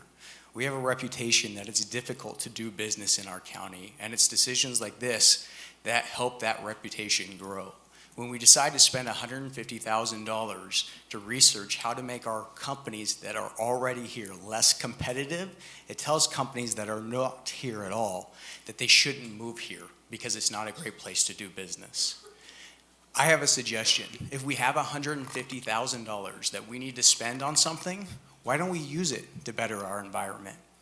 We have a tea tree oil plant in Ferndale right now that's been there for 30 years, that has almost 200,000 gallons of hazardous waste that we've done nothing with. Why don't we use that money to figure out how to fix that problem? Or better yet, how about we use the $150,000 to figure out how to solve our water problem so the families that live here now can build their homes and use the land that they've bought? Those are two places that I can think of today that money would be better spent versus losing jobs, or even the potential of losing jobs that are already existing in our county. Thank you. Okay, seeing no one else in line, we will close the public hearing. And first of all, I'd like to echo what the young lady from Seahome said. It was a very awesome exercise in democracy. I thank everybody for their testimony, and I thank you especially for your civility. Keeping order in the chambers. You guys were awesome tonight. Before we proceed, this next little piece is kind of confusing. I'd like to have Mark Personius come up and give us a little bit of a walkthrough of how these series of votes go, since it's so different from the normal process, so the public can get an understanding what we're going to do here. Sure, this is the annual amendment. We call it concurrent review. And you only get to amend the comprehensive plan once a year per the GMA. So we when you have multiple amendments, and we do them all together at the same time. So council gets to see what all the changes are, and everybody does. So the vote, I think, is you do one at a time. First will be Point Roberts, you consider that, and then the second will be for Cherry Point, whatever you want to do on those.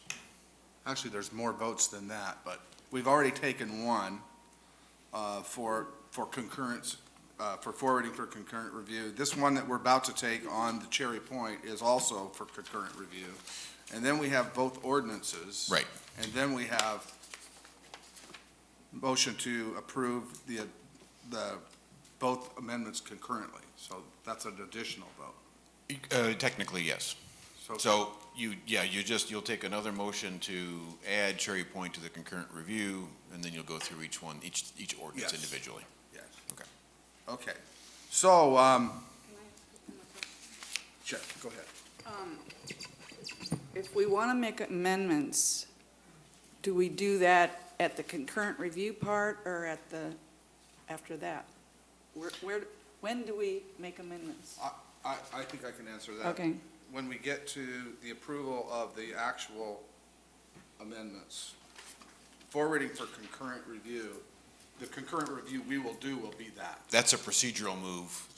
Once the ordinance is in front of you, then you can amend it.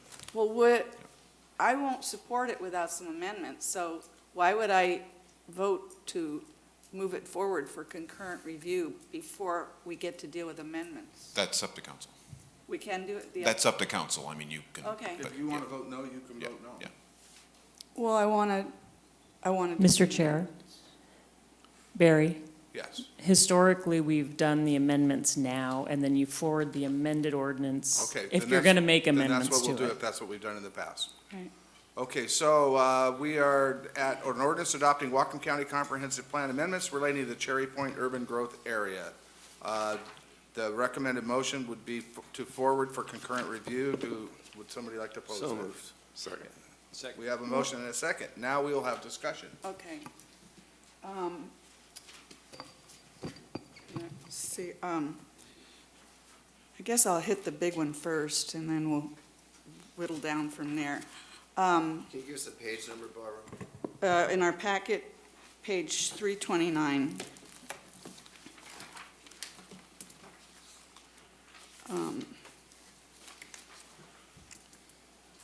I move that we eliminate 2CC-16, and then I want to speak to it.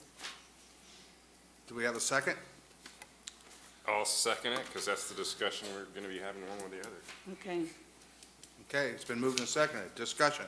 Go ahead, Ms. Brenner. Yeah, I remember when this first moratorium happened, and I thought it was great because I do not want to see any unrefined fossil fuel going off the North American coast, specifically to Asia and places like there. But I didn't get to read the fine print when I voted. I voted for that moratorium, and then because we got handed it, maybe somebody got it ahead of time, but I didn't. We got it handed right at the meeting, and I didn't even have time to look at it. When I read it, what I realized, and I'm still realizing it, we're not just talking about unrefined fossil fuel. We're talking about a whole bunch of other things that are not unrefined. They are actually refined. And, I remember when we switched from the coal thing that produced our electricity to natural gas, and we paid for it, but it was like so much cleaner. And this whole idea that, nothing is good, it's not about unrefined. This is about all kinds of fossil fuel. And since I don't think we're ready to move away from fossil fuel, I think what we ought to be doing is supporting the lower carbon fossil fuels like natural gas. And then I was told, oh, well, it's fracked. I didn't even know what fracked meant. So I went online to find out what fracked meant. And then I come to find, and it was like, I was scared about what fracked means. And I went and found the USGS had a whole study that fracking can be done safely. I wouldn't want to see anything done if it's not done safely, but saying fracking itself can't be done. That is just simply not correct, that it can't be done without being done safely. So that was another, this was like, I was learning all these things, much more than I ever thought I would learn. But I don't know how many other people on the council or anywhere else have gone and taken the tours of the refineries. But I mean, I used to go every year, and I can't speak to the other places. I mean, I'm sure there are bad facilities, just like all kinds of other things. There are bad facilities, there are good facilities. I do believe that we have the very best in the world here with refineries. I don't want anything going unrefined off the coast, ever. I don't support coal. I mean, it's kind of like, if you support this, you support everything in the world that can have something bad about it. Well, I don't. So I just feel like the problem with this is, it's not about the study as much as it is how negatively it's written. Instead of saying, for example, the county can choose to limit negative impacts on public safety, blah, blah, blah, blah, of coal, liquefied petroleum gases, and natural gas. I mean, why don't we say something like, we could work on a study with the refineries to come up with ways to improve what they do, instead of, this is just negative, completely negative. And if people don't think this has some kind of negative effect on what it means for the future, I disagree. I mean, we could have done this in a positive way. I don't like the way it's done. I don't say I'm opposed to a study, but I'm certainly opposed to a study that's talking to me all about to limit this negative stuff and limit this other negative stuff. It's all in the way something's written. I know I've talked about this before. The other thing is blaming all this pollution on the refineries for, we've lost our, we're losing salmon, we're losing herring, we're losing. I keep reading, because I'm a salmon fanatic, and I keep reading these different books, including King of Salmon, which I left here for everybody to read. And the biggest problem that we have, which is destroying our mammal, our sea mammals, is acidification that's coming over here from Asia. We're downwind from Asia. We're downwind from, we get acid rain, we've got acid acidification in the water, and that is a big problem. I'm not saying there aren't other problems, but that's a major one. I asked our staff the other day, or was it today, could they talk to us? They didn't know anything about it. And I just feel like, it's not the first time I've asked about it, but I've tried real hard to find some things that can work for me. And to me, this 2CC16, the way it's written, is a non-starter for me. And I did want to add one more thing. Before that sweet girl leaves, I really liked what you said. I really appreciated it. I worry more about the fear that's coming into the young people today. And, I remember when I was a hippie in the 60s, and I was scared of everything. But then I left the country because I was tired of being scared. I spent 10 years in Central and South America just to get away from all that fear stuff.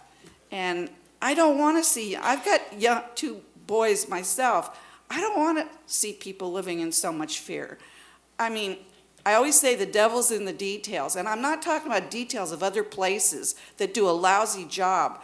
I'm only talking about here, what we have right now. And if we care so much about the world, I just think we would want to do more refining so it's not done in places that do a lousy job. Anyway, I could go on and on about it. I just feel bad because I think most people who spoke tonight, except a few real sarcastic ones, most of the people who spoke tonight, really, their hearts were in it. And I really, I appreciated that a lot. It was a very civil presentation by all kinds of people. But I also don't think it's fair to say, well, those people work for BP. What do you expect them to say? Well, when they didn't come, we were saying, well, if they really cared, why aren't they here? So it's like you can't win for losing. And I appreciate everybody who came here tonight, but I don't think BP or Phillips 66 any of them out at Cherry Point are the bad guys. I think we are blessed to have very, very clean, good industries who care a lot. And I think one of the reasons they talk so much about what they do in the community is they were trying to get across, I thought, how much they care. Not that, we're the only ones that do it. And, and so to get up and say, oh, I know people who don't work there and they do it. Well, that wasn't the point. To me, it was only the point that we're all in this together. And I think there's a way more positive way to do this. And I brought it up before, but I've been voted down so many times, but I'm still going to try again. Mr. Donovan. I will concur with much of Councilmember Brenner's sentiments there, but I want to speak in favor of keeping the policy in the document. And also thanking everybody for the discussion tonight. I think you mentioned fear. I think there's sort of like there's these great hopes about what this is going to do and these great fears about what this is going to do, and they're probably all inflated. And I want to say something specific about the folks from the refineries who came out here today. My childhood opportunities were based on the fact that my mom's dad worked at a refinery. He had a good retirement. I grew up because of that, comfortably. I respect the professionalism of people out there, but there were some comments about, that this was somehow there was a lack of collaboration or a lack of process when we were doing this. And one of those comments was from somebody that I sat down and met with, and I'm sure some of the other people here sat down and met with. We met with many people, working with the refineries who were interested in this. The process started a long time ago with attempts to start amending this chapter of the comp plan. Some of that stuff couldn't even be discussed because of the gag order involving the Gateway Pacific terminal. We didn't even get things out until about July. Some of us wanted to keep dealing with it in council here, but there was a sense that it needed more process, so we sent it to the Planning Commission. The Planning Commission dealt with it. Somewhere along the way, it became a very politicized issue, a very convenient political issue, where people spent a lot of money distorting what this policy is very effectively. And it's a campaign tactic. If you read the resulting policy that came from the months of this process, amendments that were still going on just even recently in our meetings, it doesn't say anything about funding a study to limit exports. And that's the way it's being spun. And that's not what it says. It says funding a study, let me read it, to be completed by December 2017 to examine county laws, including those related to public health, safety, and development, to limit the negative impacts on public safety, transportation, and the environment of these fuels. We're not claiming that we have the authority to limit exports.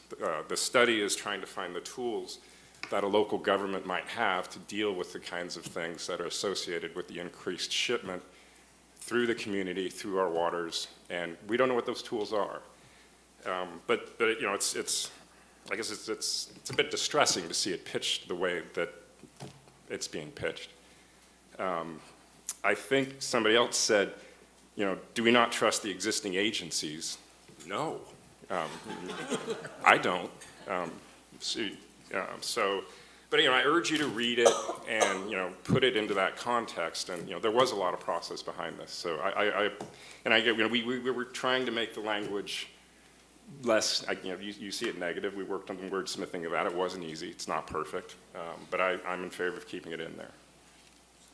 Mr. Sadhu. First of all, I think today's process was very civil. And I think we heard from everybody, and people were very free to express their thoughts and sharing how they feel. I think one observation I want to make, that listening to all the comments, I don't think everybody read the amendments. They believed what somebody told them is in this document. I think that, like Mr. Donovan said, the portrayal of this thing is much different than the time we took over a year to do this. And I'll show you some examples. I have a little prepared statement I want to read. Mr. Sadoo, make sure we're speaking to the amendment, though. Well, when you're going to give us time to? Yeah, when we get to the phase where we vote on the actual amendment, but this is just, we are Okay, now just talking I'll about Ms. yield. Brenner. I'll yield. I'll speak later. Any other discussion on Ms. Brenner's motion to strike policy CC 16? Mr. Brown. Mr. Chair, just as a point of clarity, I think the page number Ms. Brenner was referring to is not the one she means. Did I say 329? No, well, I think you want 345. No. But that's not the Well, actual. 329, it's the study. No, I know, but that's not, are we voting on that, or are we voting on the changes in 345?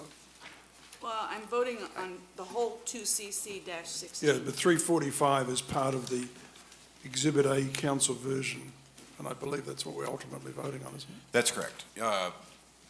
Councilmember Brenner, you were looking at, on page 329. Right. That's the findings section. So it lists the policies and has findings for each of them. Okay, but I wanted to make that the out. amendments, Same it would be Okay, on yeah, page it's- 345. It's actually just virtually the same. Yep. So, and I said 2CC-16. So, and it has the same, I have the same markouts I had in that one. So I just did it twice. I'm obsessive, what can I say? Yes. Well, I just, I really do appreciate what Councilmember Donovan said. I just know that when, this whole idea that we can imply negative things in something and it's not going to affect a company, even if it's just the morale, just doesn't work with me. I think there was a way, this has some negative stuff in it. I don't see anything that says anything good about what we are doing with the refineries. It's negative stuff. And I don't know how I could make it any clearer. And that's my concern about this. I think if we talked about doing I already said that. I'll quit. Mr. Sadoo. I changed my mind. Let me talk about this particular 2C16 because I think what I heard from BP also that they more or less agree with the rest of this stuff, but this is the most contentious issue is policy 2C16. Now, if you read the wording, it says that what we want to know that what county has powers, rights, responsibilities to limit the negative impacts what the export may cause, impacts on public safety, impacts on transportation, and impacts on economic conditions. What it means is, let me give you one example. Can we ask that rail companies, rail operator, rail car owners, or the crude oil owners to have adequate insurance? Does the county have any right, if something bad happens and it is outside the fence gate of BP,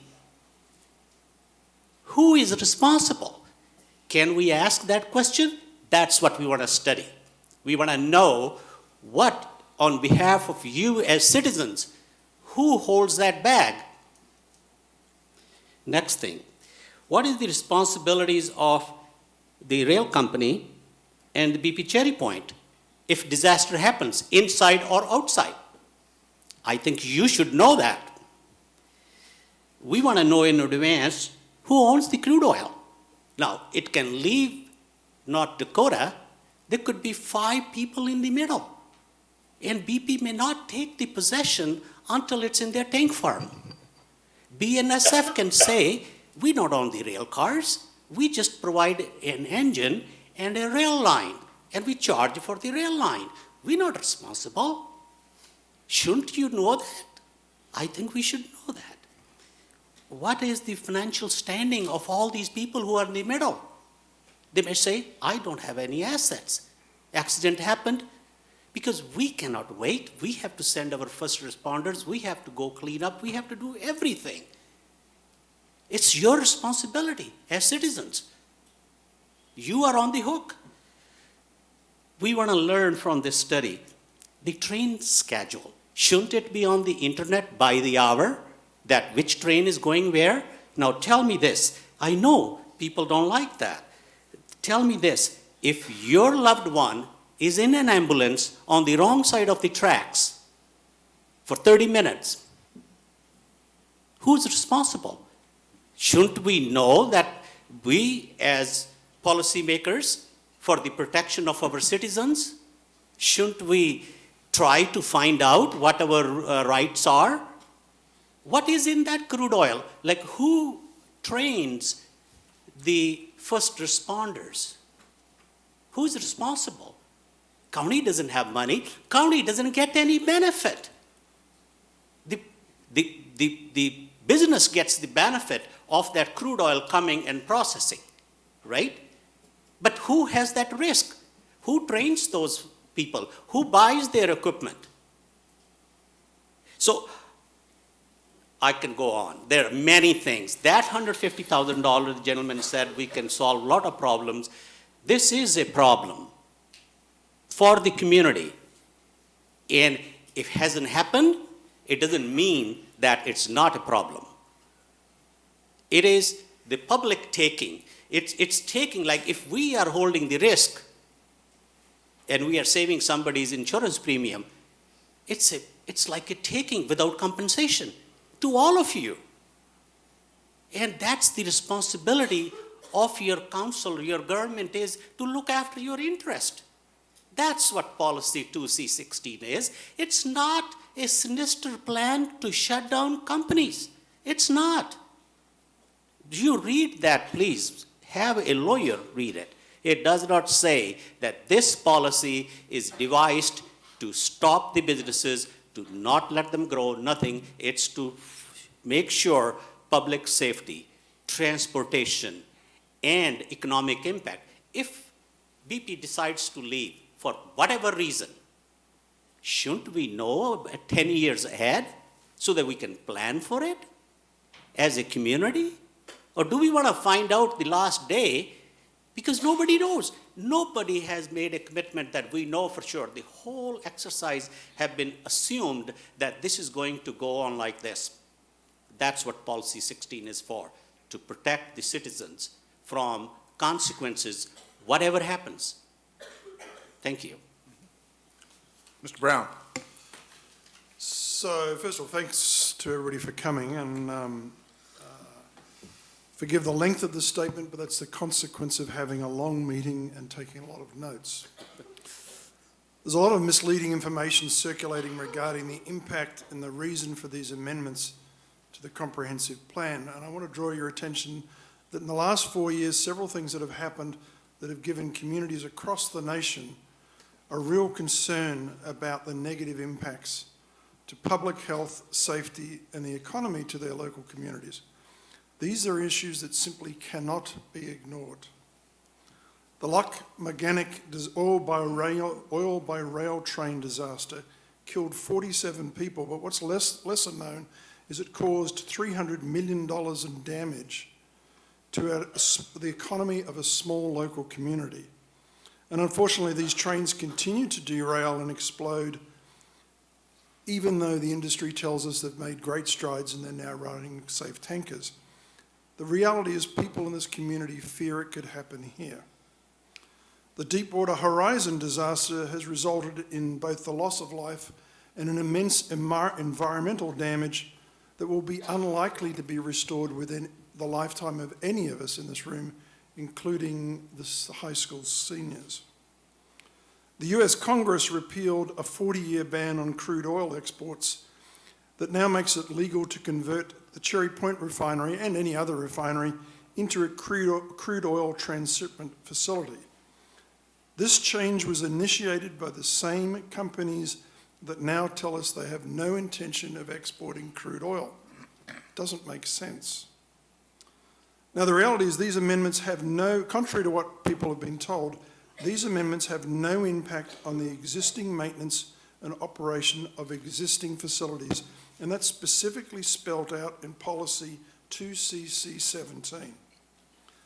The one exception that these amendments place restrictions on these amendments place no restrictions on refined fossil fuel exports with one exception.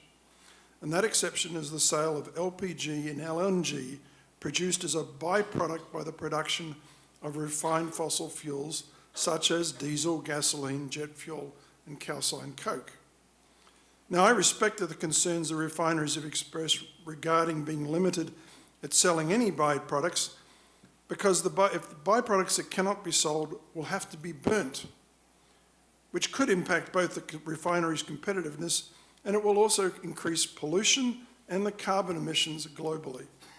I believe that as the Council moves forward to the next stage after this study is complete, that we need to ensure that these byproducts can be sold instead of burnt on site at the refinery, because it just doesn't make sense. These amendments respond to concerns expressed by the union refinery workers across the country, and if anybody should know how the change from a crude oil export facility, how changing a refinery to a crude oil export facility will affect jobs, it should be the refinery workers who work there and have studied this issue across the country. But we don't want to see these refinery jobs, they don't want to see those refinery jobs shipped offshore along with the crude oil that Congress has now changed the rules to allow it to be done.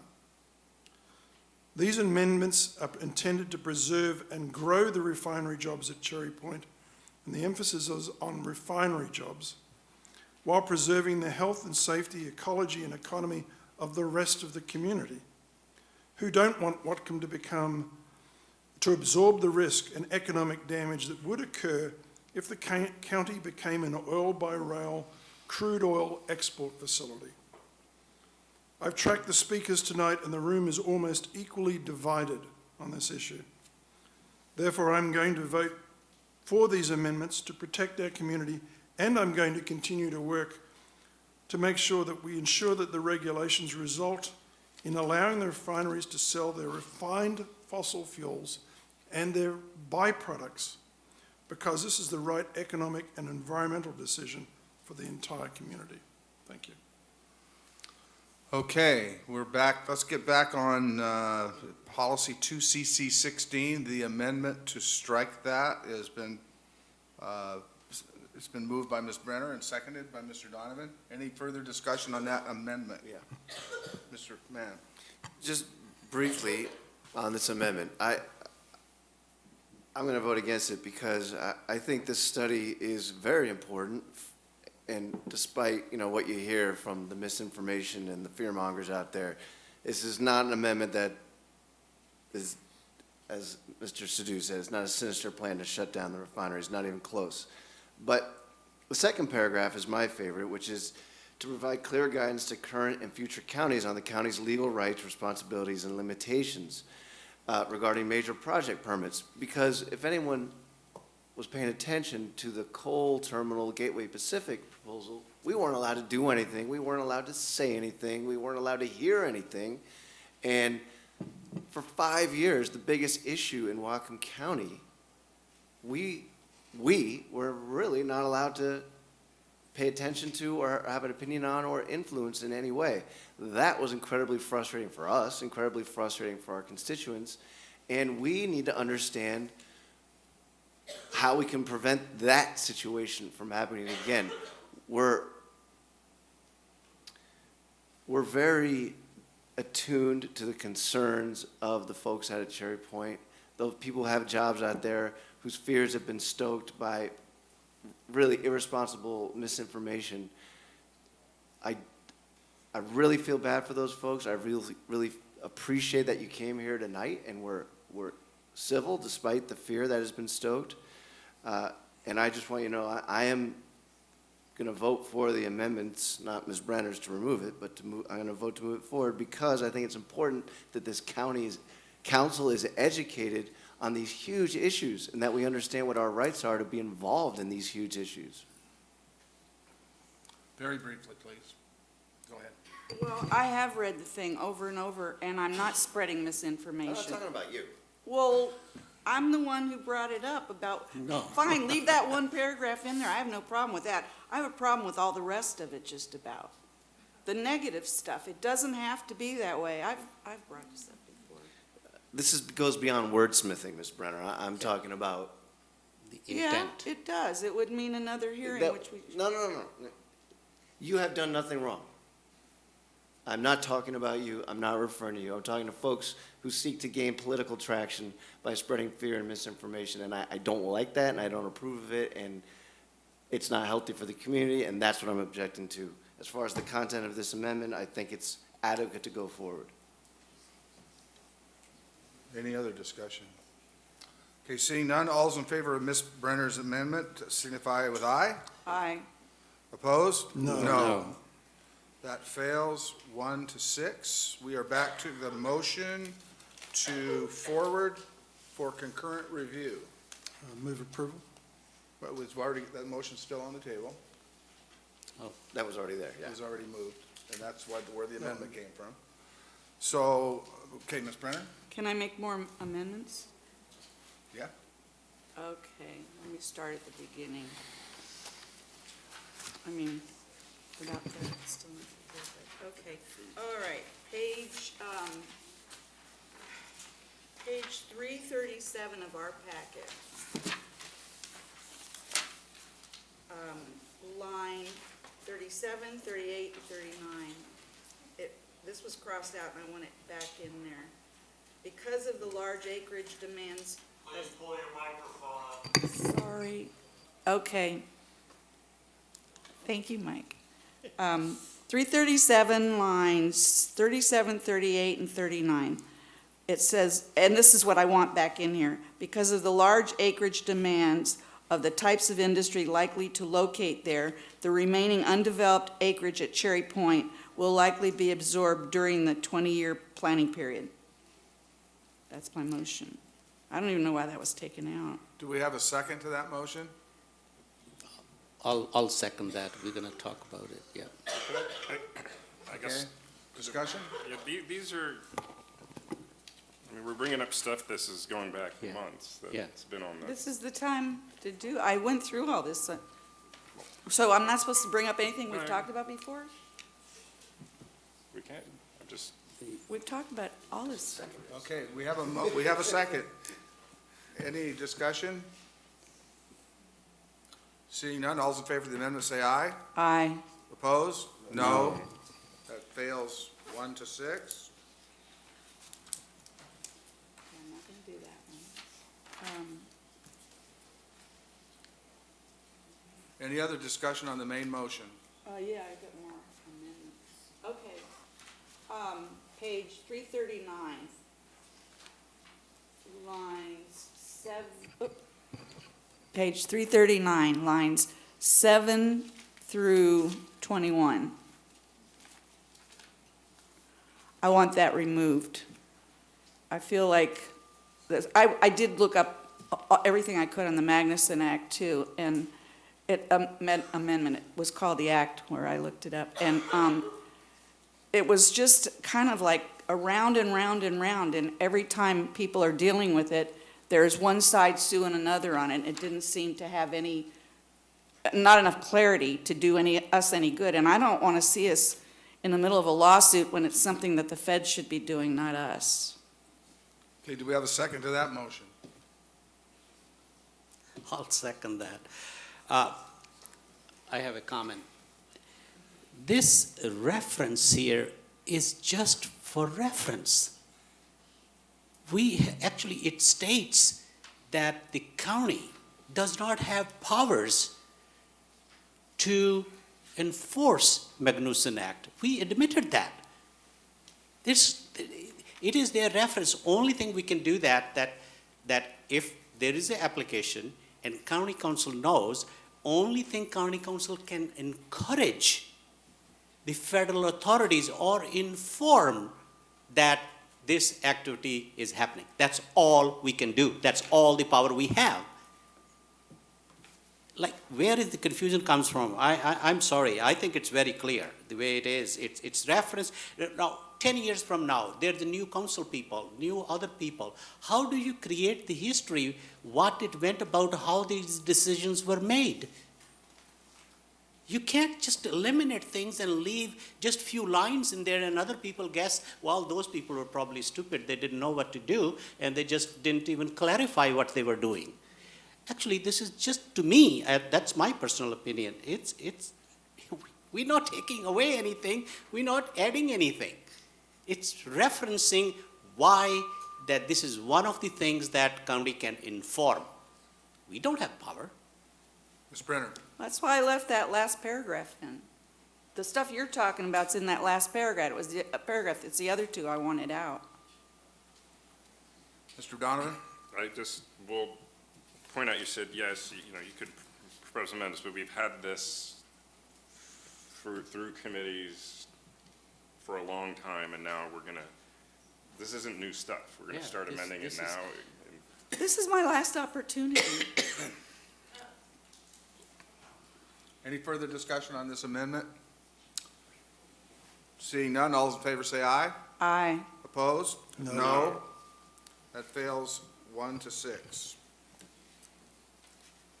Yes, Ms. Brenner? Page 338. Let's see, line 27 through part of 29. I want this back in. The management plan acknowledges that the existing industries complying with laws and regulations do not conflict with the aquatic reserve. And then take the rest of that out.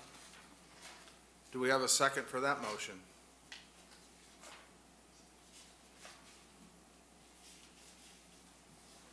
That dies for lack of second.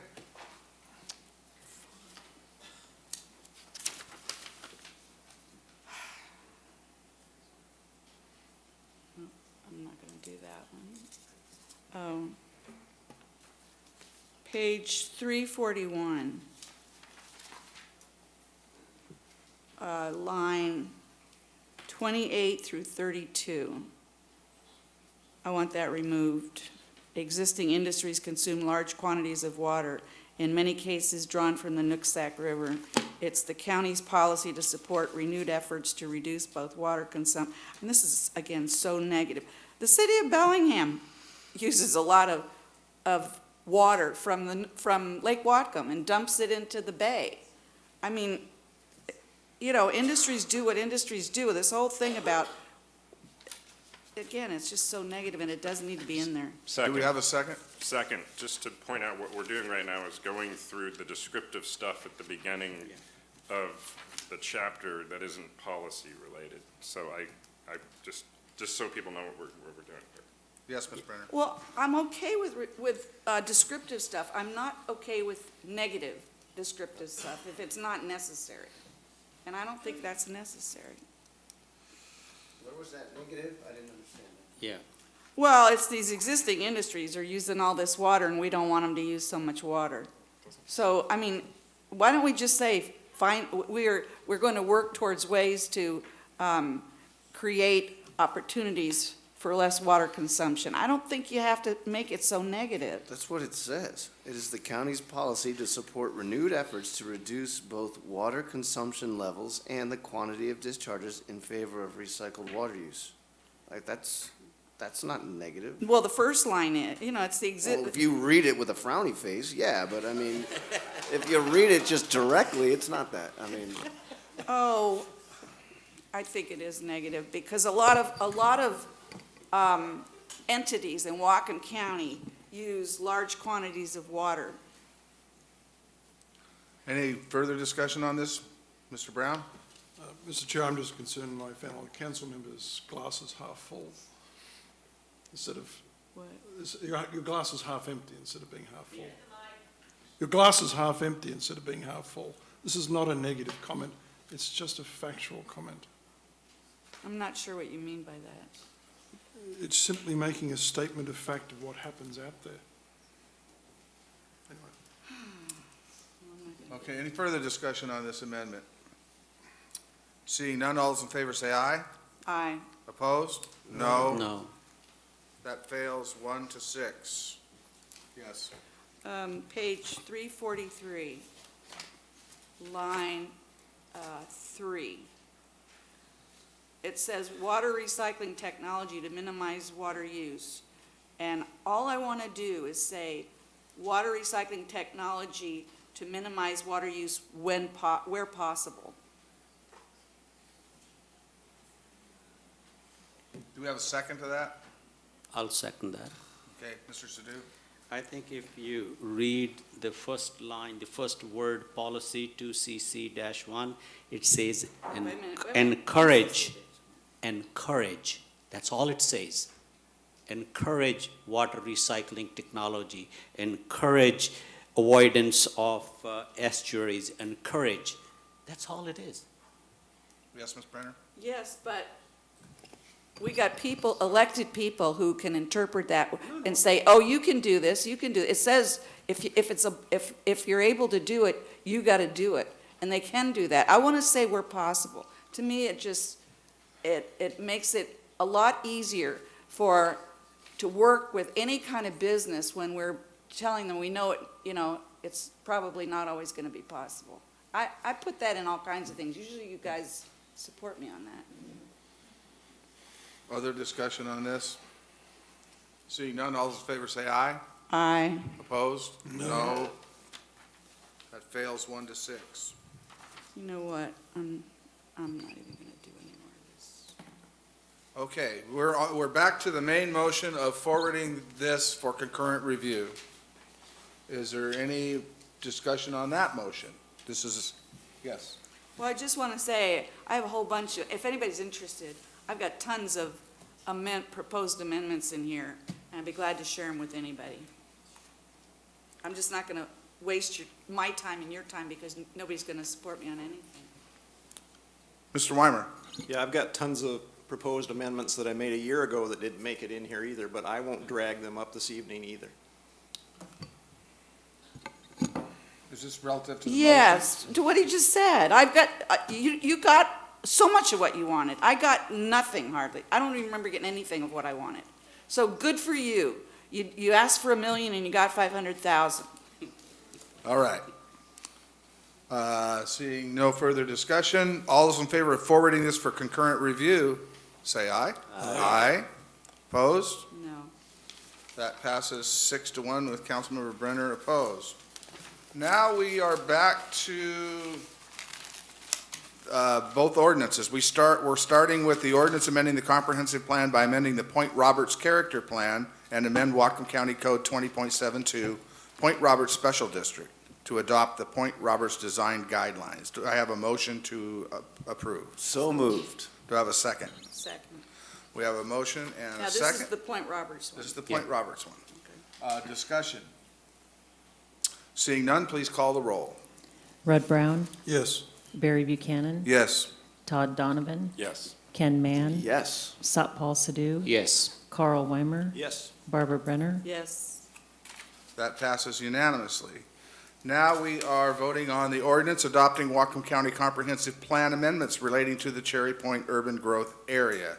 Do I have a motion for this ordinance? Move to approve. Second. Move to. We have a motion and a second. Discussion. I think we had it already. I think we already did that. I do Yeah. too. Okay, seeing none, please call the roll. Barry Buchanan, Yes. Todd Donovan, Yes. Ken Mann, Yes. Satpal Sidhu, Yes. Carl Weimer, Yes. Barbara Brenner, No. Red Brown. Yes. That passes 6-1 with Councilmember Brenner opposed. Now we're on to our last motion for these public hearings. It's a motion to vote to approve the above adopted comprehensive plan amendments concurrently. We just did that. Do I have a motion? I'll move that motion. Second. Okay. Do I have a second? I second that. Oh, okay. That's a third. Discussion, go ahead. Yeah, Mark, maybe just remind me, why, if we did one and we did the other already, why do we have to do them again? Because we do. You do it concurrently. Well, we did them concurrently, separately, It's but just concurrently. concurrent review. You know, when we amend the permit review procedures and the comp plan amendment procedures this summer with the planning commission, maybe we'll see if we can streamline this process a little bit, but sorry. Okay, whatever. Okay, I do have to refer to my staff. Do we need a roll call vote on this? Yes, we just, We do? we Okay. do it just for procedurally. So please call the roll. Todd Donovan, Yes. Ken Mann, Yes. Satpal Sidhu, Yes. Carl Weimer, Yes. Barbara Brenner, No. Red Brown, Yes. Barry Buchanan. Yes. That passes 6-1. That gets us through our public hearing. I think I need a 10-minute break. Sounds like a good idea to me. Okay, so let's reconvene at 5 minutes to midnight. Then we'll start our agenda.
That's relevant to county business. Same rules.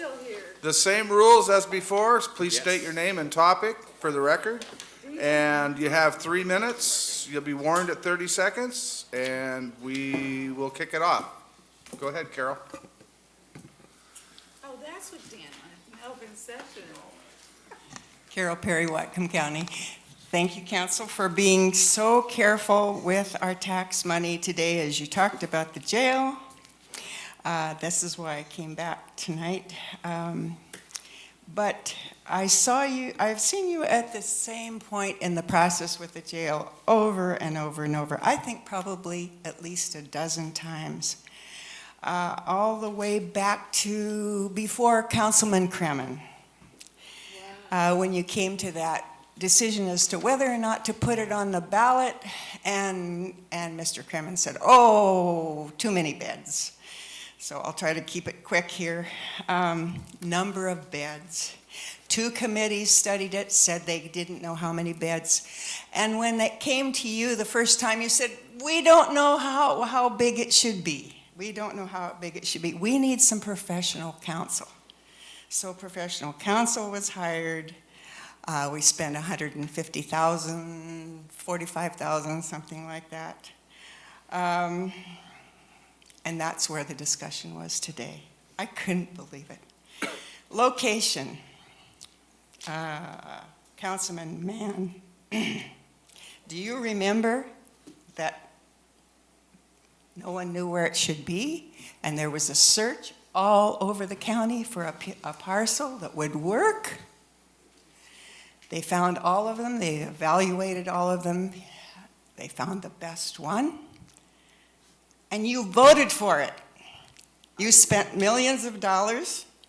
It's there. And then the third point today, cost of operation. I got so tired of Executive Lau's.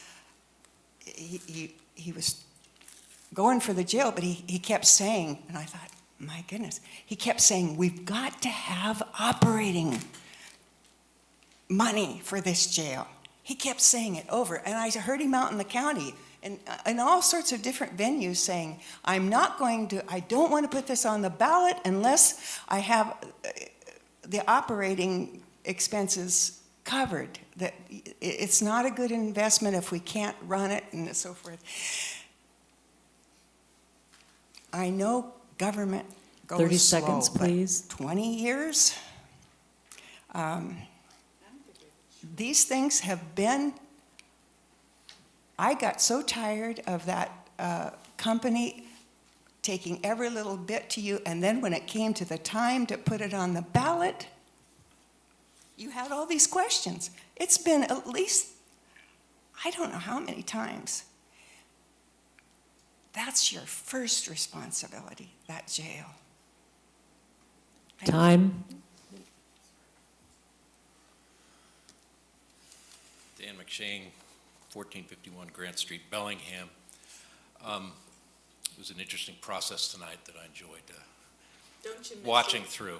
No, I don't miss it at all. But it was a very interesting process. But I just wanted to take an opportunity, another issue that I know you're a little bit aware of, and that's the critical areas ordinance regulation. And I'm not here to talk about Lahars ever again. But something that I want you, a couple things that I think I would like you to be aware of, and I'm sorry it's this late to say this, but Cliff Strong was running that update, and I served on the technical advisory committee, and he really should be given great credit for the effort that he put in of getting free help from a technical advisory committee, which also then touches upon an issue that I think you've been hearing a little bit about is best available science. I like to believe that I brought a perspective on the best available science in the geology part, and I certainly tried to put that information into, especially on the landslide hazard area and tsunami hazard area and SAISH, all these kind of weird geologic hazards. But there were other committee members, advisory members, who were also really good scientists who really understand not just science, but also how the science can be applied in that particular setting. And they put an enormous amount of time in as a volunteer group. And Cliff really facilitated that, and we had really lengthy discussions at a technical level. So I'd be a little hesitant to jump on board that there wasn't best available science applied here. In fact, I would say that relative to critical areas of regulations that I've been involved in writing in other communities, this was probably as robust as any that I've ever seen, simply because you had advisory members who really knew the science versus just regurgitated stuff that was copied from other municipalities. It was very applicable specifically to Whatcom County. So I just want to give you that perspective so you don't get too excited about those who might be saying best available science wasn't being brought forward in this.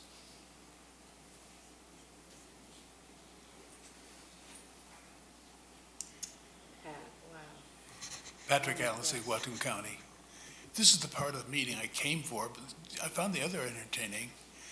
I really wanted to talk about public safety. A young man lost his life at Birch Bay the day before yesterday. He was walking along the Birch Bay Linen Road. His body was found in a ditch. Had been hit by a car, hit and run. And I always worry about people walking along those roads. I actually put together a few thousand publications telling people how to walk along Birch Bay Drive. Coming up here today, I noticed along Alderson Road, we have little bits of gravel that the county spread out on the streets for this winter. You guys did an excellent job with it, but it still needs to be cleaned off because we have kids, they're skating down the road, and they swing out more in the road now because that's the smooth area. So I'd love to have something be done, cleaning the sides of the road for Alderson Road and Birch Bay Linen Road, at least to the Blaine Road. Thanks.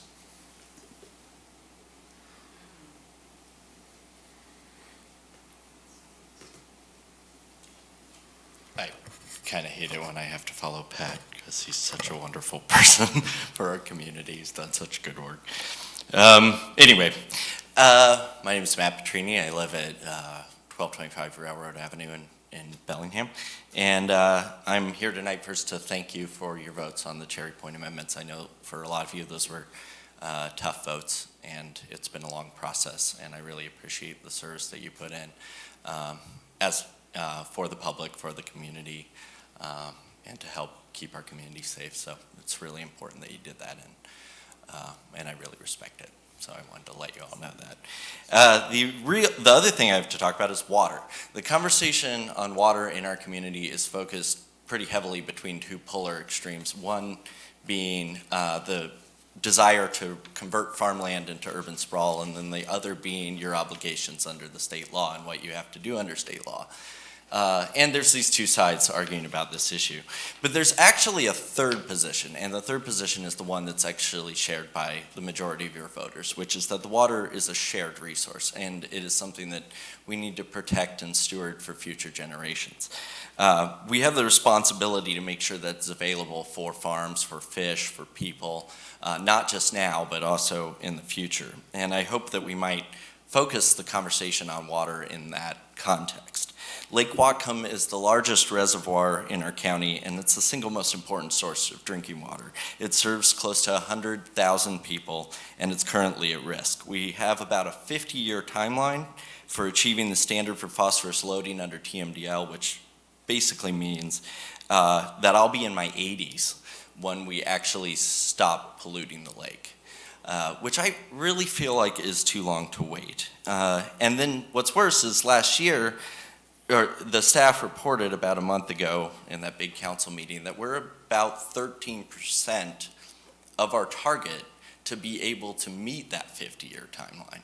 So realistically, we're talking about a much longer timeline because we're only at 13% of where we need to be if we're going to actually achieve a 50-year reduction. And I don't think that's right. I don't think it's right for my generation. I don't think it's right for the people that come after me.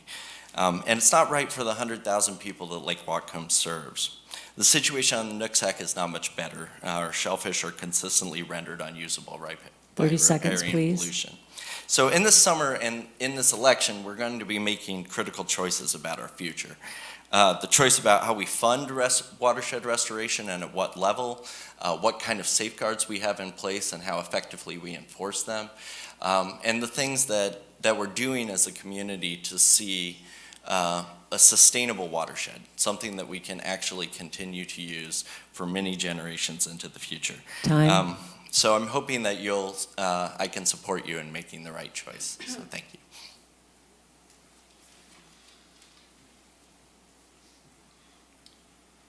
Well, good morning. Again, my name is Patrick Austin Freeland. I live at 908 17th Street in Bellingham, Washington. While I'm fairly new to the area, I just wanted to again express my appreciation for the time and effort that each of you have taken in this, the Cherry Point issue, among others. And granted, most people won't stick around for Finance and Administrative Services Committee, but I am of the strong mind that there is no civil right without civil responsibility. So, thank you once again. I would like to speak to something that I'm not asking for specific action. However, I would ask that the council would keep in mind. And one is that education has been proven time and time again as a tool that can improve the livelihoods of people and also the people that are responsible for educating others, particularly post-secondary education. Again, the landscape and then the methods are changing. So oftentimes, and I work directly with students, I will tell them that the days of going to college and getting a degree and then getting a good job are over. However, I do let them know that with a good education, with the right network, they can make their job. And something that I've noticed that I don't necessarily say is lacking, as it's fairly universal nearly everywhere I've been, is that always a stronger emphasis on disability support services really helps students that struggle the most, particularly first-generation students or students that are low income. So again, I would just like to offer my position as a citizen. And again, thank you all. Have a good morning. Anyone else like to speak during the open session?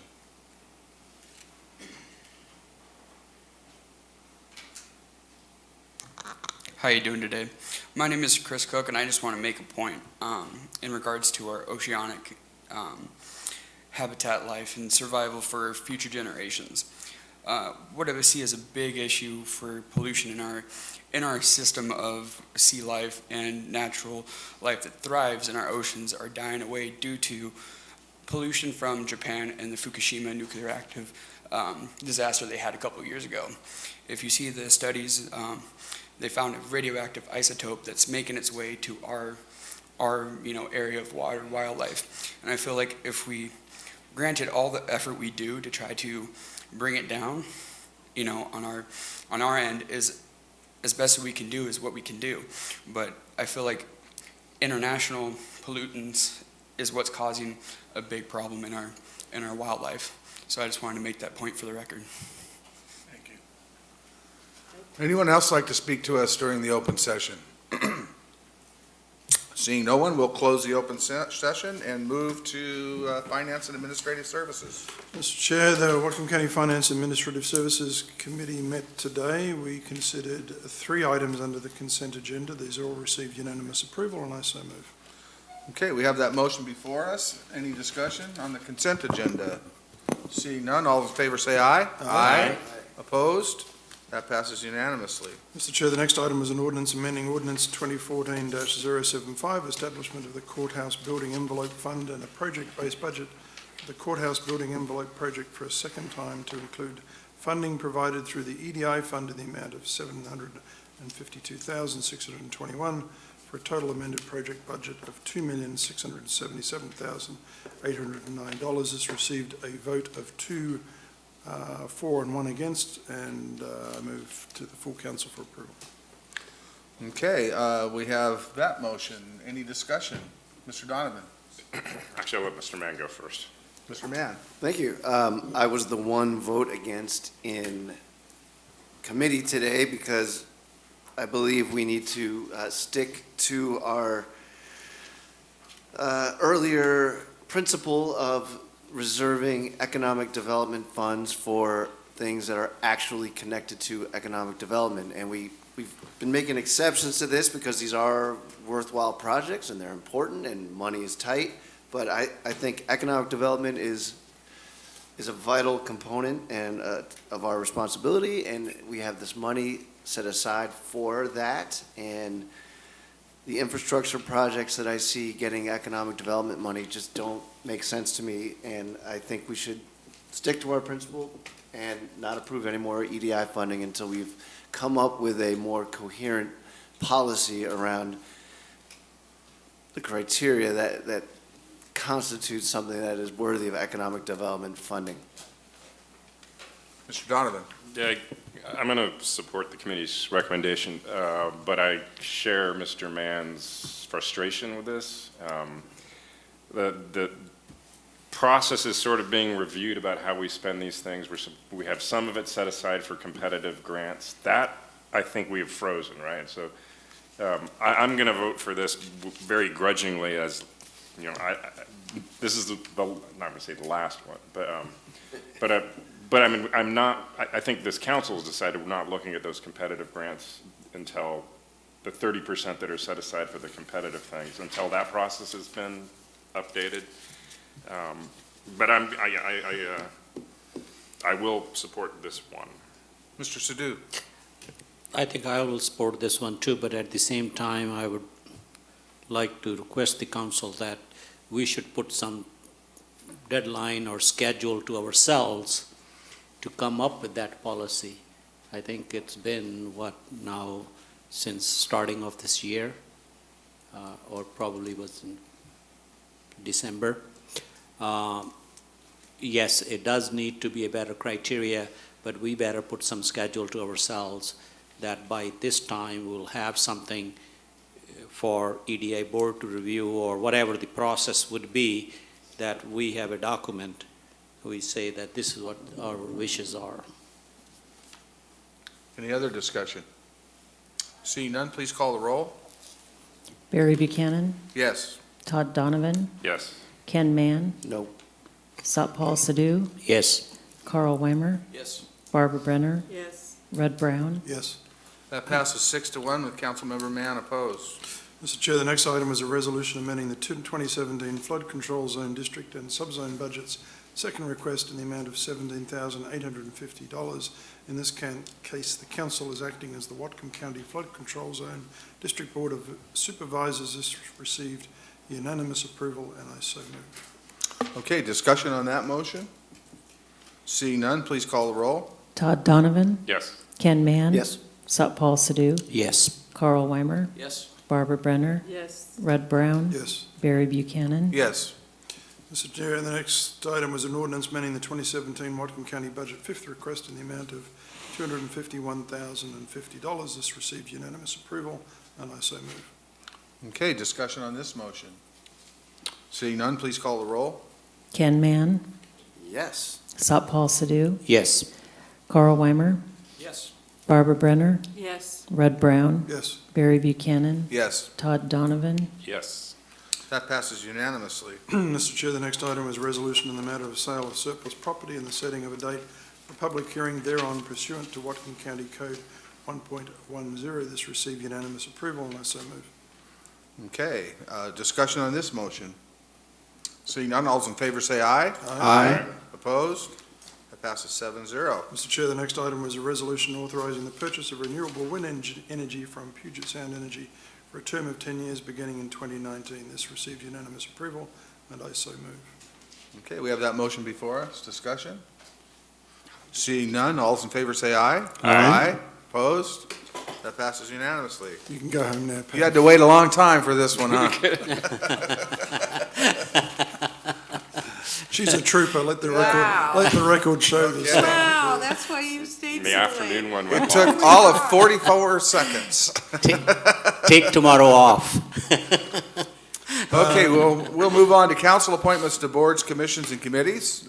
We have an appointment to the Drayton Harbor Shellfish Protection District Advisory Committee.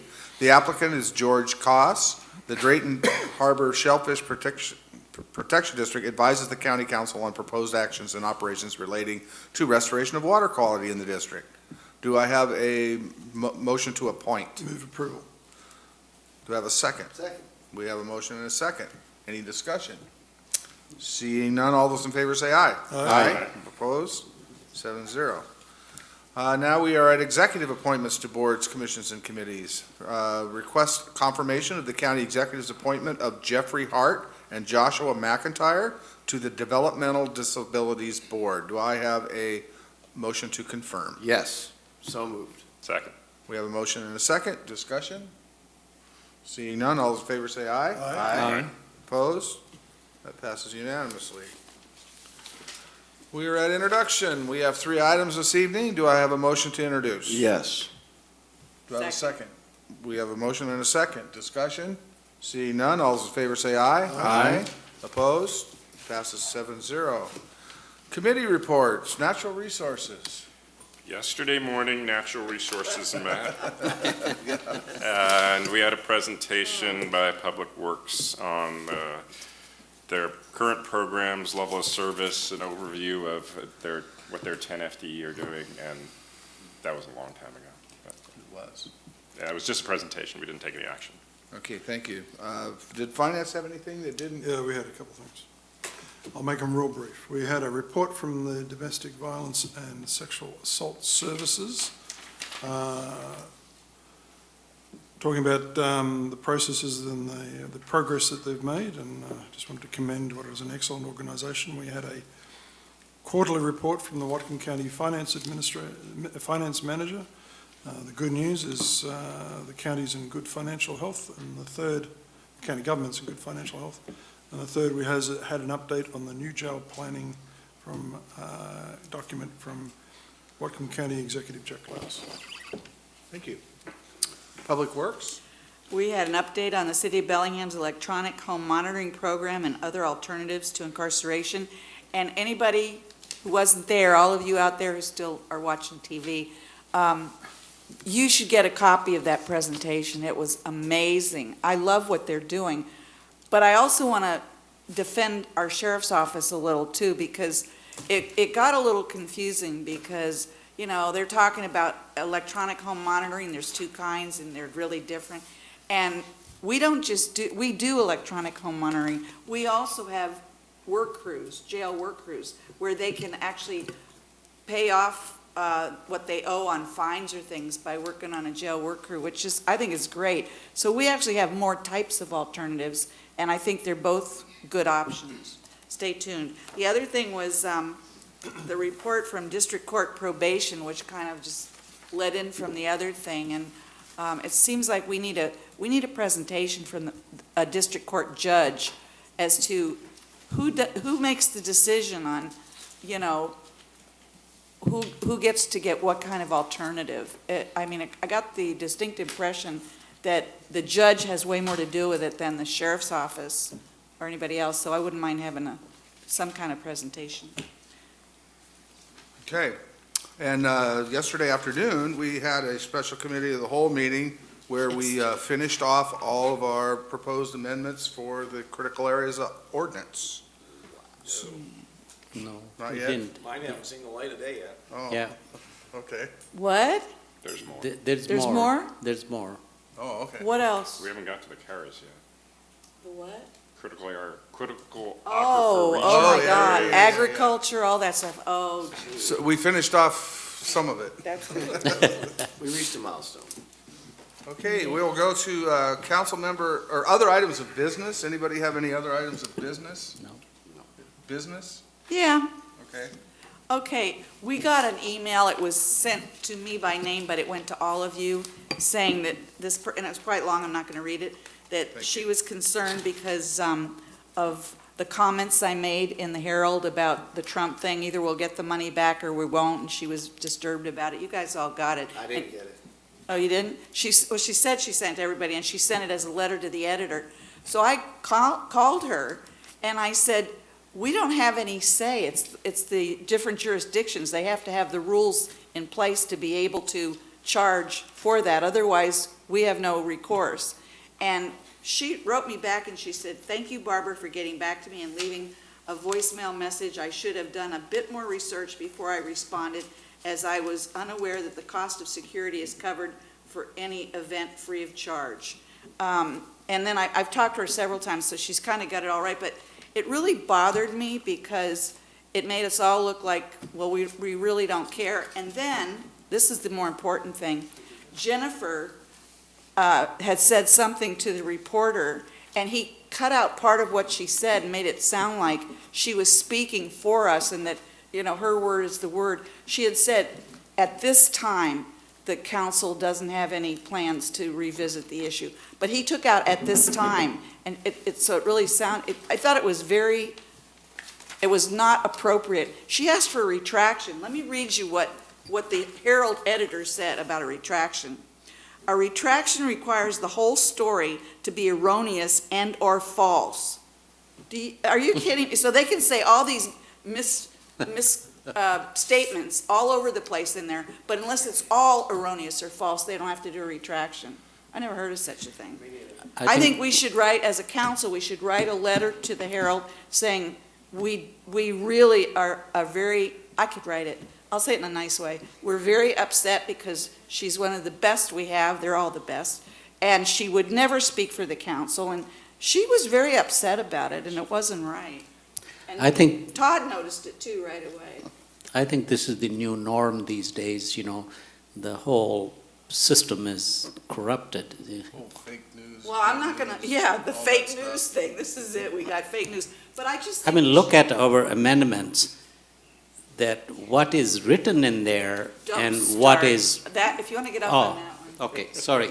Okay, I'm just saying, I think we should stick up for Jennifer and write a letter. And I'm willing to ghostwrite it if anybody's interested, and I just think we should. Okay. Wait a minute. Here's my reluctance on that one, Why? is that I have no idea what Jennifer said. Oh, she wrote it. It's written. Let's deal with that at another time. It was written. Let's deal with that at another time. They misquoted something she wrote? They left a piece out of something she wrote. Oh, well, then in that case, yeah, go ahead. I'll work on it. You guys just Sure. keep an open mind. I'd like to do it. Any other items? Council member updates? Nothing to report. I wouldn't do. Congratulations to Mr. Longman and his family. Yes. Yes.